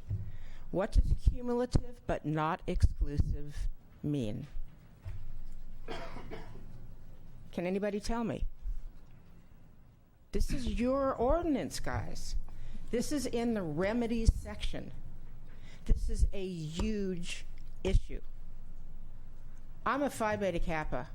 I spent 10 minutes trying to find the definition of this. And the only thing that I could figure out was that it said any contractor who signs a contract where the remedies say cumulative but not exclusive is a total idiot. This is a contract. It says cumulative but not exclusive, and it lists a whole bunch of remedies. Can anybody tell me the definition? This is your opportunity to address us. We'll try and get an answer for you later. I appreciate that, John. Thank you, because I think it's a really important phrase. Equally, what is the definition of publicly traveled private road? Oh, my God, Lord. Seriously? A shared driveway. Say it again? A shared driveway. Okay, so if I have a lock and a gate, but I have an easement for PG&E, that becomes a publicly traveled private road? A shared driveway that would serve 2 or more residential parcels is the intent of that. Okay, so if there's a gate before that shared driveway? I don't want to debate it with you. Okay. Thank you for trying, John. I appreciate it. But I think it needs to be more finely defined. Additionally, I would really love somebody to provide for me Chapter 20.242. I spent so much time trying to find it. I looked on county law, I looked on planning and building. It's in a really important part of this ordinance, and I don't know what the heck it says. Equally, a definition for canopy. The only thing it says is to include vertical. That needs to be defined, not just for us, but for them. Okay? There are also inconsistencies. The tax ordinance says there can be 1 patient for a caregiver and 100 square feet. This ordinance says on one page there can be 2 patients. On another page it says there can be 5 patients. You guys are worrying about CEQA and Paul Truitt? Just worry about Americans for Safe Access and that number. Okay, thank you. Your time's up. Thank you. Ben Blake, followed by Corinne Powell. Chair Jurdy, Yeah. I have a quick announcement. Sure. We have a white Toyota Prius that is parked in the construction zone. They're going to be gating that construction zone, so if your car's in there, it's going to get locked in. We're thinking somebody might be here in the board chamber. Again, it's a white Toyota Prius, license plate B6YK105. So if it's your car, please move it. Thank you. Hi, my name is Ben Blake. I'm a farmer from Anderson Valley and a member of California Growers Association. I'd just like to thank the board for all your continued hard work on this issue. I'd like to discuss several points. The first is related to use permits. I'd like to applaud you guys and applaud staff for coming up with several alternate tables with less restrictive use permit schemes, particularly Table 2. And I would just urge staff and board to consider moving to closer to Table 2 and what's outlined there. In addition to that, there omitted from that table is what would apply to TPZ and forest land properties that get grandfathered in.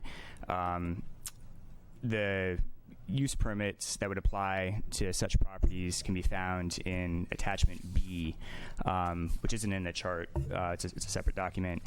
And as Attachment B reads right now, for small gardens, you would need an administrative permit. For medium gardens, you need an administrative permit, and for large gardens, you need a use permit.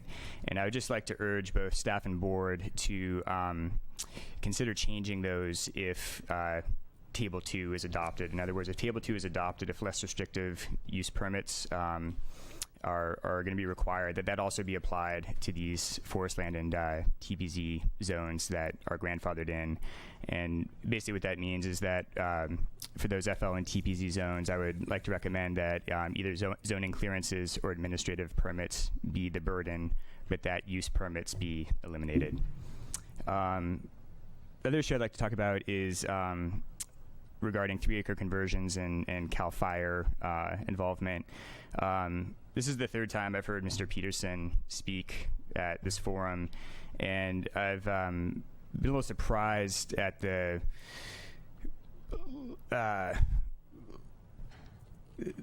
lack of understanding and recognition of his comments that I've seen reflected in the drafts of staff. I've seen him repeatedly mention several issues that have yet to be addressed.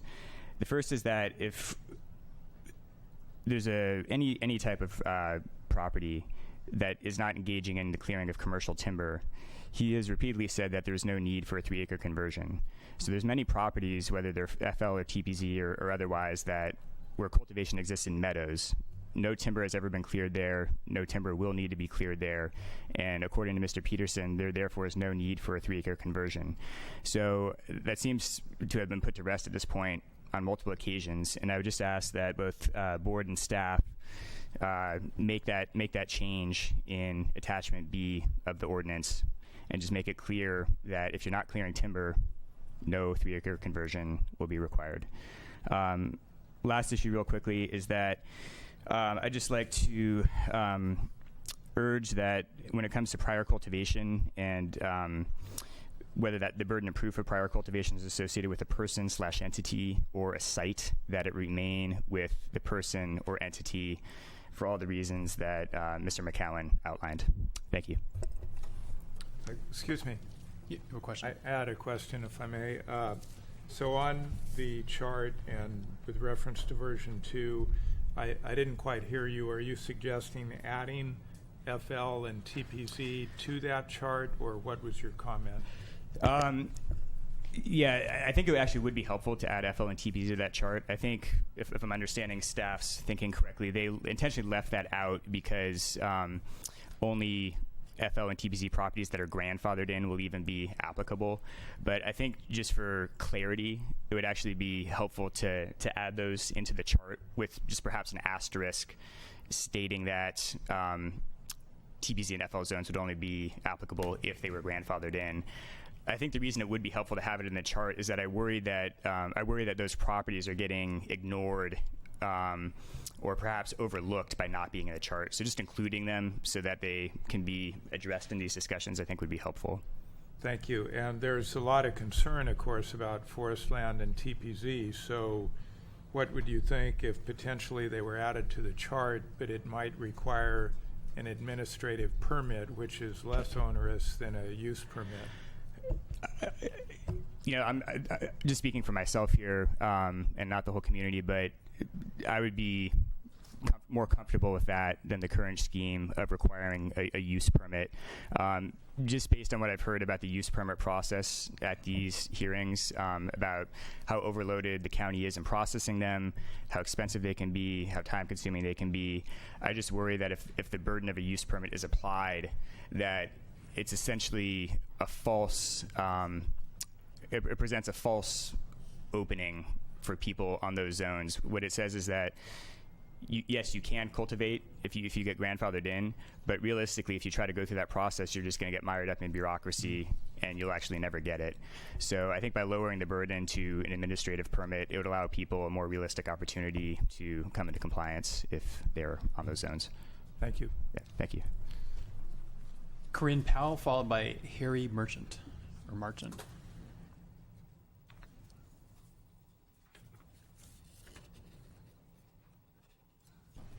Good afternoon, Corinne Powell from Ukiah. Like Susan Schindler, I am very concerned about Chapter 20.242, as it is referenced in the ordinance draft multiple times. You may recall that that was a chapter discussed by Mr. Gustafson earlier. That is also the chapter that contains the language about slope. To my knowledge, the last draft of it I could find online was from early July. Haven't seen anything new. Don't know whether the board has given staff any direction regarding slope that will qualify gardens under the ordinance, and I would very much like them to clarify that now if possible. You got 3 minutes. Keep going. Will you please direct staff on the slope issue and what will be appropriate for our rather hilly county, as every version of Chapter 20.242 has the slope that will be acceptable in the county at 15%.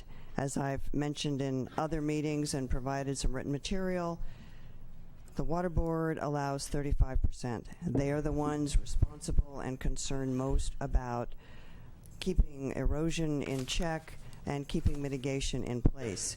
Can we please have guidance to staff on a slope issue today? We will discuss that issue when it comes back to the board. When it comes back to the board after discussion? After public. Thank you. Harry Merchant, followed by Avery Edmonds.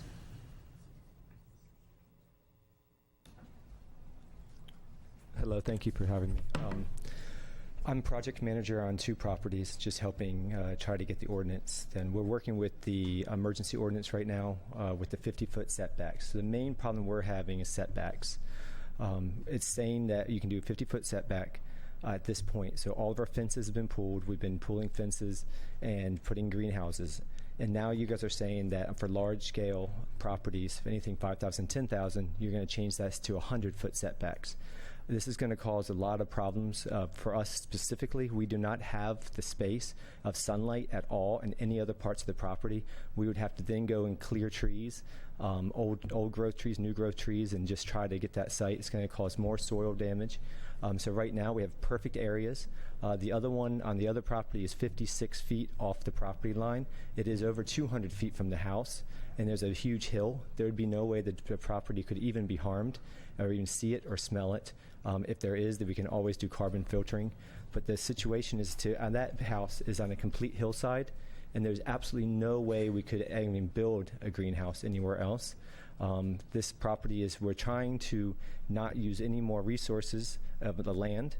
We are trying to make sure we fit into your ordinance perfectly. We're trying to do everything right. But as soon as you change these laws down to 100, all these greenhouses become useless. All that work we put in, we are just small farmers. I'm just trying to help. We have to do the drilling ourselves. My hands are blistered to prove it. We're here trying. We're trying our best.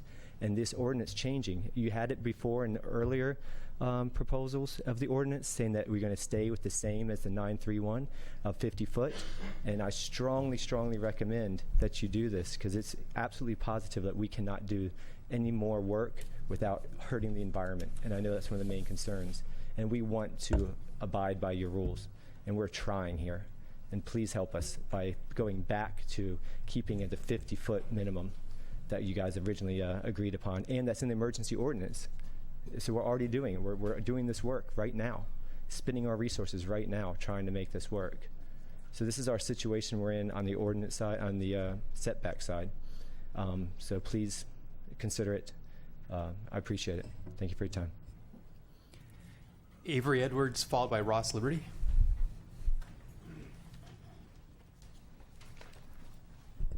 Hello, I'm Avery Edmonds. I'm a resident, homeowner, voter, and cultivator in Mendocino County. I live in Willits. And I'm here today. Thank you for having us, and thank you for the, I appreciate the transparency of this process, even with all its hiccups. And I'm here today to express the dire need as we move forward for this county to consider simultaneously not just permits for cultivation, but permits allowing for distribution and transportation. For those of us who were fortunate enough to enroll in the 9.31 exemption program, the emergency ordinance before the black-tailed deer situation, we essentially, as cultivators who are in compliance, we become sitting ducks who can only be compliant to the borders of our properties. Not only are we, as cultivators, open to harassment and seizure from law enforcement as far as we may have to take it, but it also simultaneously opens up the county for litigation, as we have no compliant means to, you know, I have multiple cultivation agreements with people who are trying to come into compliance as distributors and transporters in this county, and they're having to move to Sonoma County, who is considering and offering these types of county permits. And, you know, I think that as cultivators and as a county and as business people, and I think that not only are we shortchanged, but the county is shortchanged in its ability to function legally without these other types of licensing, or at least permitting on a county level to be available. So that's what I got. Thank you. Thank you. Ross Liberty, followed by Sherry Glazer.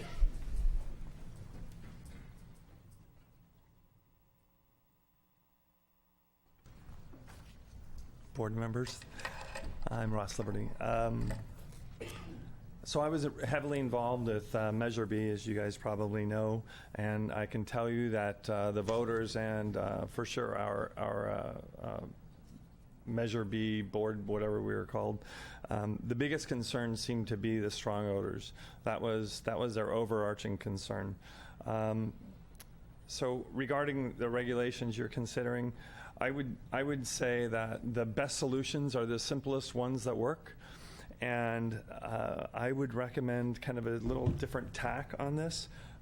Large setbacks to protect the neighbors from the odors that are so objectionable to many. No maximum grow limits. Larger grows become farms. Larger growers become farmers. Farms and farmers are readily regulated. Outlaw grows become marginalized out of existence. It's done. You don't have to worry about all the minutia. They're gone because the large farms, they drive the price down, and that in fact will make it better for the consumers, and it will get rid of a lot of the issues that you're having. Simple solution. Thank you. Sherry Glazer, followed by Swami. Hello again, Sherry Glazer from Albion. A couple of things I would like to ask the board if you'd consider using the word cannabis as opposed to marijuana, because marijuana has all these connotations, and we are really looking for medical cannabis support and licensing here. We're not into the recreational part, so I'd like to ask that. Also, I'd like to lodge a complaint, if I may, about Mr. Hamburg recusing himself. It seems to me that he represents the district that is really in need of representation here. One of the reasons I voted for Dan was because he has a relationship to the cannabis industry. I don't see a conflict of interest. We're not talking about profit of any kind. This morning when you were addressing the issue of cockroaches at the Ukiah High School, Ms. Brown and Mr. Hamburg both have grandchildren there, and he did not recuse himself on the cockroach issue. So I don't understand, and I'd like the board to really address this. We need representation, especially if we're talking about taxation. Also, I'd like to address the provisional permits and licensing. With the Black-tailed Deer Association coming in and cutting off the deadline and making it 24 hours, many of us were left out in the gray area once again. Now, I would ask that both of these gentlemen in charge of these agencies not consider their own personal opinion on how it would be to issue such permits, because we can write on that one piece of paper, this permit is good up until, and that's where also the third-party inspection is so important here and provides so much needed employment in our area, where we can qualify inspectors to come through and do their job. And as we were talking about zoning clearances, and correct me if I'm wrong here, this is a unique situation. Is that true? That we're saying that in particular situations please. Oh, I'm sorry. That we're looking at, unique situations, so unique clearances and unique zoning and unique situations, which is where the third-party inspections really will come in handy. All of us are unique. Each plant is unique. Each grow, each property. So we're trying to put this blanket over an incredibly unique situation. I'm just a big fan of third-party inspections, helping each of us, according to our land and the resource of our own land and what we can do there. It would really take off a lot of all of this trying to round us up into one category. Thank you. Chair Judy? Sure. The cockroach issue was a report, not legislation. There is a difference, so thank you. All right. Swami, followed by Sarah Bodner.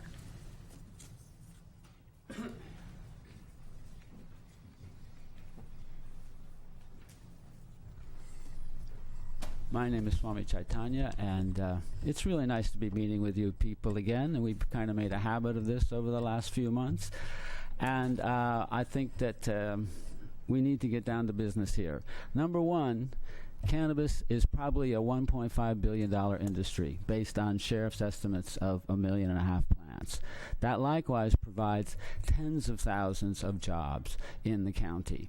So what we're looking at here is the goose that lays the golden egg. And you can destroy it very easily by putting onerous restrictions, petty little inspections, onerous taxes, permit fees, and everything else, because most farmers are small farmers here because we have been trying to work with the 25 plant limit. So if you tax us and permit fee us out of existence, you're going to kill this industry in Mendocino County. Another point.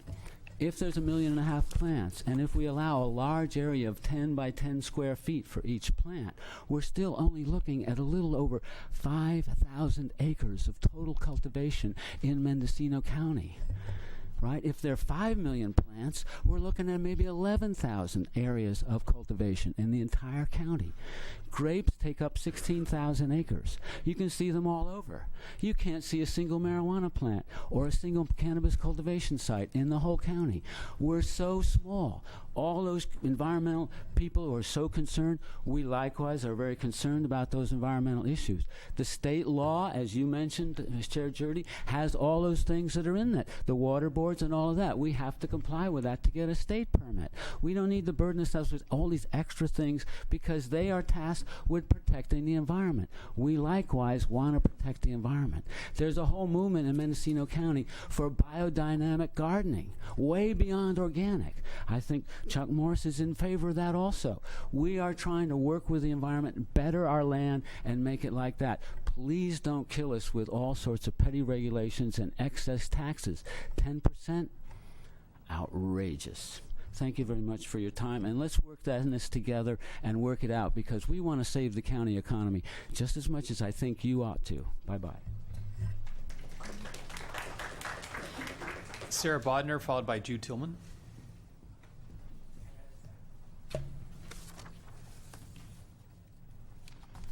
Hi, thank you. I'm Sarah Bodner. I live in Mendocino, and I'm with the Mendocino Heritage Initiative. I went to the CGA, California Growers Association Policy Summit in Sacramento last Friday, and at one point, the executive director, Hezekiah, asked the room, there were hundreds of people there from all over the state, how many of you live in a state that has any sort of active permitting program for medical cannabis? And there were at least 5 of us in the room that are here today, and we raised our hands, and there weren't that many other people. So I'm really proud to live here and to be part of this conversation and to be part of a county that is having a really hard conversation, whereas many other counties have chosen not to have it and simply ban it. What we have before us is not enough. We need to be creating permits for every aspect of the industry much faster. And we're really going to take that up at the ballot this November with the Mendocino Heritage Initiative. We are proud that as of this morning, it is officially on the ballot, and thank you for pushing this to the voters. There are many untrue things about the initiative today, but we'll take that up later. We've got months for that conversation. The thing I want to speak to, and what I'm really proud of is that this county has been committed to protecting small farmers. And something came up in today's meeting that we hadn't heard before that is a crucial issue for small farmers. This proposal from County Council to change it to be a site-specific permit as opposed to a cultivator-specific permit is a huge departure, and I want to talk through some of those implications and suggest that this is a policy decision that the board should be making and not pass along to the Planning Commission or to staff, because it's a huge game-changing consideration. Now, we have currently a program that's based on cultivators complying with the law, and we have 2 main goals. As the cultivator community, I think these are shared goals with the county, to both protect small farms and protect the environment, and never at the compromise of each other. Good policy should not be about what may or may not have been happening in the past in an unregulated market, but how we design policy to ensure that all practices in the regulated market moving forward are the best use of the land. And if we can guarantee that, that shouldn't be tied to the site. It should be that we should evaluate the cultivator's practice and the experience they have.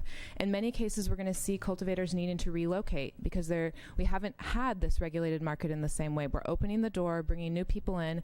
They may choose to both change their site or change their growing methods because the market is changing and adapting. They may move from indoor to mixed light cultivation. They may move from outdoor to mixed light cultivation or mixed light cultivation to outdoor. So they may be looking for new properties. People are shopping right now. And they're shopping for parcels that will allow them to come into compliance with the laws that you're designing.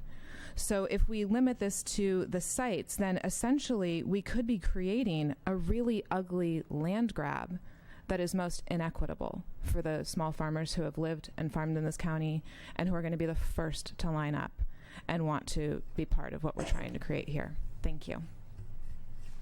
Jude Tillman, followed by Casey O'Neill.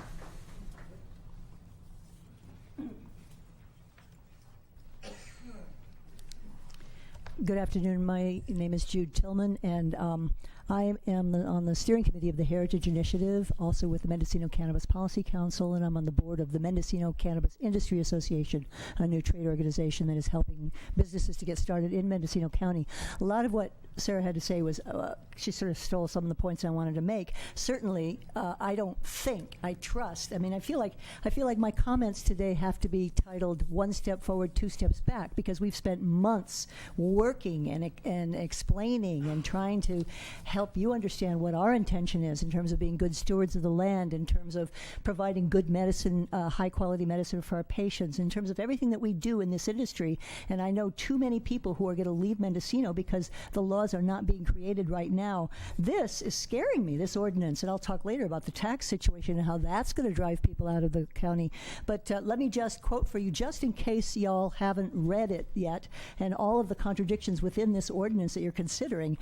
Section 10A.17.160, public nuisance. Any violation of this chapter, including but not limited to failure to obtain and maintain in good standing any permit required by this chapter, compliance with any required element on which a permit was issued pursuant to this chapter, or any violation of the provisions of this chapter where a permit is not required shall be, and the same hereby is declared to be, a public nuisance and unlawful, and shall be subject to injunction, abatement, or any other administrative, civil, or criminal remedy available to the county under the applicable state and county laws. Really? I thought we went past this months ago. This is crazy. You're going to throw this back into the criminal black market? Look what happened in Colorado. They got too restrictive. They got too taxable, taxed too much on their cannabis industry, and now they're backpedaling because it just put a surge into the black market. Come on, I thought we were past this. Let's just read it, okay? This is no good. We got to go forward. We have to go forward. And of course, most of those comments made earlier by the gentleman who mischaracterized the Heritage Initiative, I trust you all know they were completely inaccurate. I trust that. I hope I'm not misplacing my trust. Thanks very much.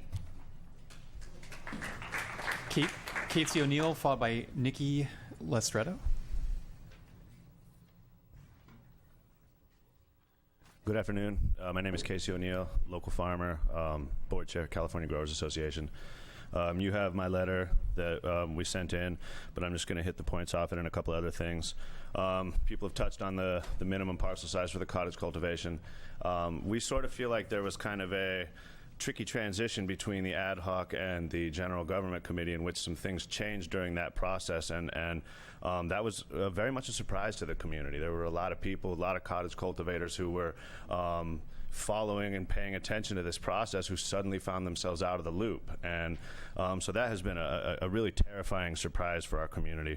We're very pleased to see chart number 2 in the use permit question.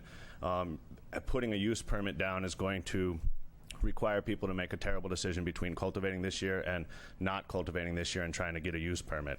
So it's very, very important that we issue provisional licenses, and that if something is found to be wrong, then we can yank it a year later. And I think it's important that the county issue a disclaimer that says we're going to issue provisional licenses.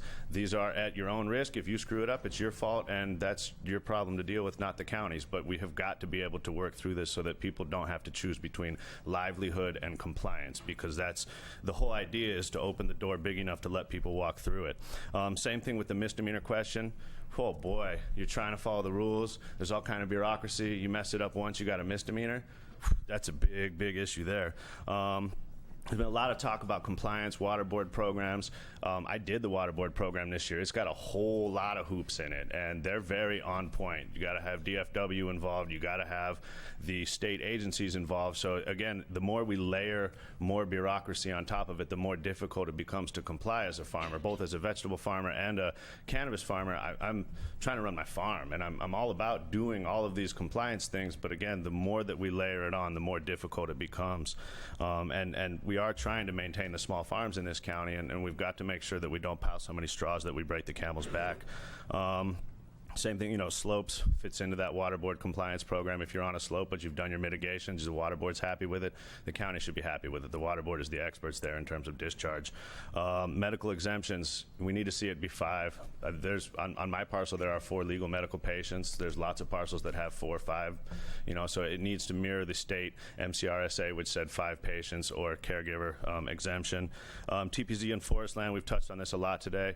People need to be able to come into compliance and cultivate. The behavior is happening already. There are cultivation sites. Let's figure out how to bring them into compliance. The clustering and zoning overlays was touched on. I think that's very important, especially for my home community of Laytonville. Same thing with multiple cultivation sites on one parcel. Also very important to be able to have multiple licenses as long as they don't exceed the total. Some sort of a provisional transport license. Colorado did this with a green card situation. They gave people the opportunity to be able to transport as a provisional license.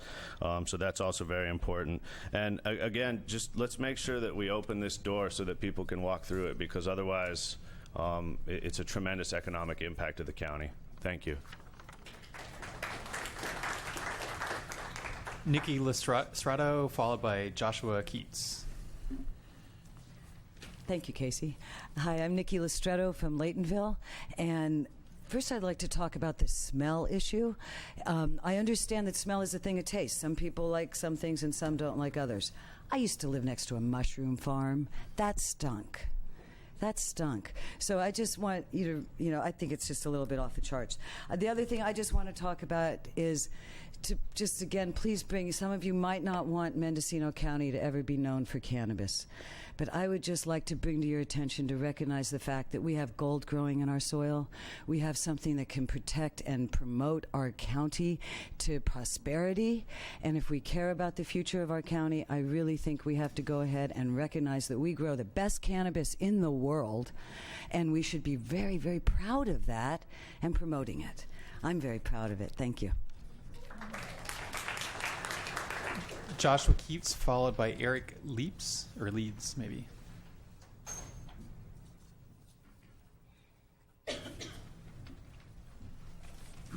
My name is Joshua Keats. I'm from Laytonville. I want to say thank you for having this discussion with us again, ongoing discussion. I really like seeing version 2 of the chart in there. It does not encumber the government or the farmer. The zoning clearance makes a lot more sense. As was spoken earlier, having to choose between getting a use permit or cultivating and making your income is just not realistic for farmers. I would also like just to remind everybody that cannabis and its ancillary businesses have brought a great boon to this county. It is really important that we conserve this. The legal market is not going to be what the black market has been, and there is going to be a bottleneck in the distribution. If we don't allow our cultivators to keep producing, other counties are going to take our income. We will lose what we have without progressive policy. Thank you. Eric, followed by Kevin Porter. Hi, Eric Leeds. I'm a coastal resident and a homeowner in the village of Mendocino. I just last night successfully led my case before the Historical Review Board of Mendocino Town, and so I feel on a roll. I figured I'd come in and appeal to you folks today.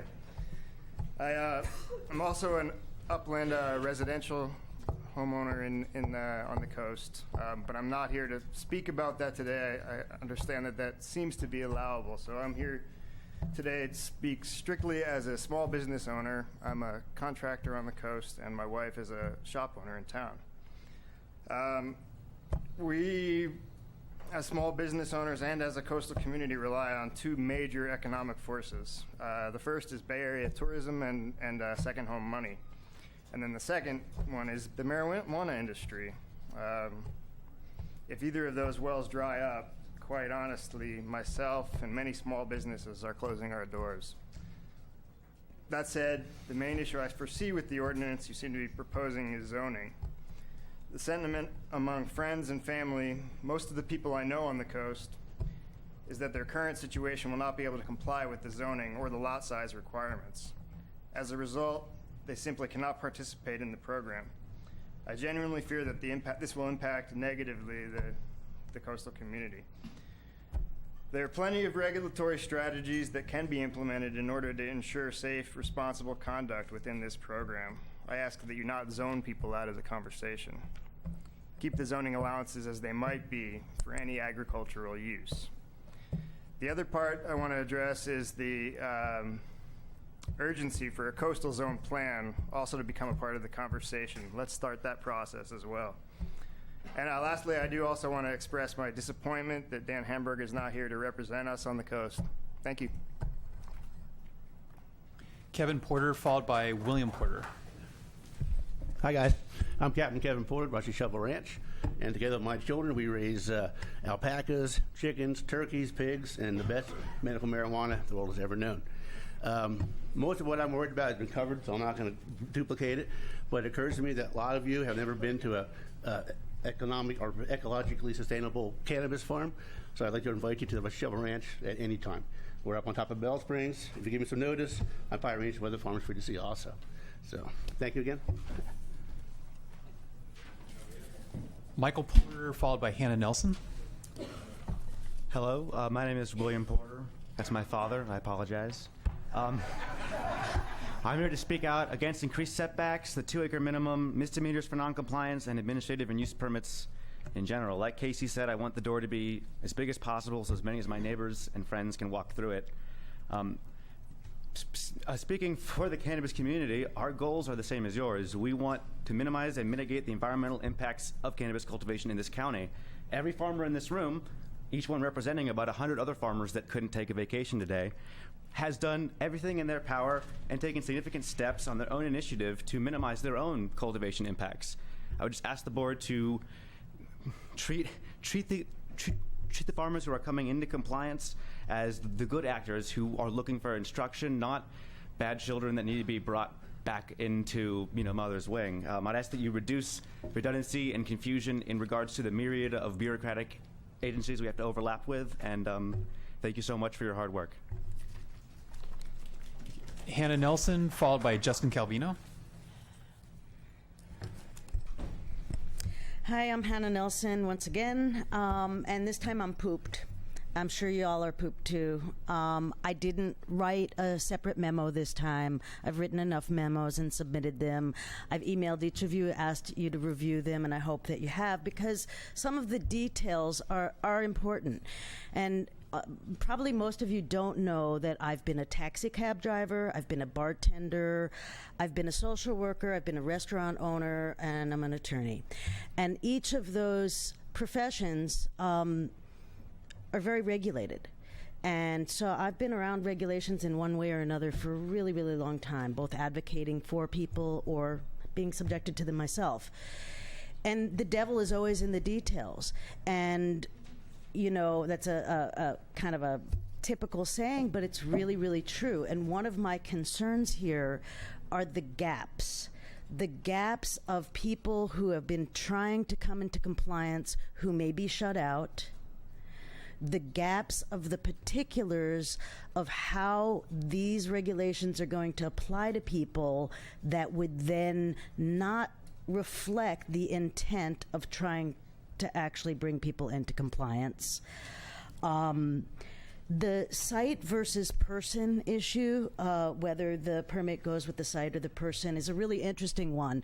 For a long time, I've believed intellectually that it is a land use regulation, therefore it should run with the land. However, I think that there's a corollary purpose here too, and that is to take actors who have been trying to comply at each stage of the game as the rules have changed and as more layers of regulation get added to the pie at every level, locally and at the state level, and they've been trying to adapt.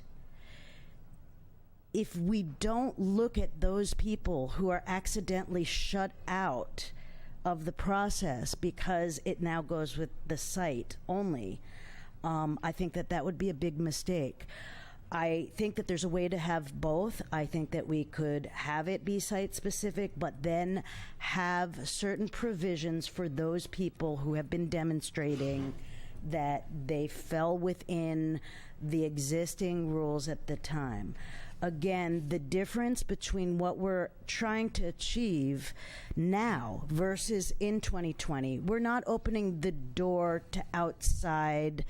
What we're trying to do is taking people who exist now and allow them to comply. And that means that you really do have to look at the details of what kind of proof is required, or how the zoning setbacks or setbacks affect people, and make those determinations. So I really ask you to look at those gaps and decide, do you want to have people come into compliance or not? Thank you. Justin Calvino, followed by Michael Steinmetz. Hello. I just wanted to thank you guys for giving us a fair shot at the ballot this November. Thank you very much. Sorry I couldn't have gone another way, but we'll see in November. I want to echo what Eric had to say about I'm a small business owner in the Mendocino village, as well as a representative of many coastal growers, and the current lot size restrictions that exist in the permanent ordinance, as well as the indoor zoning, it's not going to work for a lot of the people that are already cultivating. If that business dries up, especially on the coast, you're going to see, you're just going to see an economic black hole, or you're going to see a lot of people forced into the black market, or to remain in the black market. There's that one. The other is on Friday, I was in Sacramento. On Saturday, with the state. On Saturday, I spent at the Not So Simple Living Fair with the smallest of the small farmers. Yesterday, I was up in Humboldt with some very progressive, consulting firms as well as farmers, and watching how all aspects of the industry are coming. And I work daily with members of a capital group from LA, and the biggest bottleneck that we're seeing to creating a healthy economic system for cannabis, a regulated system, a healthy environment, is what it is we see today with our lack of being able to regulate the entire industry, distribution, transportation, manufacturing, and then of course cultivation. So I just take it into consideration, please push that forward as fast as possible to make sure that we can regulate the entire industry. And like I said, thank you again for the Heritage Initiative. Michael Steinmetz, and of course, the sooner we can push this cultivation ordinance into the environmental review process, the sooner we can get to the other regulations for the other aspects of the industry. So Michael Steinmetz. That's perfect. Actually, my comments are going to dovetail off of that right now as well. I've really enjoyed kind of being here the last few weeks and seeing how all of this has moved, and I'm kind of really grateful to be here too as well. I'll keep it short just because it's going to reiterate some of what everyone's kind of said. I think it's incredibly important that we think of this entire industry and this entire process as one big thing, and that every piece of it needs to work intricately with every other piece. And stripping one piece out of it and making that work will actually not make it work in the long term. So I just want to kind of say my brief mention on the importance of doing that. We've been working with this community for a very long time, for multiple years now, and we have a lot of faith that we can continue to grow it even bigger. And this is kind of where our heart and soul is as well in our company. And we just need to ensure that we can continue to help the farmers and the people that are doing this in this region. And it's important to get the other pieces in place. Thanks. Okay. So I hesitate to ask because almost everybody in this room has already spoken. But we do have another item after this. So is that it with the speakers on this item? Quickly, please. We have one more agenda item after this. Go ahead and give your name. Pebbles Trippett, and I'm a co-proponent of the Heritage Initiative. I'm also a 74-year-old woman who has used cannabis most of my life for lifelong migraine headaches. I live in Mendocino County because this thriving cannabis community has welcomed and protected me. This is despite the fact that the Board of Supervisors has been an unwelcoming presence in my life and in the life of the community that I'm a part of, because as it has chosen to keep us in the classification of public nuisances.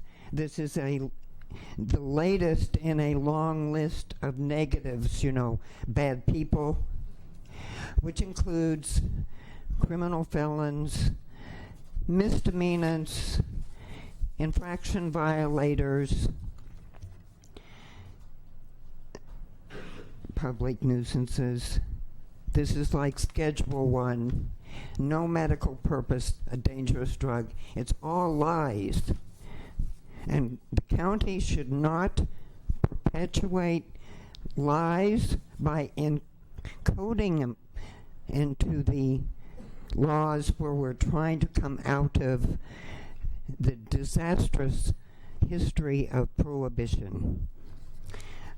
The stated purpose of the ugly, if I may use the term, tax resolution is to prevent cultivation from being a public nuisance and, of course, to provide revenue for the county.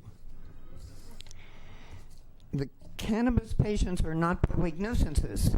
This is a completely erroneous, illegal classification of a whole class of people who are part of this community and, in fact, who have helped build the economic platform that Mendocino is today. So the tax resolution keeps patients in the category of public nuisances rather than explicitly transferring us to the category of an agricultural crop, a neutral category, which is actually accurate for the first time in perhaps 79 years, from 1937 when prohibition of marijuana was first Okay, your time's up, introduced. and thank you. You just addressed the next agenda item that's on our agenda following this item, but we've now heard your comments on that agenda item. So now it's Brian Carson. You're up next. Your 3 minutes is expired. Can I have one paragraph's worth of Go extra ahead. time? The BOS should rethink its place in the future of cannabis and get a grip on what's coming. Stop being so restrictive. I would suggest that you withdraw your tax resolution. It's not ready for prime time. It's an insult to the patient community. It's not going to bring people into a regulatory process as intended. Support the Heritage Initiative approach to taxation and regulation as an agricultural crop with simple zoning approvals instead of endless administrative permits and fees that appear to be designed to wipe You've us now out. gone way over. So we're going to close public comment if you guys don't want to act by the rules. I can be real Go ahead. Go ahead. Okay, great. Sorry, man. He's going to make you stop either way. That's good enough. Let's change course here. We need new leadership. I'll be brief. My name's Brian Carson. I'm an Anderson Valley resident. I've been a resident of Mendocino County for 12 years since I left the U.S. military. I love this county. 4 years ago, I made the decision to do consulting in regulated markets, Washington, Colorado, Nevada, state of New York, helped a couple of places to actually start up there. So I've seen both sides of conservative areas in various states saying, no, we're not going to do this. And I've seen progressive cannabis policy in other places. And I've seen the impact on, the positive impacts on crime. I've seen it on tax revenue. I've seen it on revenue from the standpoint of housing and properties. And that would be something that I would, look at some of the actual examples that are out there before you make all the decisions that you make. Look and see what's out there, what's happened, what hasn't happened, what's worked, what hasn't worked. There's a lot of examples out there. From our state, the only place so far is Desert Hot Springs. There's a great example to look at what what I would say progressive cannabis policy is doing for that area. In my opinion, Desert Hot Springs, when I went there to do on a consult, I looked at it and said, well, this is a place that someone lives that's made 5 wrong decisions in life. But the fact of the matter is that they have entrepreneurs coming into that area and adding infrastructure, sitting there saying, well, you know what, there's not adequate electricity. So they're putting in substations. These are real entrepreneurs that are going to pick somewhere in California to do this. And we're primed for it. And that comes to the residency part, the proof of cultivation. In my opinion, and I might differ from a lot of my colleagues, but to me it should be as simple as, are you a resident of Mendocino County? Do you have a property? Do you have permission? Do you pay taxes? Do you live in this community? Because if you do, you should be able to get a permit. Not till 2020, but now.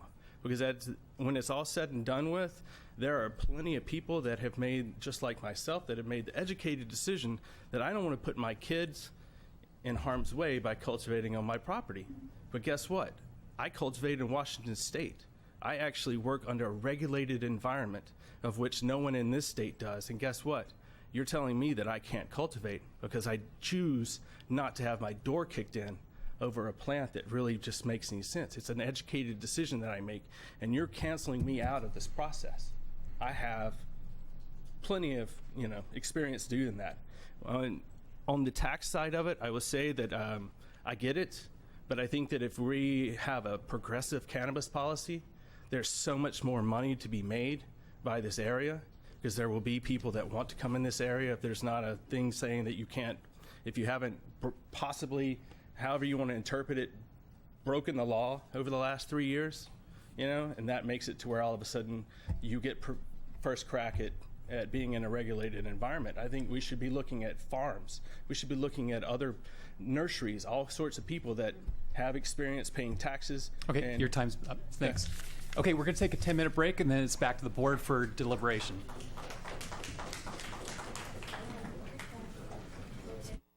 Now we're back to board discussion. If you could take the conversation out of the room, please sit down and be quiet or leave the room. Thank you.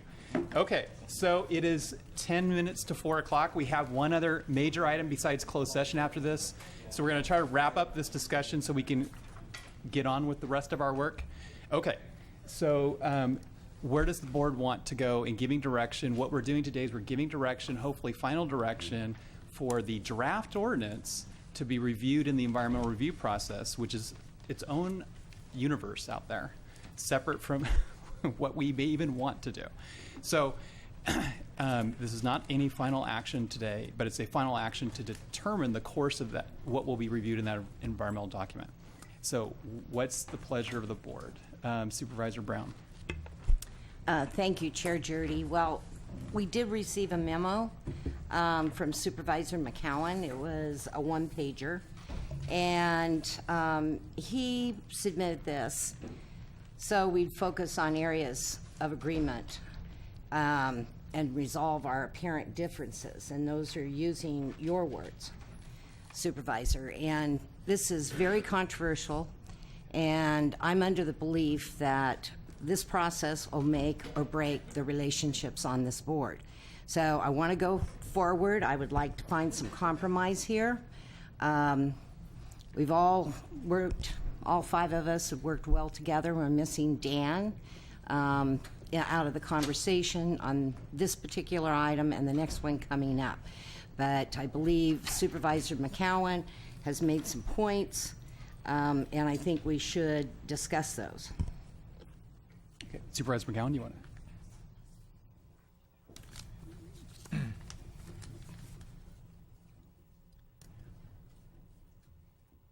Come back to me. Okay. Okay, so we might go to staff for any comments they might have. Initially, there were some technical questions raised. Sure. Go ahead. Well, very quickly, there was a question about what canopy means, and it's typically the vertical drip line at the outside edge of a plant or tree. That's canopy. That's typical calculation of canopy. There were several comments that people would not be allowed to grow, and it sounded like these were individual growers. They would be allowed to do so without the zoning permit. So those properties less than 2 acres that people are growing for their own personal use, with as a qualified grower, they would be able to continue to cultivate their plants. Okay. Supervisor Brown, did you have something specific that you wanted to go through? And we all have Supervisor McCowan's memo. Okay. Well, I want to call attention to the Farm Bureau's letter, and I think we all received it, and this has to do with Williamson Act land. So does staff have a comment? Because you were mentioned in here a couple of times on how we move forward. Department of Conservation has pretty much said that at the local level, we can make decisions of what is constituted as an agricultural crop on Williamson Act land? Or am I wrong? No, you're correct, and the board, it would be as a separate action if the board wishes to express within the current agricultural preservation ordinance how marijuana would be classified. But the direction or the suggestion by the Farm Bureau is that it be considered a compatible crop, but not a qualified crop to help properties continue or be part of the Williamson Act program. So that's completely consistent with the state law requirement or interpretation. Well. Okay, go ahead, Supervisor McCowan. Thank you, Chair Jurdy, and I agree with Supervisor Brown. We have the ability to govern the extent to which we apply the Williamson Act and the Right to Farm Act. I believe this board has previously decided that, we're dealing with a new emerging industry. We don't really know yet all the impacts, how it's all going to fit together with existing agriculture and land use regulations. So this board has decided that as of now, while cannabis could be cultivated on Williamson Act land, it could not be used to qualify land for Williamson Act. Correct. And I think that's consistent with the concern of the Farm Bureau. Additionally, this board, I believe, has previously agreed that the Right to Farm Act would not apply to cannabis cultivation at this time. And we did agree on that. Right. So, if I may, I would like to go into the memo, and I do think this board actually, I don't know why I'm... It's been a long day, Supervisor. Well, the whole thing has been a long process, and it's been frustrating that we were kind of at an impasse at one point. I think there is a way forward, and I think a lot of the issues can be put into context when we realize that by direction of the board, we are primarily talking right now about trying to get our hands around the existing cultivators who either are or can become legally compliant. So we've already given direction, I believe at our last meeting, that there would not be new permits issued prior to 2020. We also have discussed targeting a portion of the revenue from the cannabis tax, if it passes, to enhanced enforcement.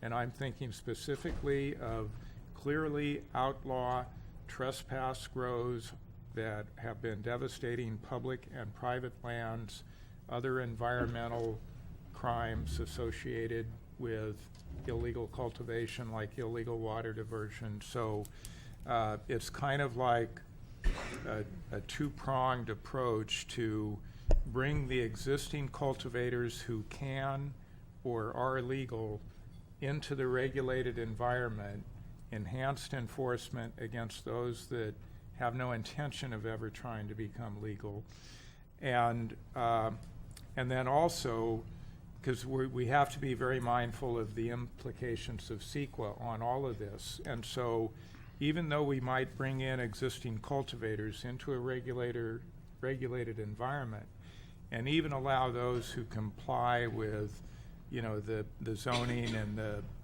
parcel limitations that we've set out. Like if you want to go above 25 plants, you have to have at least 5 acres. You want to go above 50 plants, you have to have at least 10 acres.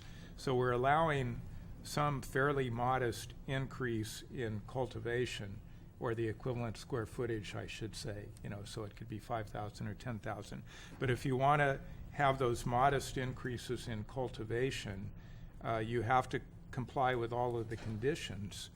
And then if we're reducing the illegal cultivators, which now we don't really have an effective approach to that, and then if I'm suggesting some bullet points here at the bottom that would apply to new cultivators, again, we've already said no new permits before 2020, and I've suggested that at that time they would have to be within irrigated agriculture, or there would have to be a watershed assessment for those new cultivators. I'm also very comfortable with creating increased setbacks for any of those new cultivators, because again, we're talking about an impact that doesn't currently exist. We're trying to shift this industry to more appropriate locations. So, increasing the setbacks at that time is completely fine with me. But I don't want to have these increased setbacks right now that would exclude currently compliant growers from being able to get permits, because that, I think, would harm our effort to cripple the black market. We want a clear line between the people who are or can be legal and those who are clearly illegal. So again, I want to, someone said open the door wide enough for the people who are compliant to come in. So the people who are cultivating now or can prove that they would have the setbacks would be brought under the proposed ordinance for them to the same standards that are in the urgency ordinance, that also reflect, that the urgency ordinance is actually, that amended our existing 931, so we would be staying with the same setbacks and limitations that have been in place since 2010. And we do have people who have been able to comply since 2010, but if we change those, they no longer could comply. We have one letter from an individual. Their parcel is 336 feet wide by 1,326 feet long. They, with trees on one side of the parcel, they can only grow on one side. They're able to meet the 50-foot setback. The 100-foot setback would put them out of business. So that kind of parcel is more typical than a neat square or rectangle. So again, part of the intent is to allow those people who can or are able to get legal to do so.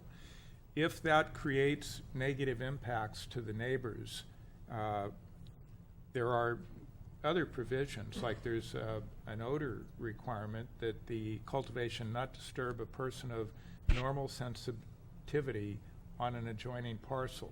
So even in compliance with the setbacks, if they still create a problem there, I would allow people to move to a new parcel if that's the only way they can handle it. And so for that reason, I don't really support tying it to the parcel, because some of these parcels aren't really the best places to be doing this. We want, in those instances, we want the cultivator to migrate to a more suitable parcel.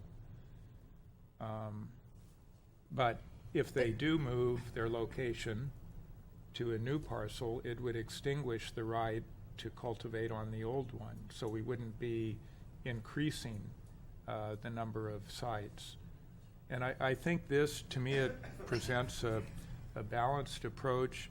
I also have a couple of thoughts on the chart that we have for the zoning permit requirements.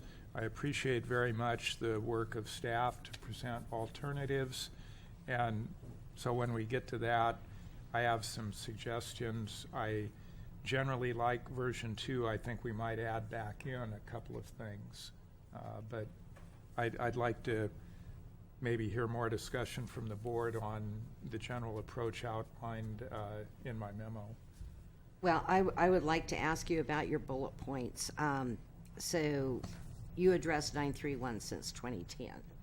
So if an individual today did not make it in to get a permit due to the settlement of the lawsuit, but they were in the former 9.31 program, I call it former, is that proof that they had been? There have been, I think, some gray areas created with the urgency ordinance and that rushed, closing of the program. And although the wording in the urgency ordinance, I think, referred to May 16th, 2016, personally, I think the board could make a policy decision that anyone that had a permit back in 2010 or 2011, or that had one under the urgency ordinance, is eligible for a permit in 2017, that would be accepted as proof of cultivation. And then you also put down then any new cultivators. I think I did hear agreement from at least 3 on the 2020, year 2020, for any new cultivators. And in your memo, you put only within irrigated agricultural lands or with a water assessment. My question is, that proves sufficient water availability, is who would perform the assessment? I think that remains to be determined. It's not meant to be necessarily easy to comply with because, again, looking at CEQA, this is a pretty stringent requirement. And watershed assessments, maybe staff has some information on what that might involve and the cost per watershed. I'm not proposing the county shoulder that cost. Thank you. That was my real But question. until that is done, because I think that ought to be a baseline, that we're not issuing new cultivation permits in watersheds until there's some assurance that we're not harming the streams and the species that rely on them. Yes, and that, I believe, was a recommendation that came through from the RCD and at least 2 other environmental organizations. Then I wanted to ask about, I agreed with you on your trespasses grows, another environmentally damaged grows, increased setbacks for all new permits.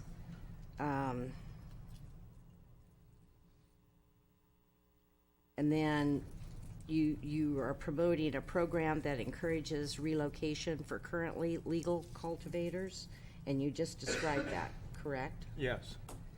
I don't know if, I think I could agree with that if they are making neighborhood impacts. So, what other parts of the letter do you want to hear how your colleagues feel? Well, I think that's the main thing, because basically what I'm saying that we would eliminate for current cultivators only the increased setbacks, the 2-acre minimum in the cottage, the fairly robust array of use permits and administrative permits. And again, I've got a couple of thoughts on adding some of that back in, but we would not be looking at version 1 because, again, I think if we make it too restrictive for current cultivators who are legally compliant currently, and we kind of shut the door on them, I think that undercuts the purpose of crippling the black market. It forces people who want to come forward to stay underground or to choose between livelihood and, compliance. And so you're proposing you're proposing that we have the same setbacks as in 9.31. The current. Which is 50 feet from the property line and then 100 feet from a neighbor's home. And you also, I believe I heard you say at the last meeting, that we should look at less than 2 acres. I would not have the 2-acre minimum apply. I mean, it's an acre, if it were perfectly square, is roughly 208 feet by 208 feet. You start putting the setbacks in, and particularly if it's in a neighborhood environment, and bearing in mind many parcels aren't a perfect square, you're going to find that many of the people growing in a neighborhood environment are not doing so legally. And again, bringing those people who can comply into a program where they're inspected and it's confirmed, yes, you are legal, it makes it easier to go after the people that, however well-intentioned they may be, are really not in compliance and are causing those impacts. So, I'm not saying give everybody a pass, but in my opinion, the setbacks have been a reasonable approach over the last 6 years. And nothing that works for everyone. We heard that abundantly today from all sides. But I think overall, as far as we know, the current setbacks have worked reasonably well. If we go forward and we find out, no, they're really inadequate and we still have a lot of problems, we can adjust this ordinance at any time. Chair Jurdy, I keep saying permanent ordinance. Chair Jurdy keeps saying 2017 ordinance. So whatever 3 do, 3 can undo. So if this approach of keeping the current setbacks proves unworkable, we can certainly come back to it. So to clarify, though, I think I heard you say that you're suggesting let the setbacks govern the location, be the primary governing. But then for new permits for people who are not here, not cultivating, can't prove they were cultivating because they aren't here right now, they would still have the 2-acre minimum. Yeah, I could even increase it, frankly. Okay. So that's the distinction you're making. So Yes. Or one of the distinctions you're making. Yes. And increasing the property line setback and the, in fact, I could increase the setback to 200 feet from the property line for new cultivators. And I think, because there's an issue, and I guess I would ask staff, because I believe there's a tie-in with the 200-foot setback and agriculture, in that certain uses, if they're going in next to agriculture, I believe planning often tries to build in a 200-foot buffer in order to protect ag. So the buffer would be on the parcel adjoining ag, but do I have any of that right? That is correct, and that's a general plan policy, and it's right to farm protection, where sensitive receptors, residential units, houses, and such, shall be separated 200 feet. So that's a concept or a principle we applied in this way, but with a lesser setback, 100 feet between the residence and the cultivation area. That 200-foot setback in practice, by general plan policy, can be reduced when there's a condition on the site, such as vegetation or topography, that would help to minimize what otherwise could be a odor, noise, dust impact associated with agricultural activity. But that setback would be to keep the sensitive receptors, such as the residents, a stated distance away from the ag land. Right. Is that right? That's correct. And I might add, it really only applies to subdivisions adjoining ag lands. Mm-hmm. Well, as I stated, we have to find some compromise, and Supervisor McCowan has explained these different points. Supervisor Jurdy, you asked questions. I need to hear Supervisor Woodhouse. Are you on board?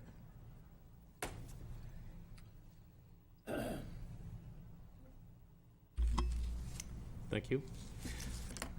I'm always on board. The main thing to me, I have lists of 100 things I don't like about this, and it's not meeting a lot of people's needs, and it's meeting too many people's needs, and it's been a healthy process we've gone through. It hasn't been fun at all, but I think taking it to the CEQA process is very important, and we're going to look at it from every facet, and it's my understanding that we'll have an opportunity to keep inserting, as our knowledge grows, protections for people and logical things to make it a better ordinance. And if it's this board saying that they're willing to commit to dealing with illegal trespass grows, the large ones, not running out and bothering little people, then I'm willing to be very flexible on all these little details, because they're going to keep evolving, and the election may change all this, and there's always great arguments on little sides. The main thing we have to do is stay together, complete this, and then move on to our next problem, because we have lots more problems.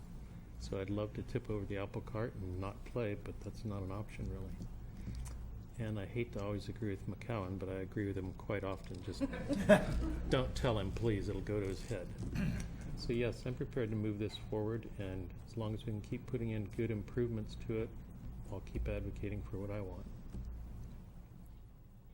And that's where I'm coming from too. I think I'm fine with the suggested amendments that Supervisor McCowan's offered. Again, this is giving staff something to start the environmental review process, the comments that will come in from agencies, from members of the public on that.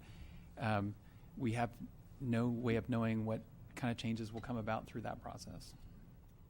Would like to add one other thing, that we've heard so much from the growers and the advocates, and we have not heard enough from people that might be affected by this, and their quality of life is very important to all of us. Anything we can do to keep adding protective setbacks from inhabited residents of people so that they can enjoy their quality of life around here. That's why we want to do the eradication of the illegal grows to improve all our life in the future. So that is my main intent, is to protect those people as well. Thank you, Mr. Chair. Supervisor McCown? With regard to the different options on the table that we have, so I would like to start with You're talking about the three tables, the three options? The three there are scenarios. three tables, and I'm looking at version 2, which is the least restrictive. It does include previous board direction that there'd be an administrative permit for the 500 feet and less cottage indoor, and use permit above that. So you're really talking about version 2? Version table 2, one. yeah, I'm sorry. I would like to add forest land and TPZ to this chart, and the ordinance currently provides that in that zoning, you're limited to the cottage level unless you participate in the 2010-2011 permit program or in the current urgency ordinance. And then everyone else would be limited to the cottage level, I believe. Do I have some of that wrong from staff? Or were you talking about something else?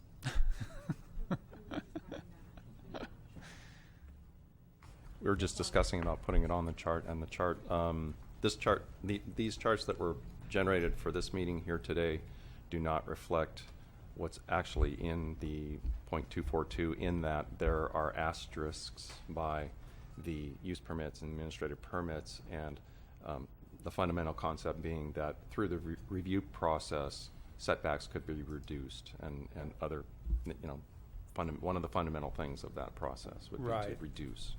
So that's for the ones that have the asterisk? Well, unfortunately, they're not on these three charts. They're absent. Yeah, got it. Well, so anyway, I think the board appears to be giving direction that we're scaling back those setbacks, and we're eliminating the 2-acre minimum for cottage. For existing. For existing growers. And, well, hang on, please. So I do think it would be appropriate to add FL and TPZ to the chart, and then we need to discuss what would be required of those folks. And I'm trying to verify, it's my understanding the board previously gave direction that in those categories, the limit would be at the cottage level unless someone had been in the 2010-2011 permit program, and then they could apply for either the medium or large categories of mixed light or outdoor. So put in the urgency ordinance in the latest version of 20. Well, that is now in this ordinance, so that the board gave direction, as I stated, I believe, and then in the current ordinance, it also includes those who have applied under the urgency ordinance as being eligible for either the medium or the large. And, it was, we all know the history of how the application period was rather hastily shut down on approximately 24 hours notice for those who even heard about it. So there were people that probably would have been able to comply, would have wanted to, didn't have the opportunity because they never got word of the notice. I don't think someone's ability to participate in the program should depend on whether they got the 24-hour notice in time to do something about it or not. That kind of unlevels the playing field. At the same time, I'm a little uncomfortable about broadly opening it up to everyone who was able to get in and apply for an urgency ordinance permit. That greatly expanded the entitlement or the exceptions that the board previously said we were willing to allow.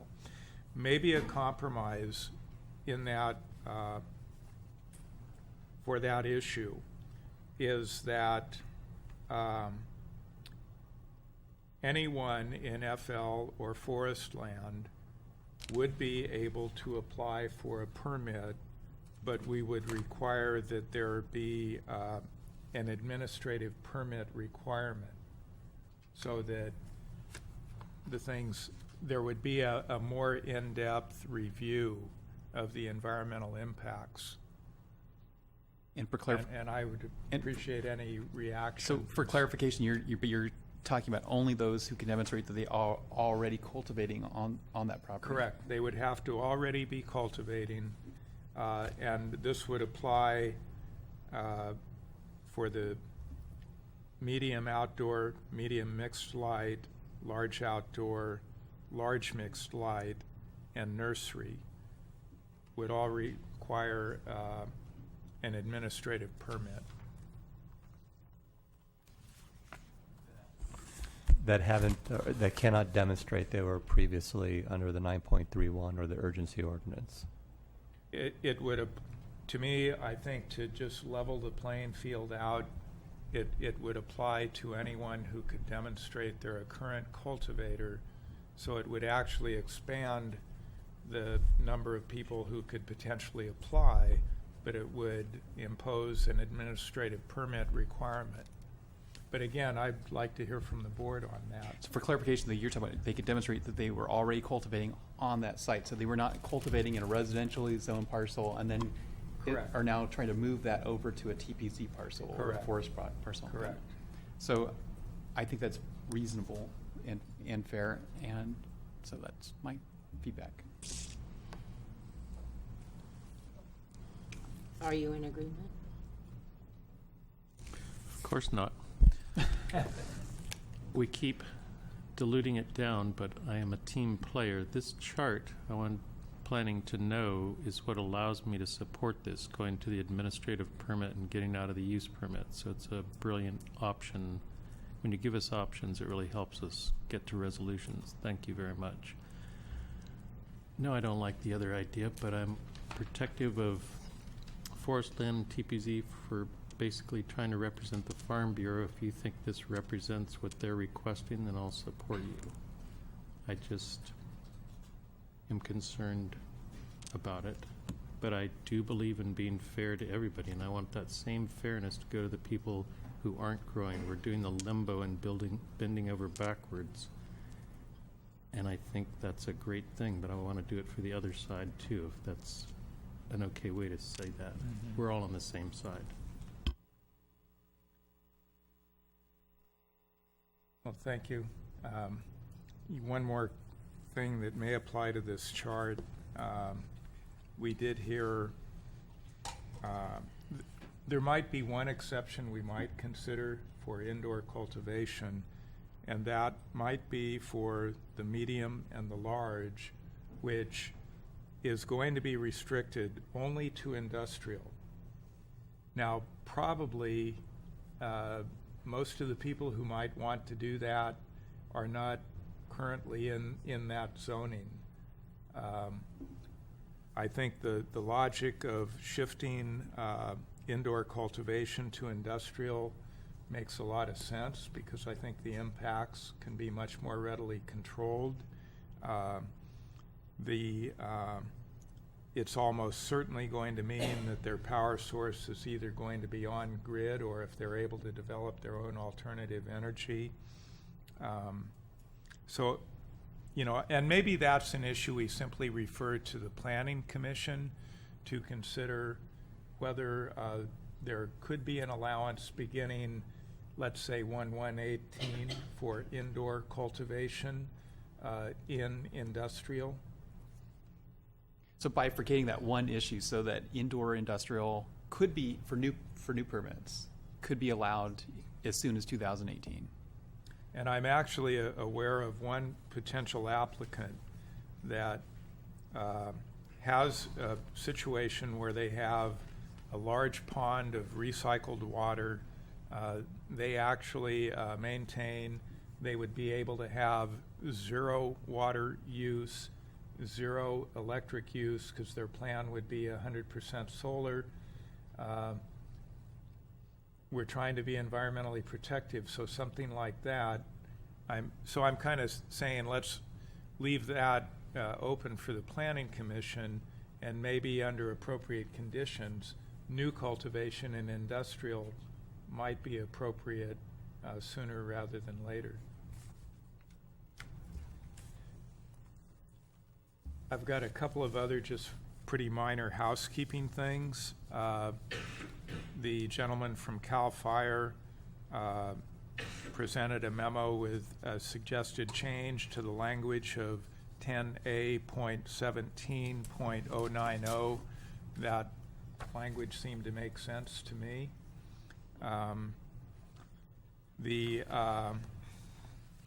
Deborah Edelman suggested incorporating the Prop 64 language that was an affirmative statement of protection of water quality in streams, I believe. I don't have the exact language in front of me, but Deborah, on the fly it sounded appropriate. I think it's in the Farm Bureau? No, Patricia Hickey sent us an email. So I would be comfortable with staff including that for the draft going forward. The issue of 15% slope, I do tend to agree with the commenters that if the Water Board is willing to sign off on something greater than that, which would mean that they had properly mitigated it, that our ordinance ought to mirror the Water Board requirement for slope. And again, we're talking about existing cultivation sites, not new ones. When it comes to new ones, I would be fine with being restrictive in having that 15% requirement.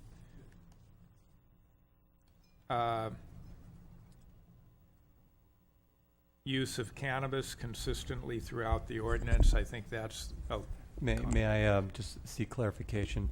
So that right now is one of the types of site conditions in the administrative permit and the use permit findings that we would look at to help guide development to a place on a property that might have a lesser impact. It's not a prescriptive 15% prohibition, but rather it's a flag that says when we have a project on a site that's greater than 15%, we should be looking at alternatives. So the suggestion you're making, I wanted to confirm, is to strike that provision entirely from the findings. No, I think in those instances where an administrative permit or a use permit is required, if slope comes into play, it would be appropriate, you're saying, to try and shift them to a more gradual slope where feasible. Yes. It wouldn't preclude something greater than 15%, but if there were some other location that were more environmentally protective, they would be shifted in that direction. And that's how that slope standard is currently used in the zoning code. So I don't think it appears anywhere else in our ordinance. That's the only place where 15% comes in. So we would just leave that as a criteria or as a tool to help direct development or cultivation sites away from environmentally sensitive areas. So if we revise the chart to include FL and TPZ and an administrative permit, this would come into play. Exactly. Someone with a 35% slope, if that were the only feasible or the less environmentally damaging, that could still be approved, rather than they already have their situation, and if it's especially signed off by the water board, it wouldn't make a lot of sense to cause them to abandon that site and go to another one and disturb the soil, even though it'd be a lower slope.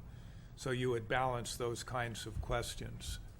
Correct. An existing site that's already been developed and has mitigation or protections in place, it would not make sense to shift those. And I think that's an important point, because I think, you know, oftentimes they'll have different state agencies will have their single focus of attention, and they'll say, this is the only important issue, move your project. Another state agency, oh no, this is the only important issue at hand. This is the way the project should be located over here. And I think there needs to be some compromise, because moving a project that's pre-existing can cause other problems. Yep. So that we'll leave that as an advisory statement. And then there's just a couple of areas that, if there's no objection, I might submit revised wording. It's more of a how to say it rather than what it says, and then staff can consider it or reject it as they wish. And the one final thing, though, and it's an issue was raised earlier by the public, I would prefer to see the title of the ordinance be the Medical Cannabis Ordinance, so it leaves it open that when we build in these additional permit types, we have the appropriate title, rather than seemingly limiting it to a cultivation ordinance. We've all said that we want the full range of other permit types, so to me it's appropriate that it be the Medical Cannabis Ordinance. Can I make a quick comment? The current ordinance that Chuck is working on is an ordinance, and that chapter is the Ag chapter. So depending on what you're regulating in other parts, it may not be in the Ag chapter. Then I would still want it to be the Cannabis Cultivation Ordinance. Shorten up the title so you can use the title instead of an acronym. I'm always in favor of brevity.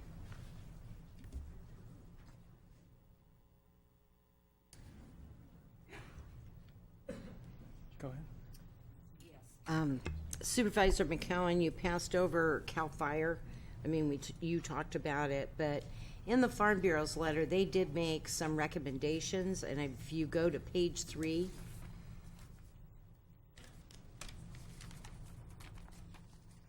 on TPZ. Yes. They had several recommendations on how to handle any of the grows, particular grows. Are we going to address their concerns? Well, I certainly agree with the first one.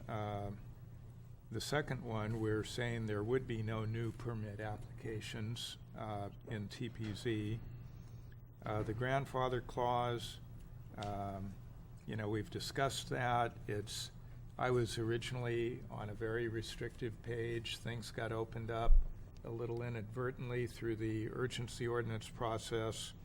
We're now trying to create equity for people who didn't hear about the deadline, but we're also requiring the administrative permit review designed to limit the impacts. And certainly, to me, part of that, you're not going to be allowed, well, we're talking about existing sites only.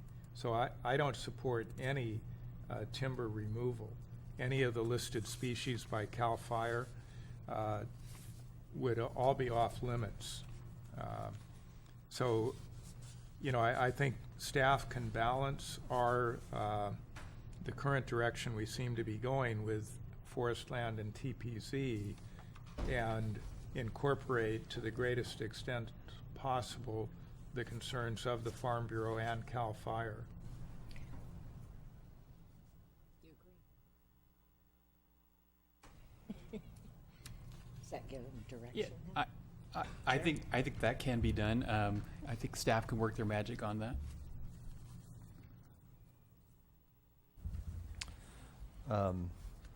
So just so I can distill this to the most simple terms, that in the forest land and TPZ, existing grows with an administrative permit can be approved in the medium to large size. Correct, but part of what you're going to be scrutinizing is their water source. Right. I think you had nurseries. I mean, yeah. We included nurseries also. Okay. Okay, I think we've covered everything we need to cover for today in this. Do we have anything else? Yes, we do. There were, Susan Schindler presented 3 different verbiage that she wanted definition for. Did we write that down, staff, and get someone to respond? Because the 2 of them. I think canopy was one of them. Okay. Cumulative but not exclusive. Is that a Matt question? I couldn't find my note.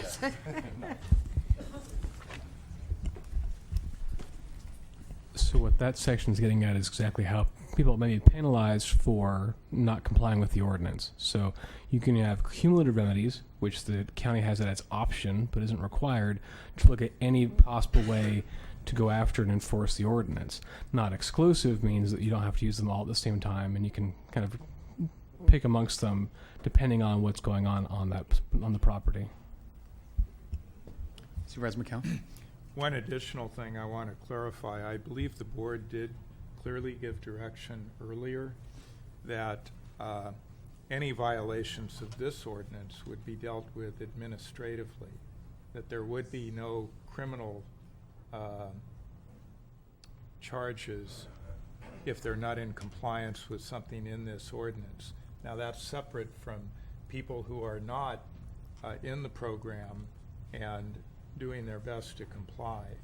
But I think if someone is not in compliance with their permit requirements, they're going to be shut down, or that's why we have the cumulative but not exclusive remedies all listed.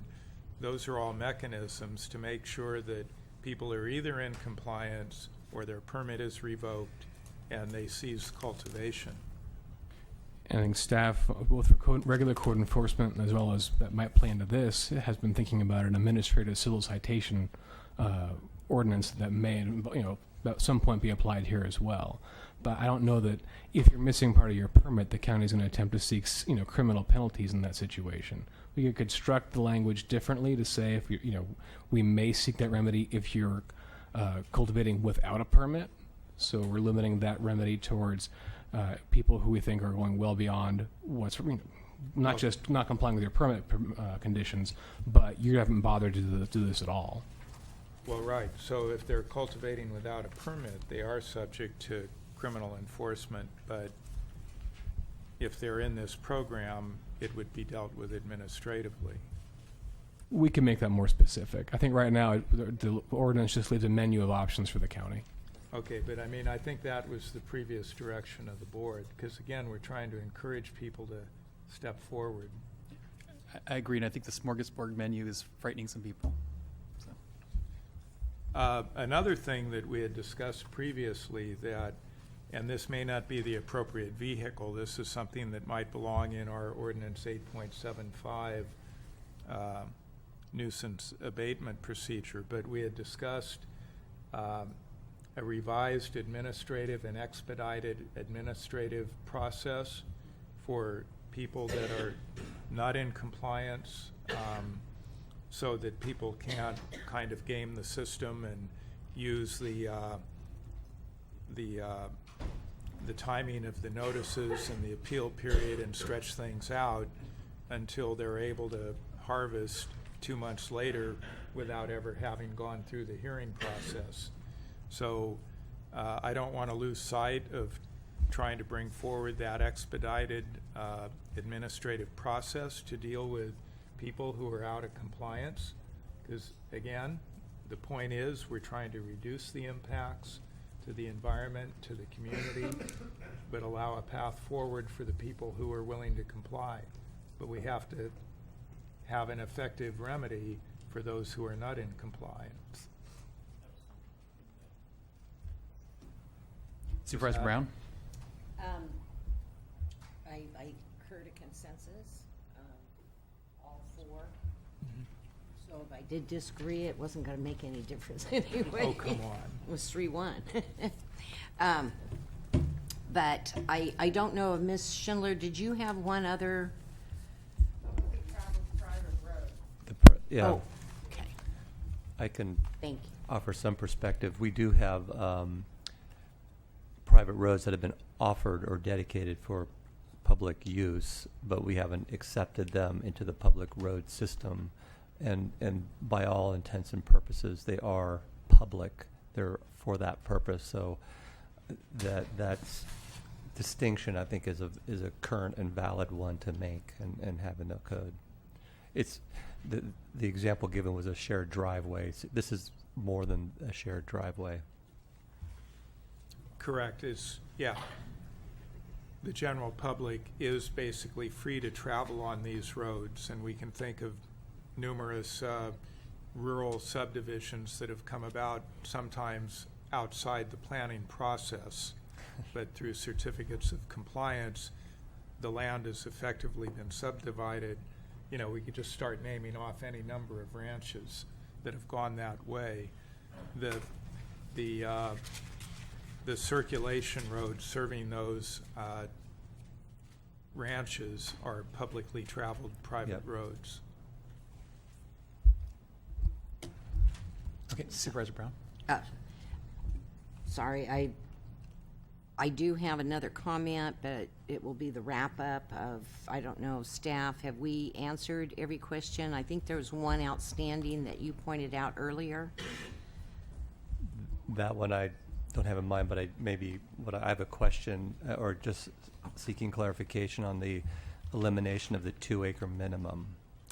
So right now for an existing cultivation site on a lot less than 2 acres, they can continue. But then there's also a provision where that existing site might be relocated to a better location or parcel. So we need to add a mechanism to transfer that right, if you will, with the person to another place. So that's probably something that needs to be in the agricultural ordinance as a mechanism for it to be transferred from one location to the next. I don't think the zoning chapter would need to change at all, but at this point, so I just want to confirm that's what the board was envisioning there, that we would. Yeah, I think for the current cultivators, we are eliminating the 2-acre minimum, but for any current cultivator that is able to meet the setbacks, but there still may be some community impacts where they and staff agree, yeah, this would be better off somewhere else. We would allow them to move their location, extinguish any right to grow where they are now, but they could establish a new cultivation site, but maybe at a minimum that would be subject to an administrative permit, so that new site is thoroughly reviewed. Is that? Yeah, I think that would.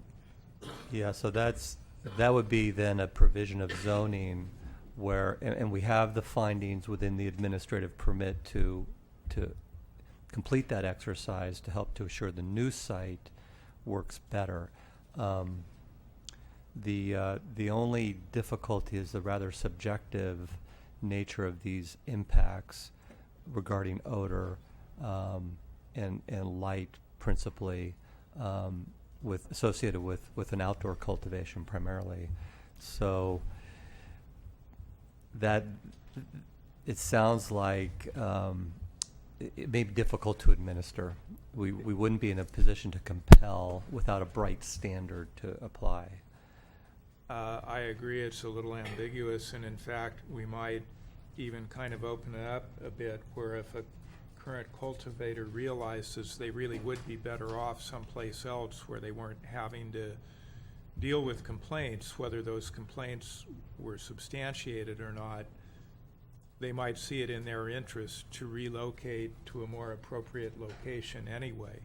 So that essentially a free agency type transfer that based on the growers electing to do so, they could relocate in compliance with the zoning for that location. But as well, if staff or air quality were able to substantiate complaints, then they could be told, look, you really need to think about relocating. Okay. So there would be instances where I think there could be direction from staff that they really needed to. One other question I had, if I may, I'm a little uncomfortable with the use permit process in that the use permit, as typically applied, runs with the land. The entitlement goes with the land. When we're talking about these indoor cultivations at the cottage level in areas that generally might be a little more residential, like upland residential, rural residential, in my world, these permits are for current cultivators. That entitlement, if we can legally do it, that entitlement would be specific to the person or possibly, their spouse or partner, but it would not run with the land. And again, I don't know if this is a state code requirement or if it's something we can control locally. I would like to see those permits either expire when that person moves or sells, or maybe a legally sustainable way to do it is to put a 10-year limit on them, and they could not be renewed. And we do have precedent for that. Put a sunset date on it or tie it to a particular owner, operator. Changing operator would extinguish the right. We did have something in language with the Mendocino town plan. It's tickling my brain. But anyway. So then that is something we can do. Because again, the whole intent, or a lot of it, is to shift it from less appropriate areas to more appropriate. So there's an entire transfer mechanism that'll be played out between the zoning ordinance and the cultivation ordinance, I would call it, to allow for a voluntary shift of a grower to another more appropriate location, or in instances where we have a bona fide impact to a neighbor to move them forward, we would have in that instance a permitting process. We spoke about a use permit with a sunset or a change in ownership provision that extinguishes that right. That could also be applied to a use permit for a indoor grower on a cottage lot, on a cottage property. That the use permit requirement for the larger cottage indoor grows could have a sunset provision on the permit. Yeah, either a sunset or tie it or to the owner. Yeah. So okay. The board, your thoughts on that issue? Again, the intent is over time there'd be fewer of these in certainly upland rural residential and rural residential. So to me, this is kind of a new idea that I hadn't not thought about. So I don't know, is there a way of putting that in the mix for the environmental review, but not making it a proposal that we are committed? It'd be a more restrictive that would help us with CEQA. So well, maybe that's something, an option staff can present to the Planning Commission for discussion. Yeah, we would bundle it into the project description. It would become part of the project description, and when the Planning Commission sees it, it'll come forward as being analyzed under CEQA.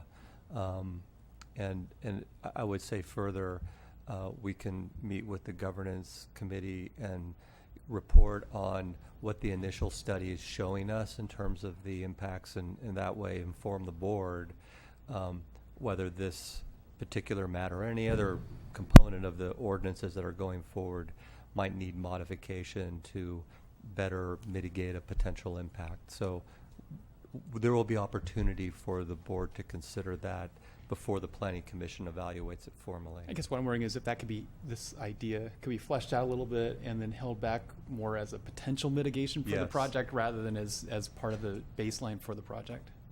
I see. Well, if it's not a sunset, but if it runs with the applicant or their immediate family, so it'd be kind of like a Prop 13 entitlement.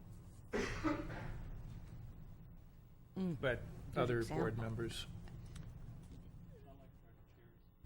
I like our chair's input that it be in there as an option to look at, so we can think about it further. There'll be a lot more of these to add as we go.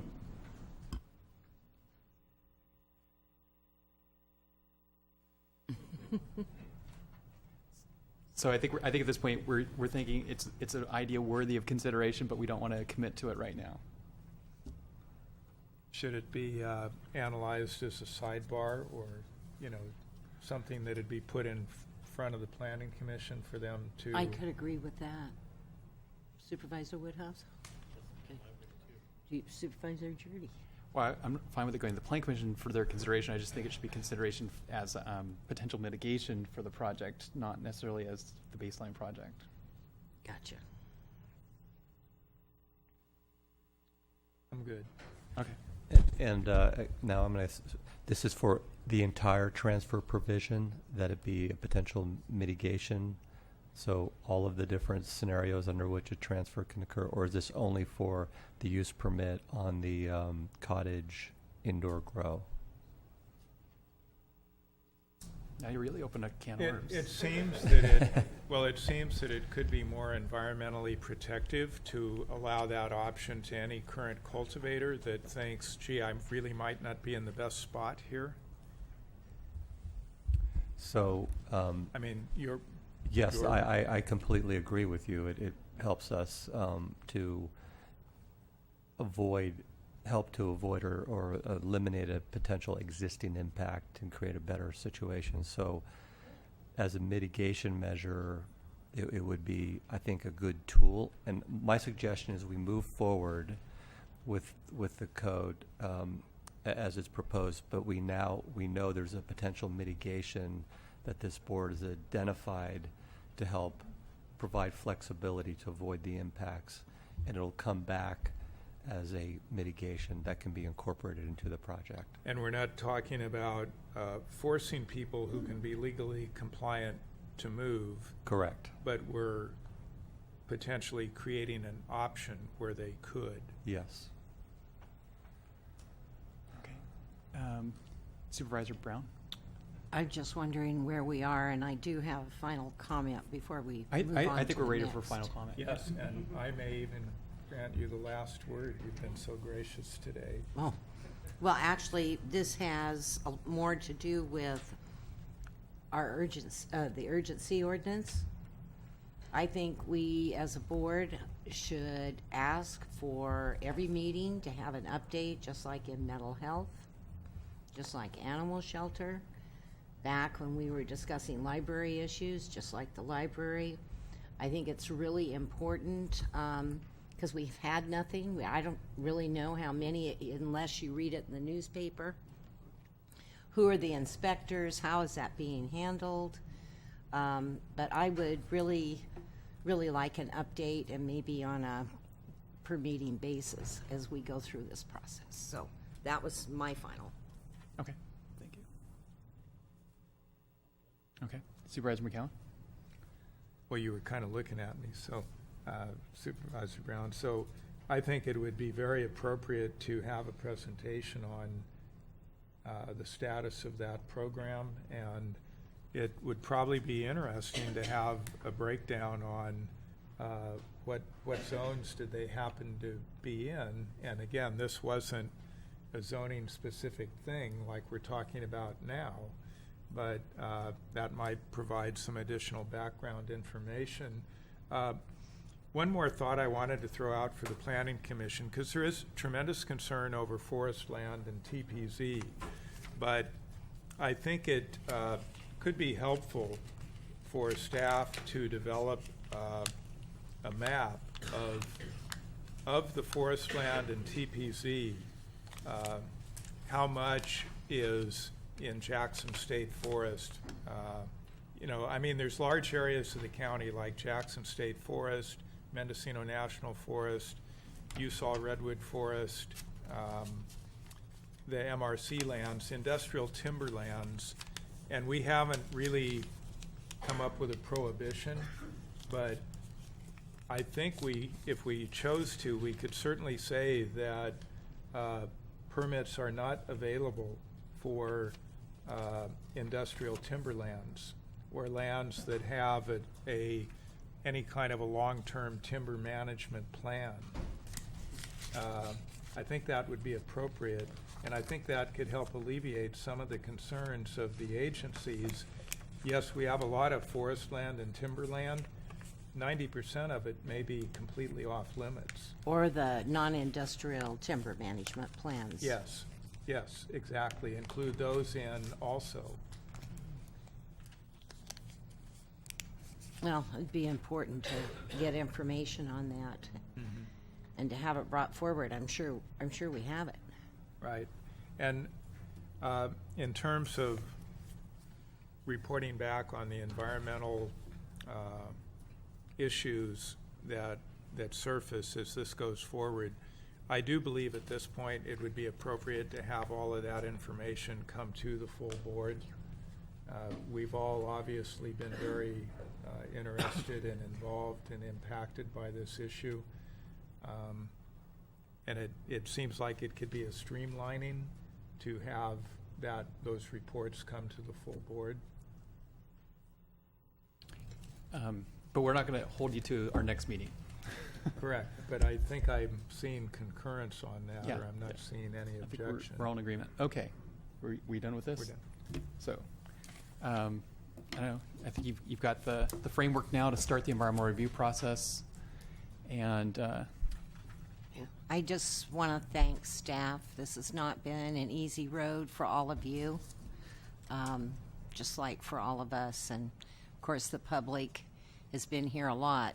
Maybe some of those faces that I see out there I've never seen before at a board meeting. And here you are. So it's onward whole, but I do appreciate all your hard work, and I'm sure my colleagues do as well, so thank you. Oh. Chair Jody, I'm sorry. I want to be certain that we captured if there was a board directive here as far as giving an update on, I'm assuming you're talking about giving an update on the existing program that we're currently in. Yes. The urgency ordinance, the current 931. 931 program. Yeah. That's Well, the update you want.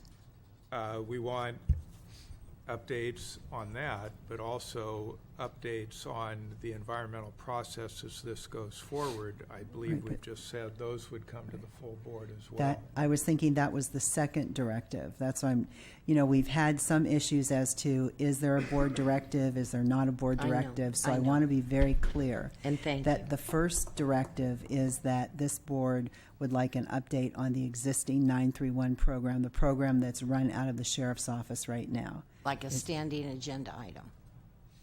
I don't know if it needs to be standing, but I could think that- we start with a presentation, and then we can, maybe at least once monthly or something? I think that should be the goal, once monthly. Yes. Yeah. Okay. I'll agree to that.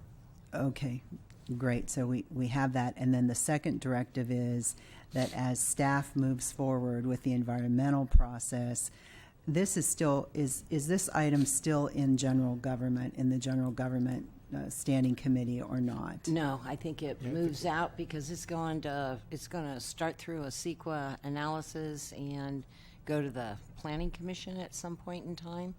So I don't think it should come back to general government. Our work is done. Yeah. Well, not quite. No, But- we've got more to do, believe But me. those reports would come to the full board. so- Okay, so to clarify then, as we move forward with the environmental process, those updates will come back to the full board. Okay. Got it. The general government standing committee, though, is still working on the other actions We'll that have need to take more. place Yes. with Not other related to activities. cultivation, yeah. Not cultivation, but some other Correct. activities. Okay. All right, so I'm clear, and that is board direction, is that right? Yeah, I think so. That is. Okay. I think all four of us agree. Thank you very much. Okay, so the next item, and I do appreciate the length of time many people have stayed here for the next item also. Just a reminder, we have 3 closed session items to go to, and when we go to this next item, I had a conversation with the county council, and what I'm hoping we can do is, once we clarify that the 4 of us are agreeing to proceed with placing the tax on the ballot. This is, again, the second reading. It's basically pro forma that we're putting it on the ballot at today's meeting, but it's required. I'm hoping that once we go through that pro forma action, again, this is all ready to go, that we then are then focused strictly on the paragraph on the advisory measure, which is how does the board want to ask the voters, would you like to spend all, or I would suggest a portion of the proceeds of this tax, and I would, once we focus on that paragraph, that question, and only that question, I think at that point it's appropriate to ask Supervisor Hamburg to come in, because at that point we're only discussing how the county would be spending general fund dollars and not anything to do with regulation. Right, and you and I spoke about that, and I don't see a problem with that. Again, he can't vote on the tax ordinance itself, so that should be voted in. But as far as the advisory measure, I don't see any reason that he would have a conflict in participating in that conversation.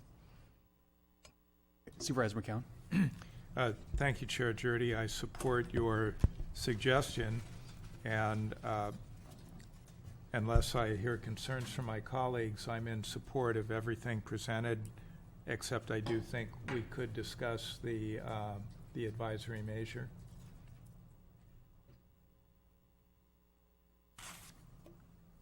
Okay, we're seeing concurrence on the heart of the initiative, and then now I think we're ready to proceed with discussion on the advisory measure. But we also do need to hear public. We can hear public. We're going to hear any public comment is going to be on both parts of this, because we're not going to sit here till 7 o'clock to hear people complain about a tax that we've already agreed we're going to put on the ballot. You have plenty of opportunity to campaign against the tax if you don't want the tax. So, David. Are you asking for public comment? I'm going to call the cards first. Okay. David Roderick.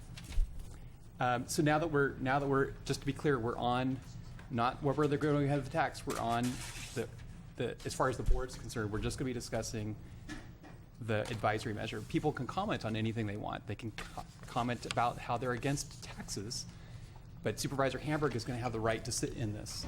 Right. And Supervisor Jurdy, what I would like is for the board to actually do a vote on whether the tax ordinance should go forward, with the understanding that we can amend the language in the advisory part of that once Supervisor Hamburg joins us. Okay, so we have several speaker cards, and if we have to take a vote on the first part first, then we're going to need to take public comment on the first part. So on the question of whether or not the board should do what you know the board is going to do, which is put this on the ballot, how many people want to address the board on that? Versus the other question, which is the advisory ballot question about how people would like to see the county spend a majority of the funds. So on the first question, if you want to debate whether or not we're going to do what you know we're going to do, which was we're going to put this tax on the ballot, come on up and waste our time. Glad to. Thank you. And we have a volunteer. First of all, I do want to thank you. I got a hint that my own personal problem with the urgency ordinance may be resolved. And So Larry Rosen, will you please state your name and microphone? Okay, I'm sorry. Larry Rosen again, talking about this. I first of all want to thank County Council for having changed the ordinance so that it isn't unconstitutional with respect to. Please comment to the item we're on now. With respect to the item we're on now, which is taxation. Personally, I'm in favor of taxation. I am not opposed to you taxing. What I am opposed to is two measures on the ballot, one the Heritage Initiative and one your ballot, your proposal, which both talk about taxes, and none of you have ever responded to my written requests, my official written request. What's the difference between the two? Why are you proposing your ordinance instead of the Heritage Initiative? And how am I going to make up my mind how to vote on either of those? Let me put it in a slightly different context, because I'm an attorney and I deal with these kinds of things, not in the government context, but in private context all the time. And about a year ago, I had a client who was trying to license their software, and a very big company, Verizon, said, we want to license it. So, great. We sent them a 3-page agreement. They wrote back and said, here's a 63-page agreement that we would rather you use.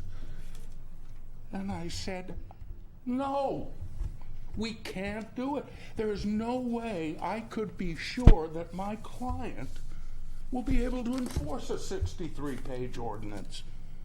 Would know it. There was a comment just a little while ago about how we have a state ordinance, or a state law, and then we have this growing ordinance, and then we have the Heritage Initiative. And I can assure you, I'm an attorney, I read these things. I don't know what the hell you're talking about in there. I don't know what the difference is. And so, yes, you want taxes? I want taxes. I don't want potholes in my roads. I want things taken care of. I want the staff to have more money. I want problems to be taken care of in this community I love. But I don't want some 60-page ordinance or some 30-page ordinance that I won't even know how to follow or be able to advise either myself or my clients or my friends what the hell to do about it. It's just noise. And now, I proposed earlier a 3-line ordinance. I don't mean it should be 3 lines. It's going to have to be 50 lines. It's going to have to be 5 pages. But it doesn't have to be 60 pages, and it doesn't have to be 30 pages, and it doesn't have to duplicate state law. Okay, the next speaker card we have is from Sherry Glazer, followed by Mary Eigner, followed by Hannah Nelson, followed by Jude Tillman.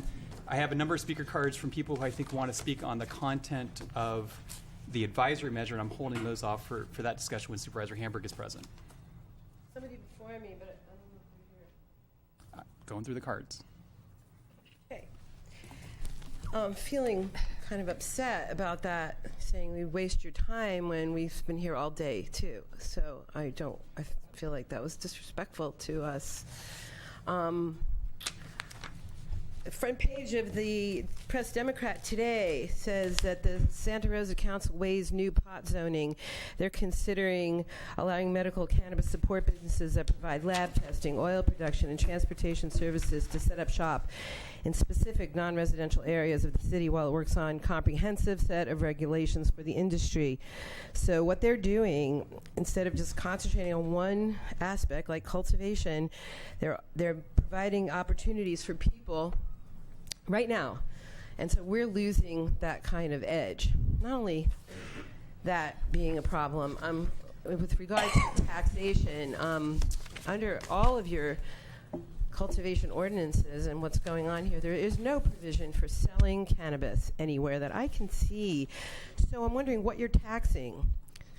You are putting the cart before the horse. We have no regulations or instructions on vending cannabis. So you're asking us to pay for permits, you're asking us to pay for zip ties, you're asking us to pay for inspections. Pay, but we are not allowed to sell. Is that correct? No one is allowed to sell cannabis. What are you taxing? I think the cart is before the horse, and you should take whether, you're saying it's going on the ballot anyway. I don't understand where this is coming from, how we're supposed to pay taxes. How do you pay taxes when you have no income on the product. So that's a concern to me. I'm hoping that you'll put that into the ordinance along with manufacturing, along with distribution, along with transportation, along with selling. A simple seller's permit, Mendocino medical marijuana seller's permit that you can get through a county office, which could be open shortly, the medical cannabis licensing department. So we can sell our wares and pay tax, whether it's sales tax, income tax. We're happy to do that. Who wants to pay taxes? So we would love to pay taxes, but we need to be able to make income. So could you please consider that when you are, because this is a super narrow ordinance, only you've been spending so much time on setbacks, and you're telling us that we're wasting time? So thank you very much. So just for clarification, the board's already voted at a previous meeting 4-0 to proceed with this tax. The tax structure needs to go on the ballot in order for the county to adopt it. Secondly, we've finalized a draft document for cultivation, as you pointed out. Now that we've got that out of the way, we can refocus on the other aspects of the industry. We have every intention of moving ahead with that as quickly as we can. Again, the longer people spend time debating something we've already decided, the longer it'll take. So next speaker is Mary Eigner, then Hannah Nelson. Good afternoon. I'm here representing Lovenet Cooperative Medical Cannabis Dispensary in the town of Mendocino that has been providing medicine to patients for approximately 5.5 years now. And I have to say that I'm in favor of paying taxes. I send money to the State Board of Equalization every month. I pay workers' comp every month. We pay taxes. And, of course, there's going to be a local tax on cannabis.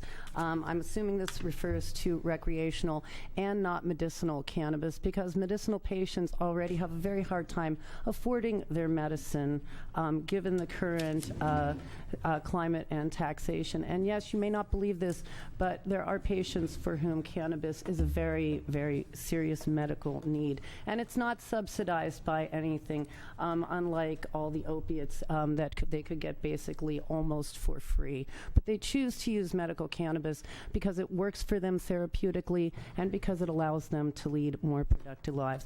What I want to address in this specifically is that dispensaries are being taxed at a much different rate than the other cannabis activities here. Basically, you're looking at a 5% tax rate on gross receipts for the year, with the option to raise that to 10%. Now, this will be in addition to whatever state tax increases come down the pike if ALMA passes. And I'm not sure why dispensaries are being taxed at a progressive rate while other aspects of the industry are being taxed at what it looks to me like a very nominal flat tax rate, especially delivery services. You know, delivery services will pay $2,500, where I'm looking at an added tax burden of anywhere from $15,000 to $20,000 based on our current gross receipts. That's in addition to the 7.625% that we currently pay the state, which is likely to go up as well. So I know everybody looks at medical cannabis and they see dollar signs, but realistically, and I'm sure that Jude can speak to this, or Tim Blake as well, who is here. These are small businesses in Mendocino County like any other small retail business. We are not Harborside. We are never going to be Harborside.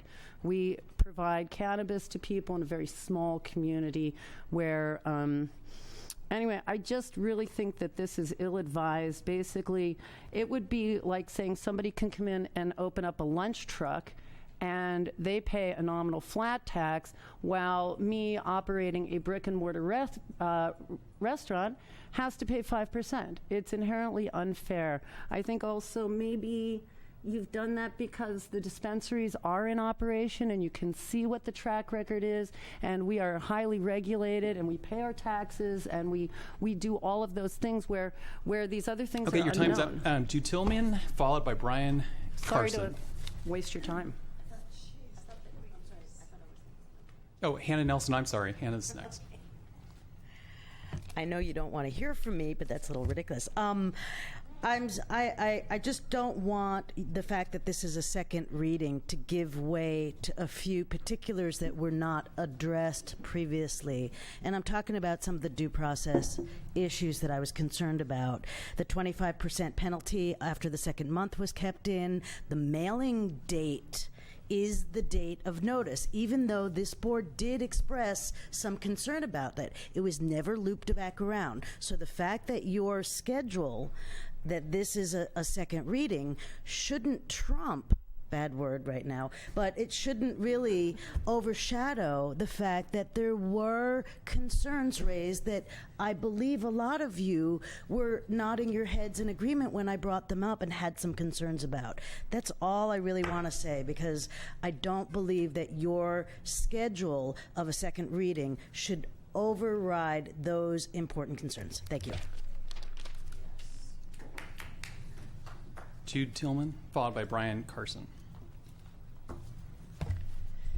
Well, since you're going to do what you're going to do anyway, I'll just do this for the sake of general education. My name is Jude Tillman, and there is a long-standing tradition in this country of cities, counties, states luring large corporations into their areas to create jobs and create wealth for that area. They give them tax breaks. They lower the labor laws, break the unions. They alter the environmental requirements. They do everything to bring them in. What are we doing here in Mendocino County? You're not the same as every county in this state. You're following a pattern of greed where all these counties are saying, wow, this is a cash cow. We can milk and solve all our immediate solvency problems, our immediate financial problems. That's not what you want to do with this. If you're smart, if you have the long view, this is an industry you could make a lot of money off of, really in a better way than taxing us to death. For my purposes, in a small dispensary on the coast, just like the previous speaker, I'll go under. You're talking, I'm paying, already huge fees and taxes. You get to do 5% and then increase 2.5 up to 10%. I'm out of business. I can't do this. I happen to be in contact because I run a wholesale producer of medicines, the finest medicines made in Mendocino, and I run a dispensary, and I'm in contact with people in the industry who are, I know a manufacturer who just moved to Oregon, another manufacturer moving from Mendocino to Richmond because they've got permits, another manufacturer who you know very well has left Mendocino and gone to Sonoma County. Why are you chasing everybody away? This doesn't make any sense. You're losing something really, really important, and don't squash us. Don't squash the small farmers or the small businesses in the cannabis industry. Help us thrive. I'm so sorry this democratic process got looped around somehow where we didn't get a chance to give you input before you decided to vote, which I haven't seen this vote, but you apparently have already decided it. But, this is it's really urgent that you understand. I just got an email this morning that has an x-ray on it on the left and the right side. 6 months ago is a large yellow spot on the lung. On the right side, 6 months later, that spot is gone.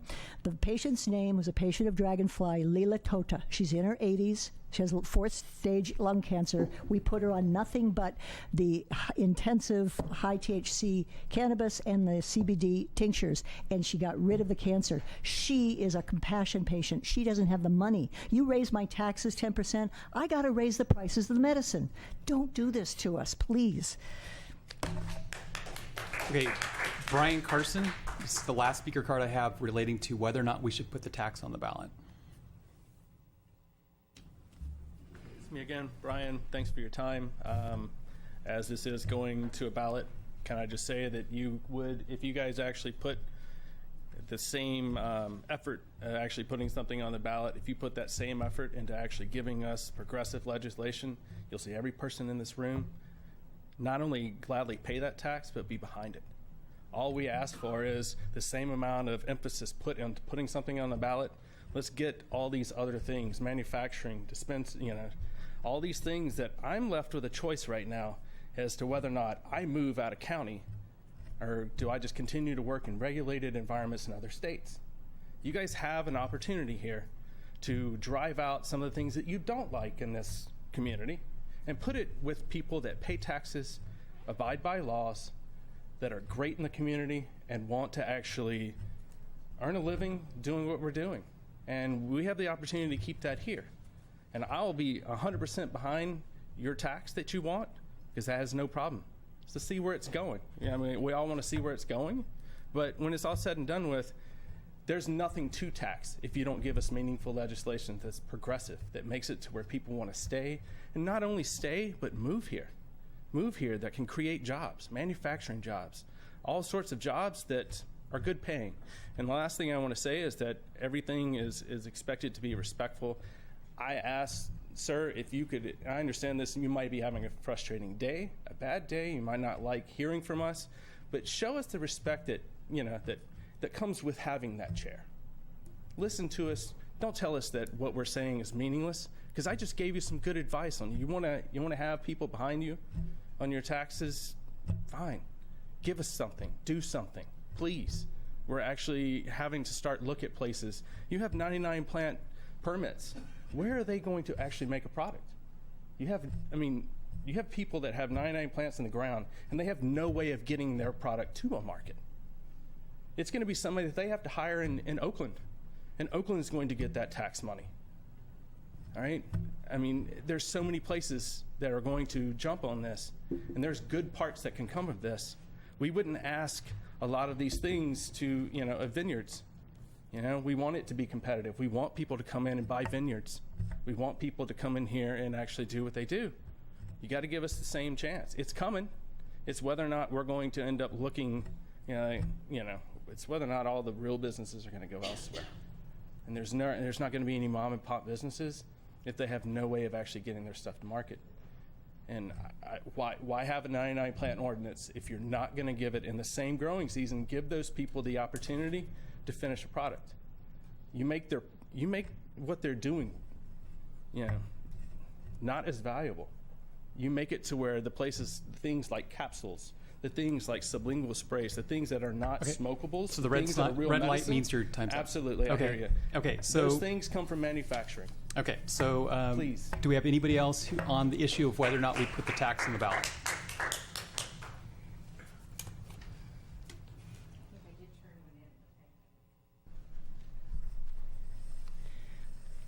Good afternoon. My name is Susan Schindler.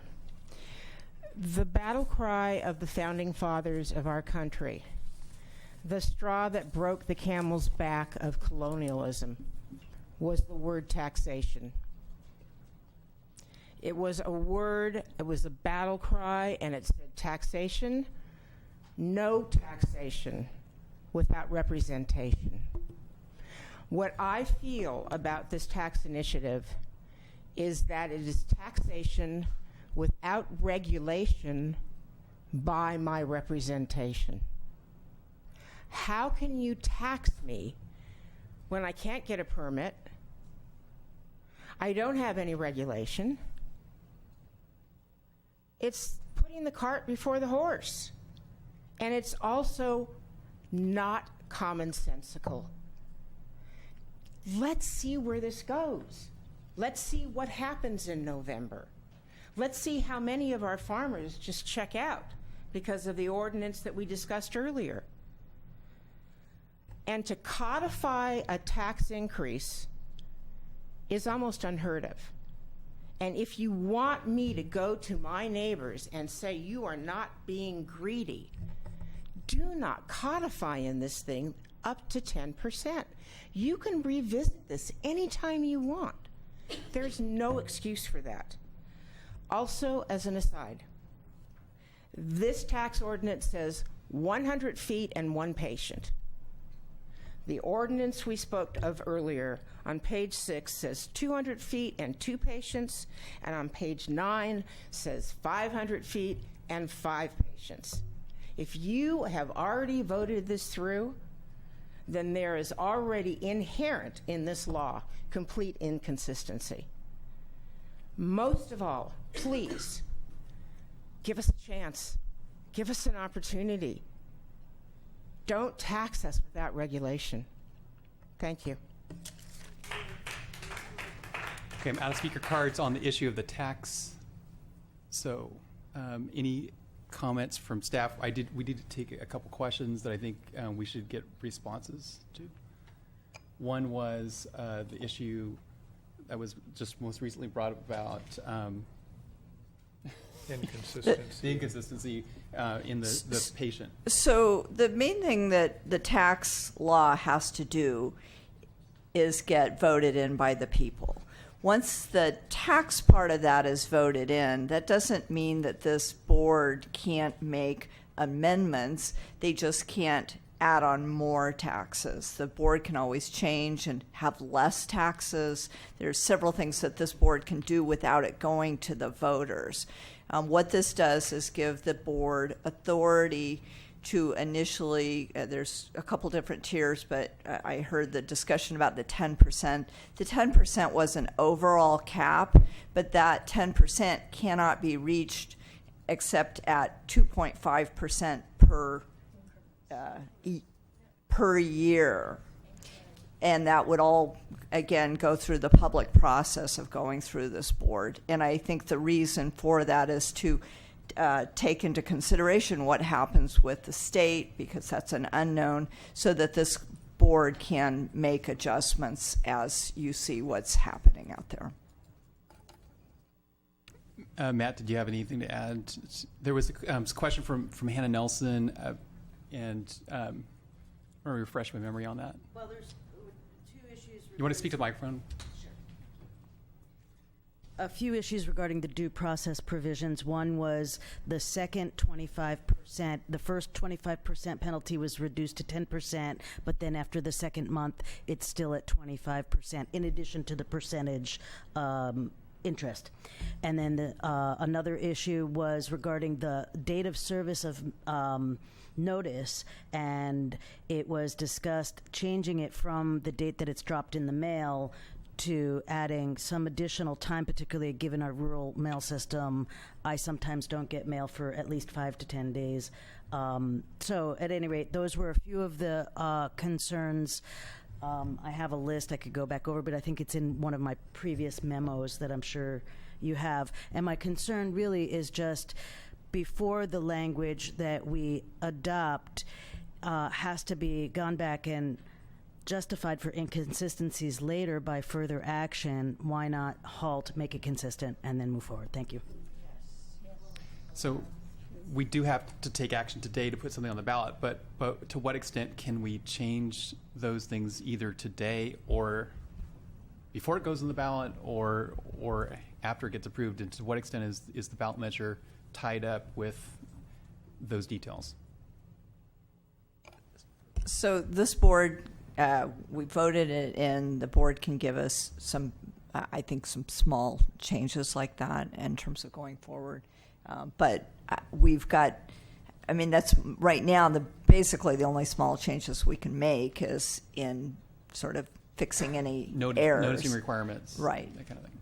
So I think really what we have in front of us is what needs to go forward, and then if it's voted in by the public, then I think fixing any problems of inconsistency would probably have to be done at that time. So on those issues like penalties and notices, are you saying that they could be amended before the tax actually took effect? In other words, if the county wanted to give longer notices and reduce the penalties below, so that you're essentially, again, on the issue of like a tax that's lower than is authorized by a measure, a fine could be lower, I would assume, than than authorized in initiative. So here's my answer off the cuff, and that is what the board has accepted in the first meeting really has to go forward today. Can we change that before it actually, after it's been voted on and before it's actually made law? I don't know the answer to that, but I know that once it is active, we can make those changes to fix any problems that we have.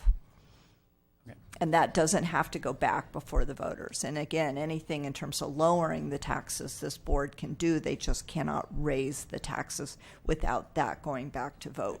I think the question really had to do with perhaps lowering some of the fines. Supervisor McCowan? Well, I believe when we discussed this previously, we did lower the first 25% penalty to 10%, but I believe we kept the subsequent ones at 25. I think we also made an alteration in terms of the notice from days of mailing, and we extended that. I wasn't able to quickly locate that online here, but are you able to locate that section and tell us what the current allowance is from date of mailing? Because that is an issue, particularly in rural areas where people don't go to their mailbox every day. My recollection was we changed it to 30 days from mailing. It was 15 days, I think, before. Well, we extended it. I just wanted to make sure that that direction we made is incorporated herein.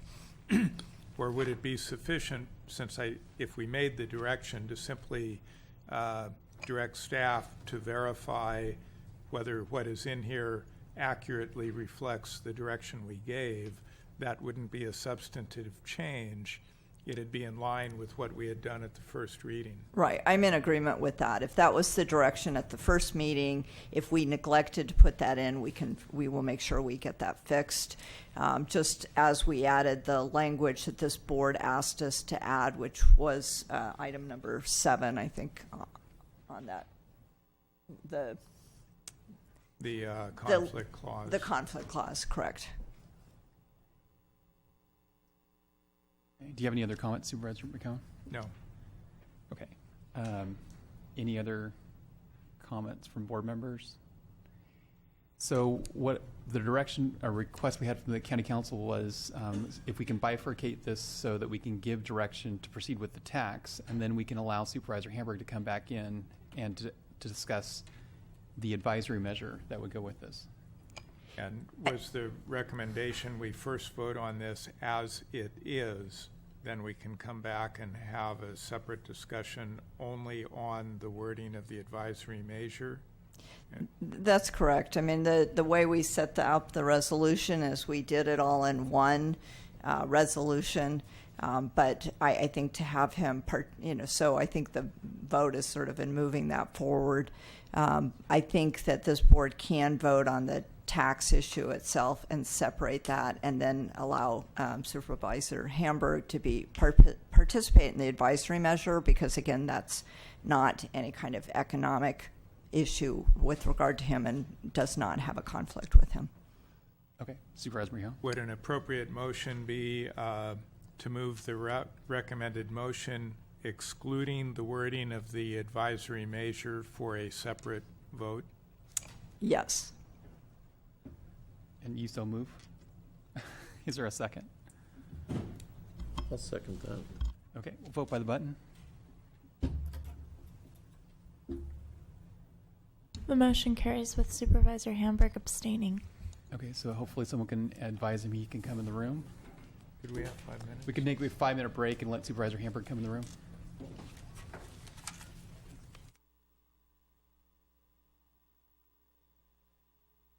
.41. We're now ready to go to the last piece of this item, which is how should the advisory measure that would go on the ballot, which is a question, how should it be worded? And this came up at our meeting. We talked about the idea before, but it came up more formally at our last meeting.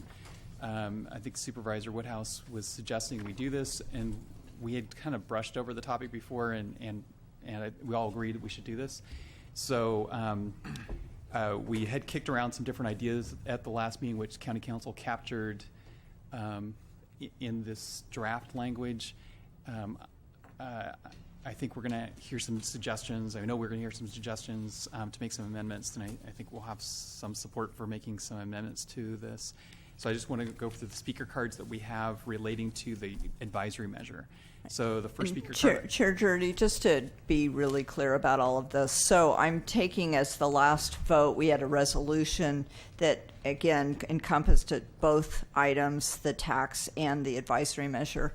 So I'm taking the board's action initially approving the part of the resolution that goes to the tax measure. We are going to, based on this conversation, basically divide the same resolution up into two separate resolutions, but keep the same language.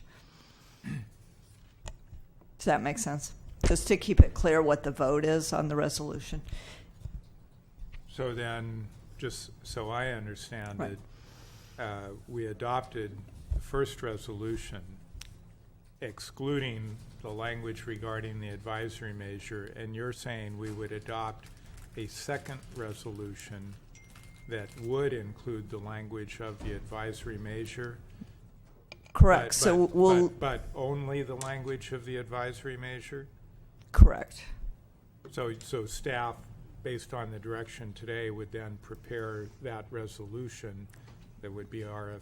Right, and we've already prepared it. It would just be the exact same language, just separating it out so that we can reflect the vote. Sure, okay. Great, Well, thanks. is that online then, too, that second resolution?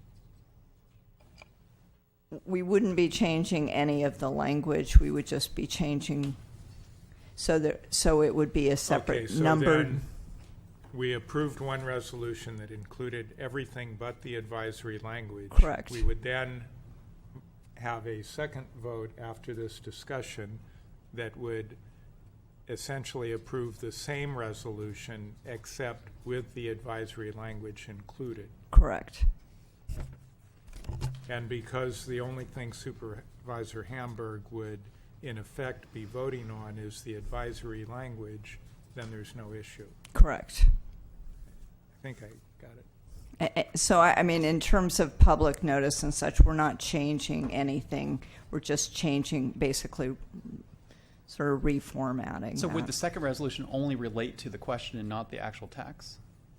Because the second question is just to the advisory measure. So Yes. so the second resolution really only has to authorize the question that goes to the voters. Correct. And then you would put the two together for what would appear on the ballot. Correct. Okay, so we're not voting on the same resolution the second time. We're only voting, this vote will be to adopt a resolution that will only have the effect of putting the advisory language measure into the question that's put to the voters. Yes. Is that a way to say it? Yes, and again, I don't like to do that, but again, all of it's been properly noticed. We have all of the language in front of us. I just don't see a good way to do it and include Supervisor Hamburg in the advisory measure without being able to separately reflect the vote on the resolution. Correct. Okay, and before we call on the speaker cards, maybe it'd be helpful for those who may not have it, just to read the question. Now, this is the question that's been drafted up by county staff based on our discussion at our last meeting, and it's open for debate, open for changes.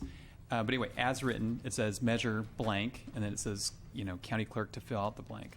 Advisory vote only. If Mendocino County enacts business license taxes on cannabis businesses, should the county use that revenue for funding mental health services, maintenance and construction of county roads, and enforcing provisions of the Mendocino County Code, including ordinances relating to marijuana? That's as it's drafted right now. And so I want to call the first speaker card I have here, which is from Bill Knapp, who came here all the way from Westport, California, has been sitting here for several hours today, followed by Michael Schaefer from CompG.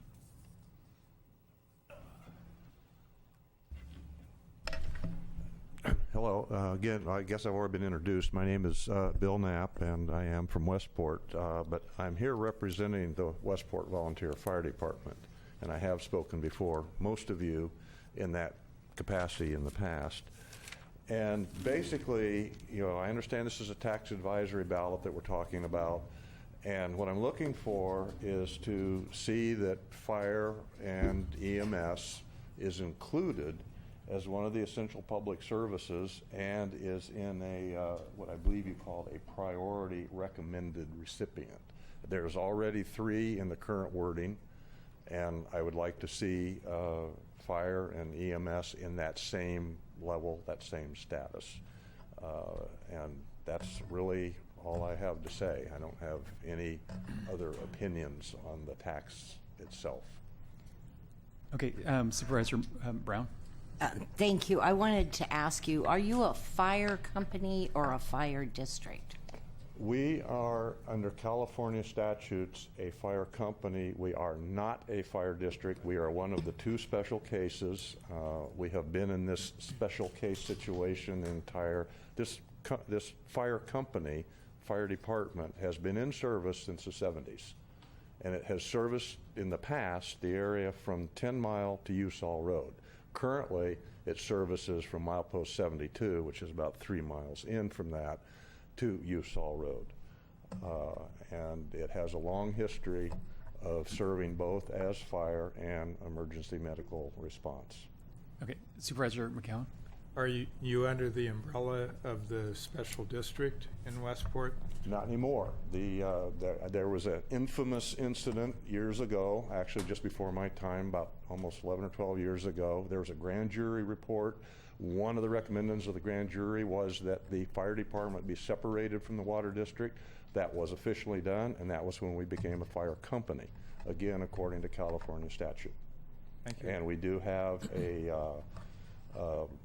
I guess we ended up calling it a sphere of influence because we didn't have a district, but anyway, there is a map on record in the county and at LAFCO. It was filed in at least 2 places, maybe more. Are there any other questions? That's more than most people get. What? 2 questions, that's more than most people get.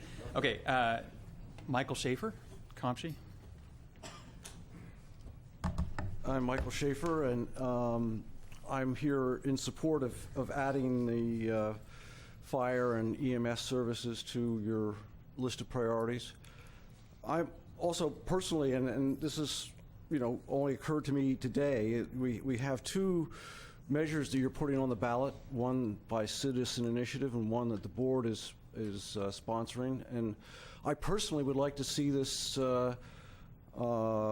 advisory measure be broad enough to cover either incidents, because as I understand it, the one that has the most votes is the one that passes. The tax requirements are different, but in spite of what I heard from some of the previous speakers, there is a tax measure included in the Heritage Initiative. 2.5% for medical cannabis and 5% if for other cannabis. But I would like to have the advisory measure. If, for example, the Heritage measure were to pass and get more votes, you would still have to be making a decision about how to spend that money. And I would like the issue of how that's spent. You're asking for that advice from the voters to include fire and EMS. So thank you. Carl Megan? Supervisor Jurdy, so this came up sort of at the last minute, and I'm trying very hard to sort of affect the process and do it correctly. We only noticed the one resolution, and that's what this board is going to vote on. I don't have a problem with Supervisor Hamburg participating in the discussion about the advisory measure, but I do think I'm going to rethink what I said. I think what we should do is once we finish that, then this board minus Supervisor Hamburg will vote on the entire resolution as it stands right now, because that's what's been noticed. I just don't find a way that I can divide it up, but I don't have a problem with him participating in the discussion. I think we would not have him vote on it. Okay, Supervisor McCowan. Well, you can be researching that we've already voted, so we should reconsider that action when it comes to it, or whatever other mechanism fits our rules of procedure. Okay, that makes sense. Correct.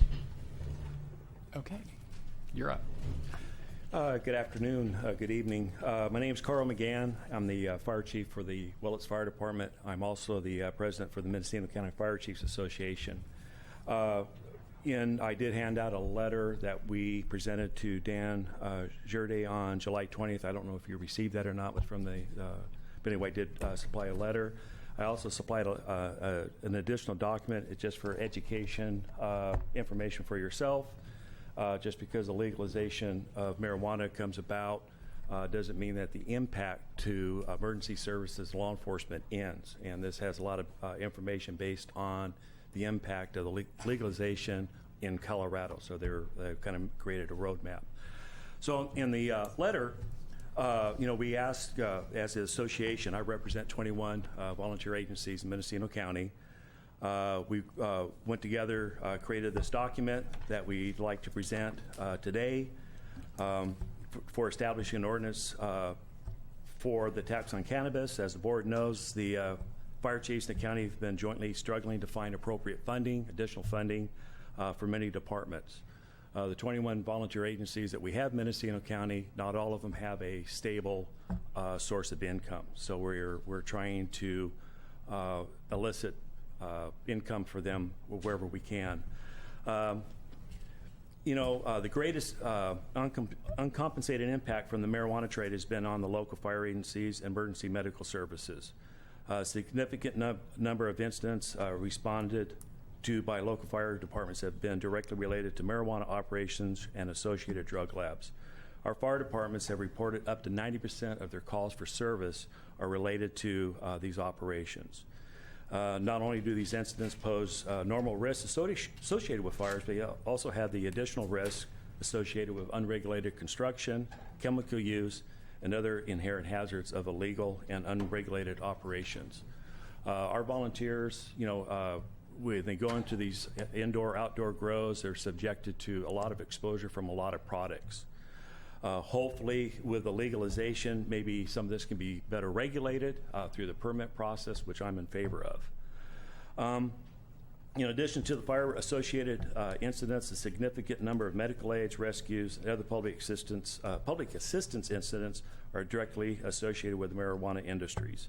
Medical emergencies, traffic collisions, other emergency calls for service pulls away our emergency responders from our local response agencies. Sometimes we have to travel 20 to 40 minutes to respond to these types of calls, and it takes away that resource from our taxpayers.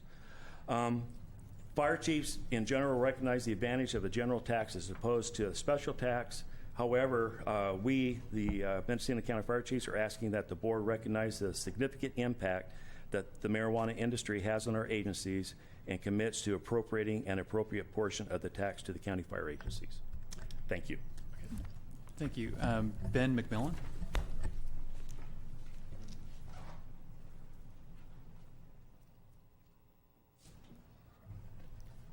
Hello, my name is Ben McMillan, and I'm with the Association of Fire Districts, and I want to thank you as a board for partnering with us and getting some money actually into the budget for the current year, and that's a very pleasant thing to finally see. We learned in discussions with the ad hoc committee that, well, first of all, we were disappointed to see in the current budget that we did not have transparency in some of the language, and that fire was not identified as a specific line item. And Alan Flora pointed out something that was an interesting point, and that was that fire is not a county function. And so from a logical perspective, it makes sense that fire wouldn't be included that way. It does until you realize that what fire's basic function is EMS. And EMS is a county function. And if you look at the CAL FIRE statistics for 2015, 70% of the calls responded to by local fire agencies are strictly emergency medical. So county does have a partnership responsibility with all of the local districts. And so we're pleased to see that there is the opportunity to get some funding from a general tax measure. And looking forward to being included in that as one of the top priority recipients, and certainly hope that you as a board would see fit to include us there. But it's a partnership that we've started and we'd like to see continue. So thank you very much. Last speaker card I have is from Susan Schindler.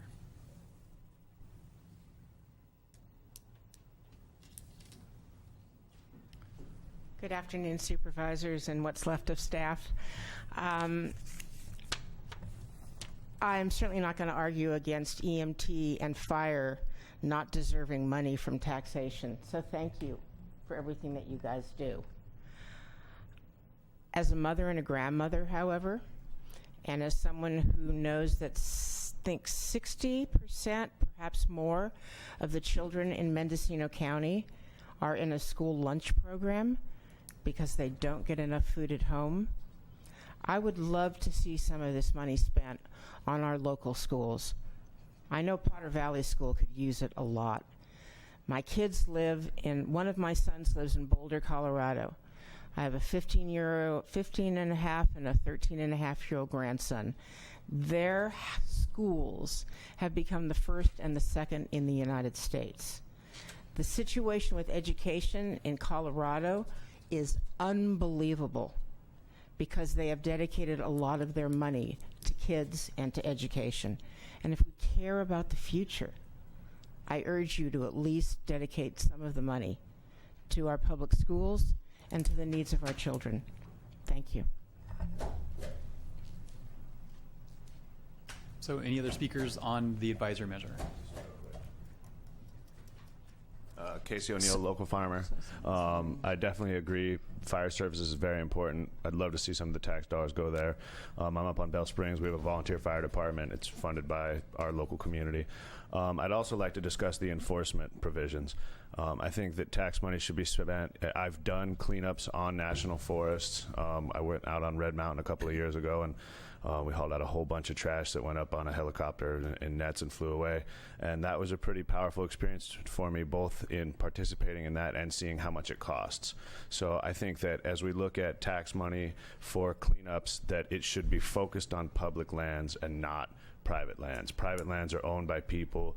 What they do on those lands, I don't necessarily agree with at times, or not at all at times, but I think that the focus of this money should go towards public lands cleanup that is for everybody. Thank you. Any other comments on the advisory measure? Come on up and say your name. Good afternoon. My name is Joseph Seidel. I'm a resident of Mendocino County. I would like to see tax dollars, and I don't know if Mendocino Town is its own district and its own financing. I'm not sure, but they don't have soap or hot water in their bathroom, in the public restroom. And I was thinking, well, this could be great. Maybe they can get some soap and hot water. It's a health issue. Someone, Zika virus, I don't know what virus, Ebola or E. coli, or excuse me, one of those things could be spreading around town and affect the tourism industry and just knock out a whole segment of our, all of a sudden we're spreading E. coli from our public restrooms. So I was thinking it would be great to look into those kind of things, as well as other measures that I wish I could be more prepared, but that was what I wanted to say. Thank you very much. Okay.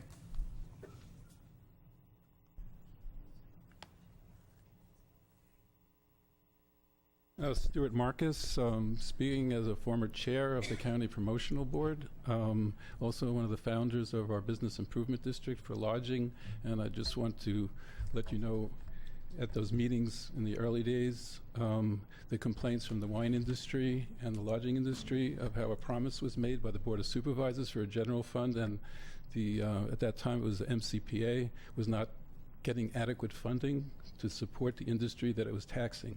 And so I would like to recommend that some of these funds go to promote Mendocino County products that you're actually taxing, and also to give educational programs for the people that are being taxed and imposed.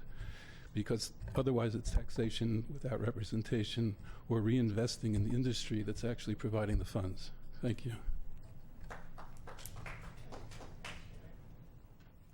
Okay, I think we're not seeing any other public comments, so we're going back to the board on how do we want to phrase the question that we're posing to the voters.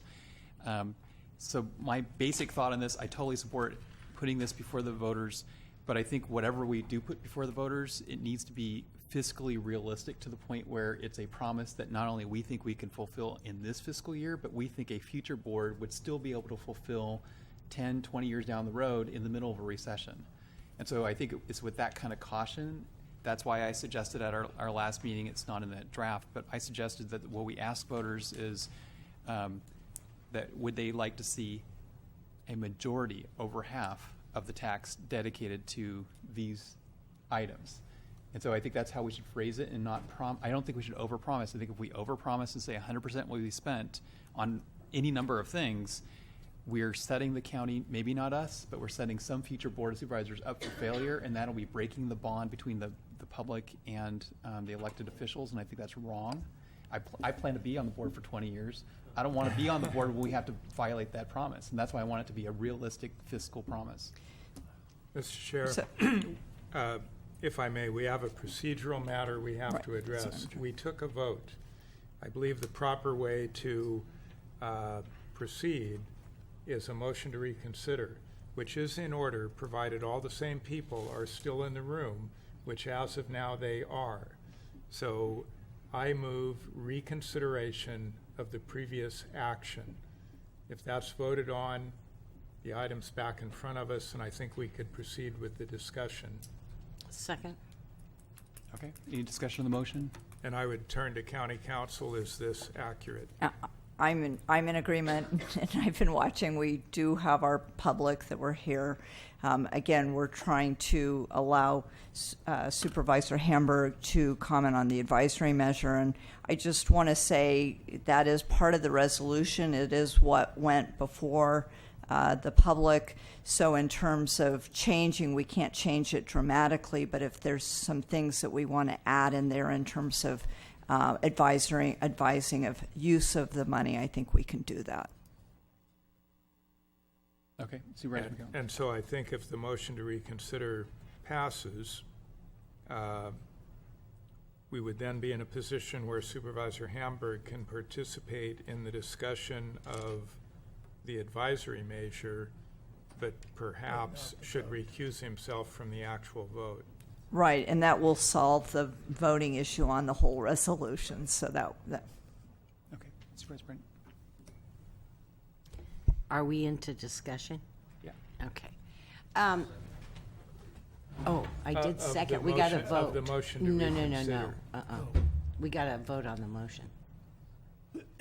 Then we'll be in discussion. Okay. So, I guess ready to vote on the motion.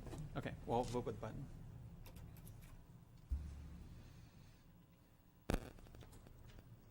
Motion carried with Supervisor Hamburg recusing himself. Okay. Supervisor Brown. Thank you, sir. So we began talking about the funds, and we've had speakers. One of the most important use of those funds, I think for myself, as well as looking at the community as a whole, is that we have the money to run these medical cannabis programs that we're implementing, and also the money for enforcements to enforce. And that could be code enforcement, that could be any number of things. And the reason I say that is because we're going to have to staff up for it. We're going to have costs that we really don't know about at this point.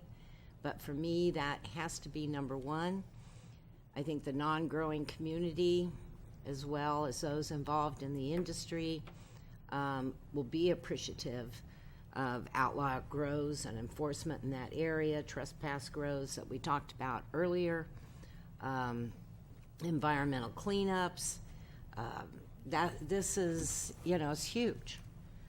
And most certainly fire and emergency services. I know you do a lot that way.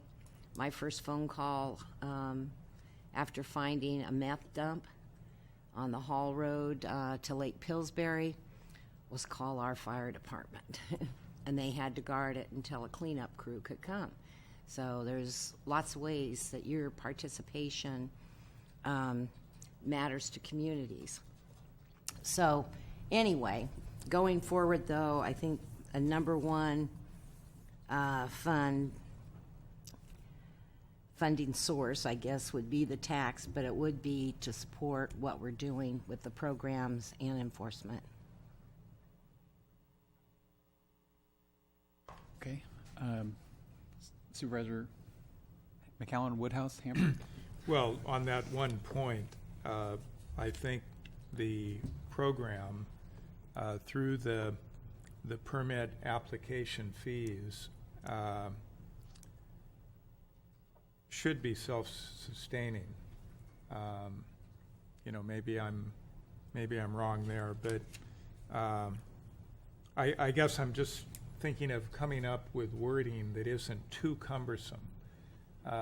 We did previously identify that enforcement against illegal marijuana cultivation, and especially thinking of trespass and other environmentally damaging cultivation operations, was, to me, also the number one priority of this. I'm certainly willing to consider that any shortfall in the regulation program, we could also use this funding there. Chair Jurdy's suggestion that we commit a majority, but maybe not 100% of the funds to these purposes, maybe is a way to address that. On the other hand, I do think it's a stronger selling point if we identify 3 or 4 very clear public needs and say that is where the funding will go. But clearly, to me, enforcement against the illegal marijuana is one. We had talked about this also being a source of funding for the mental health initiative, should it pass, and also for roads. And now today we're hearing fire and EMS. I kind of think that's probably the universe of things we're looking at. The challenge, again, is to come up with wording that is sufficiently succinct, but captures the intent. Okay, Supervisor Hamburg? Yeah, well, I'm not going to be able to vote on this, obviously, but I guess I tend more toward the statement that you made, Chairman Jurdy, that we shouldn't tie our hands nor tie the hands of future boards with the language here. I'm really not all that in favor of this whole section of the ordinance, because I really think it's impossible for us to know, looking 3, 5, 10 more years down the road, what our first need, second need, third need are going to be. Even looking at, the issue of county roads, I was in favor of putting a road tax on the ballot this year, and I think we still should look at that in the future. The same with fire and EMS.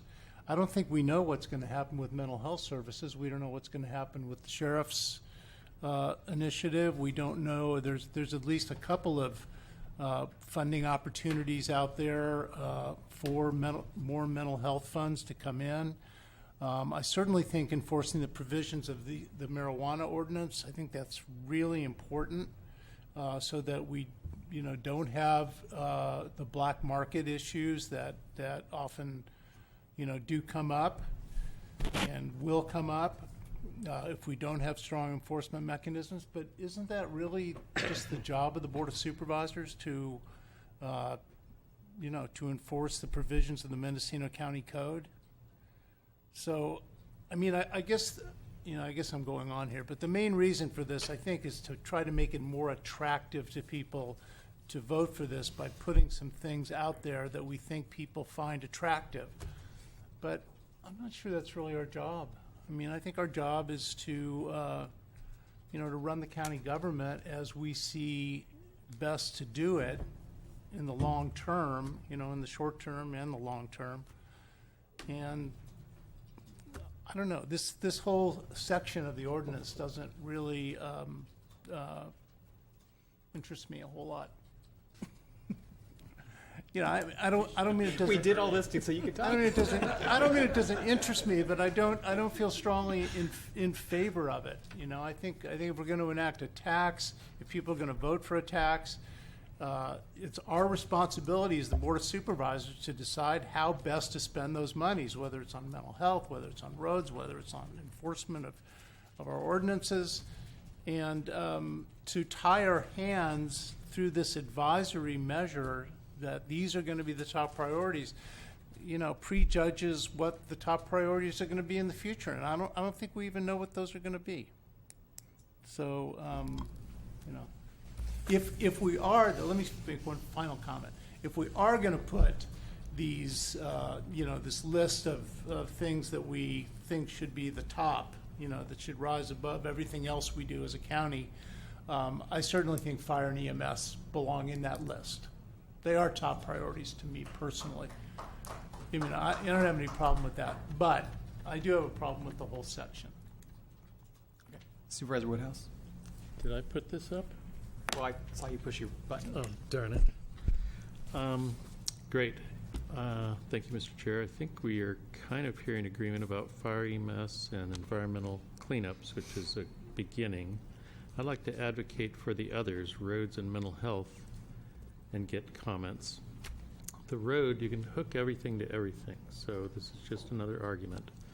But in order to clean up those areas out there and keep them usable as ranches, and to get the fire trucks and equipment out there to fight the fires, if they keep deteriorating the way they are, the whole county's at risk. So the sooner they get there and hit those fires and keep them under 10 acres as CAL FIRE's plan, they need roads to do it, and we're not able to finance that.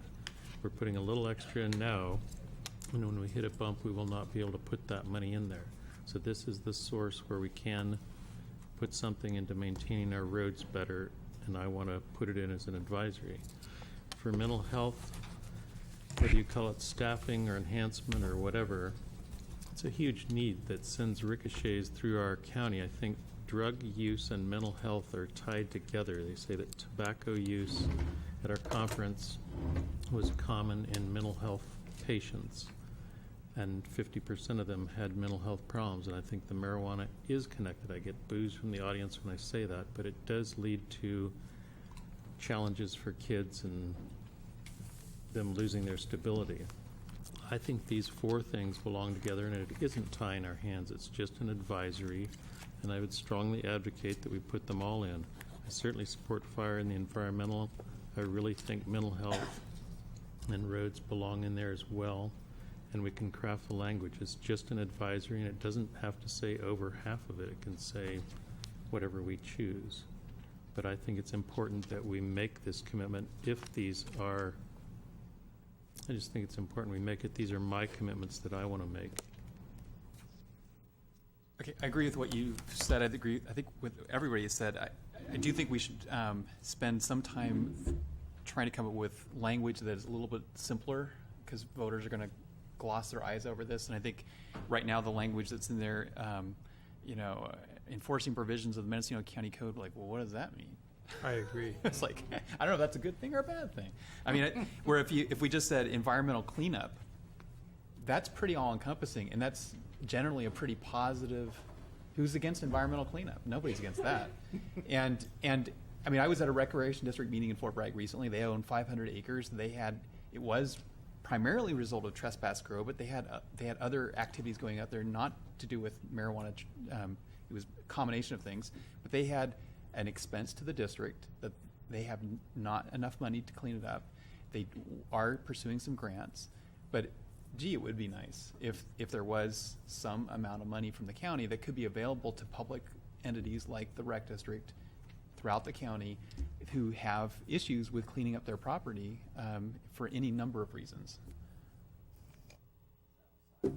So I'd like to go to my deputy to respond to that, because there are reasons why we didn't pick that particular language, the environmental protection language. It's a little broadly worded in terms of what environmental cleanup really means. It's pretty clear to enforce the ordinances that may involve cleaning up public nuisances and abating those things. At least it's clear to the lawyer who does some of those things.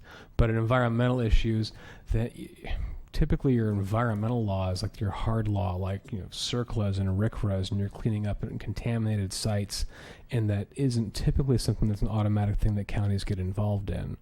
So in terms of what environmental cleanup means to different people, I wasn't sure that wording was clear enough on its own. So I think in the common vernacular in Mendocino County, that would simply mean someone's dumped some tires onto somebody else's property. That's an environmental cleanup. Somebody has had a meth lab on somebody else's property, and now it needs to be cleaned up. That's an environmental cleanup. It's not necessarily, dioxins are being removed from an old mill site. That's like EPA stuff.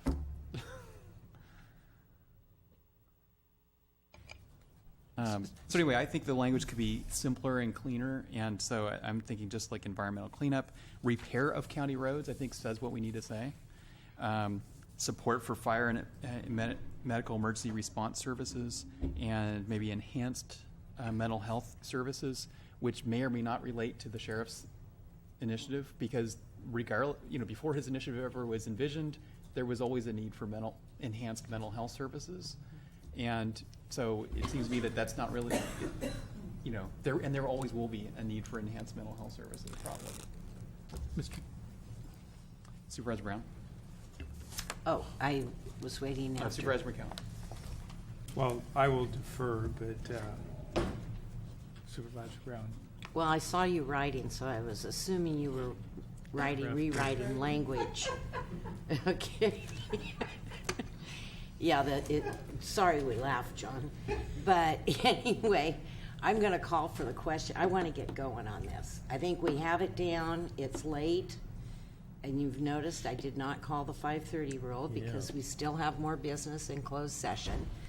So I want to get going on this. I think we have down what we want. We've just got to do the motion.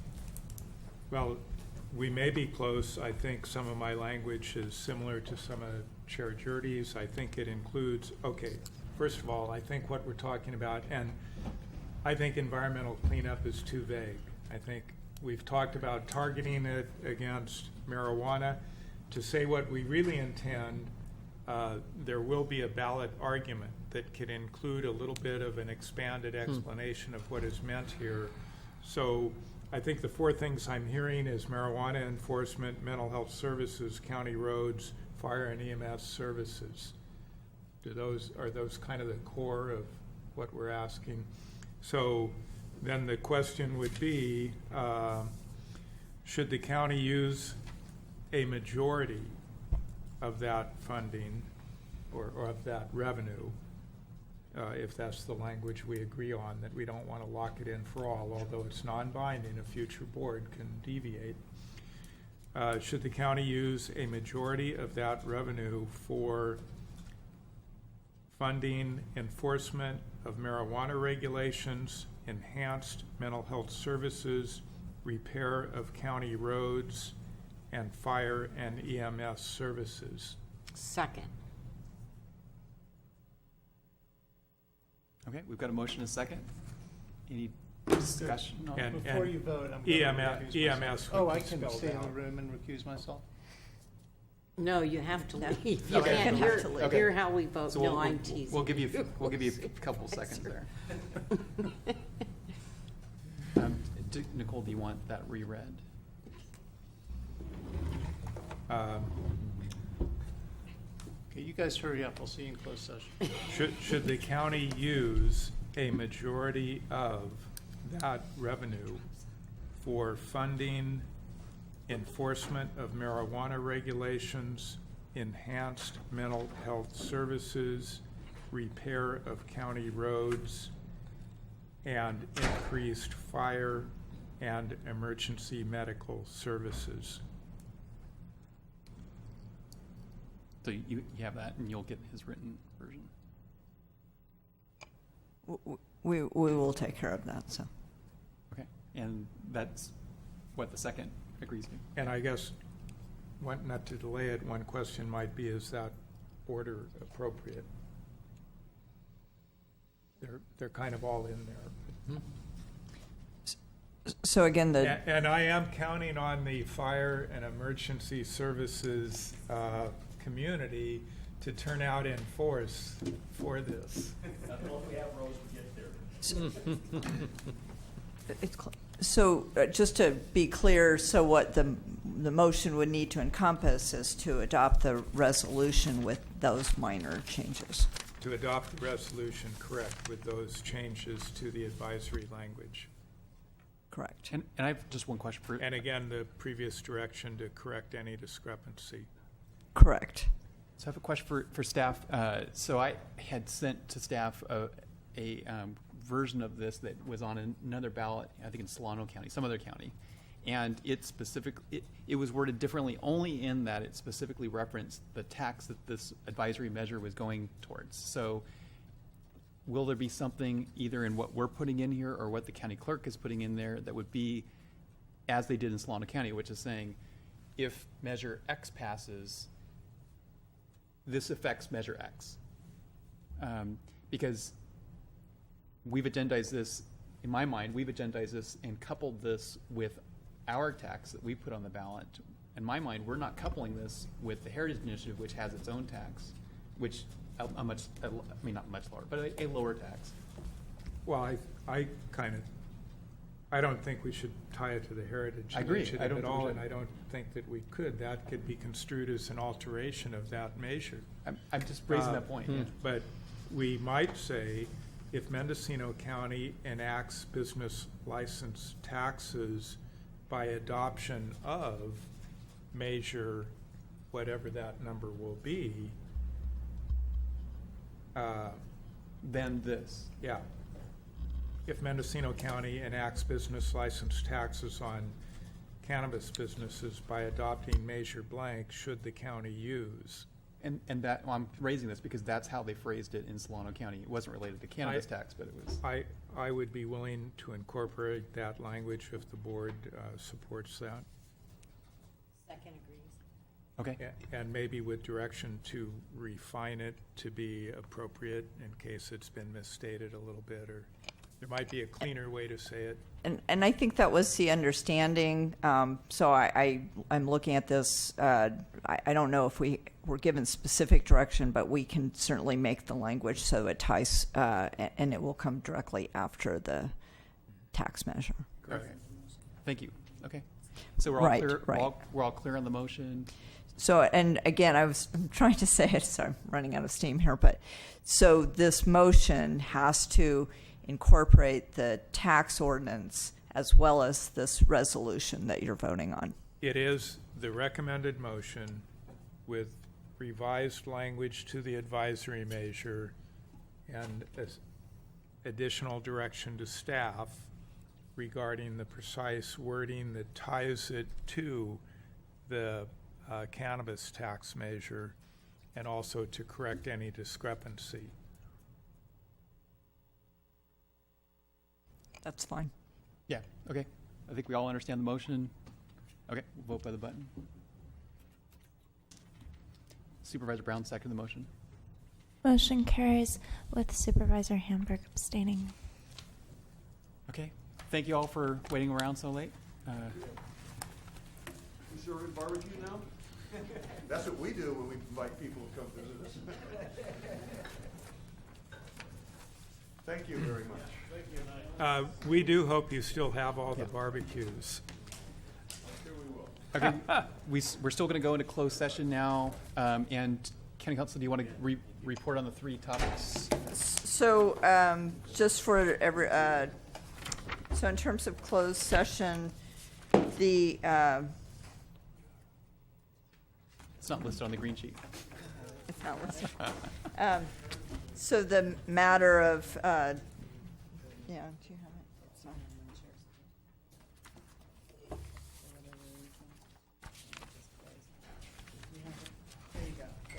Thank you. Sorry, with regard to closed session, there is no conference with the labor negotiator. There is, I'm sorry. There is a labor item. We are not doing item 9B. We will continue that matter to the next board meeting. And the other two items are conference with legal counsel, existing litigation, Linda Morales versus County of Mendocino, and conference with legal counsel, anticipated litigation, significant exposure to litigation. One case.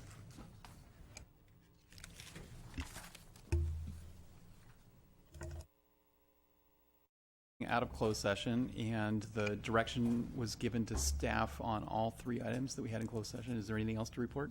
No, that's all that we need to report. Okay.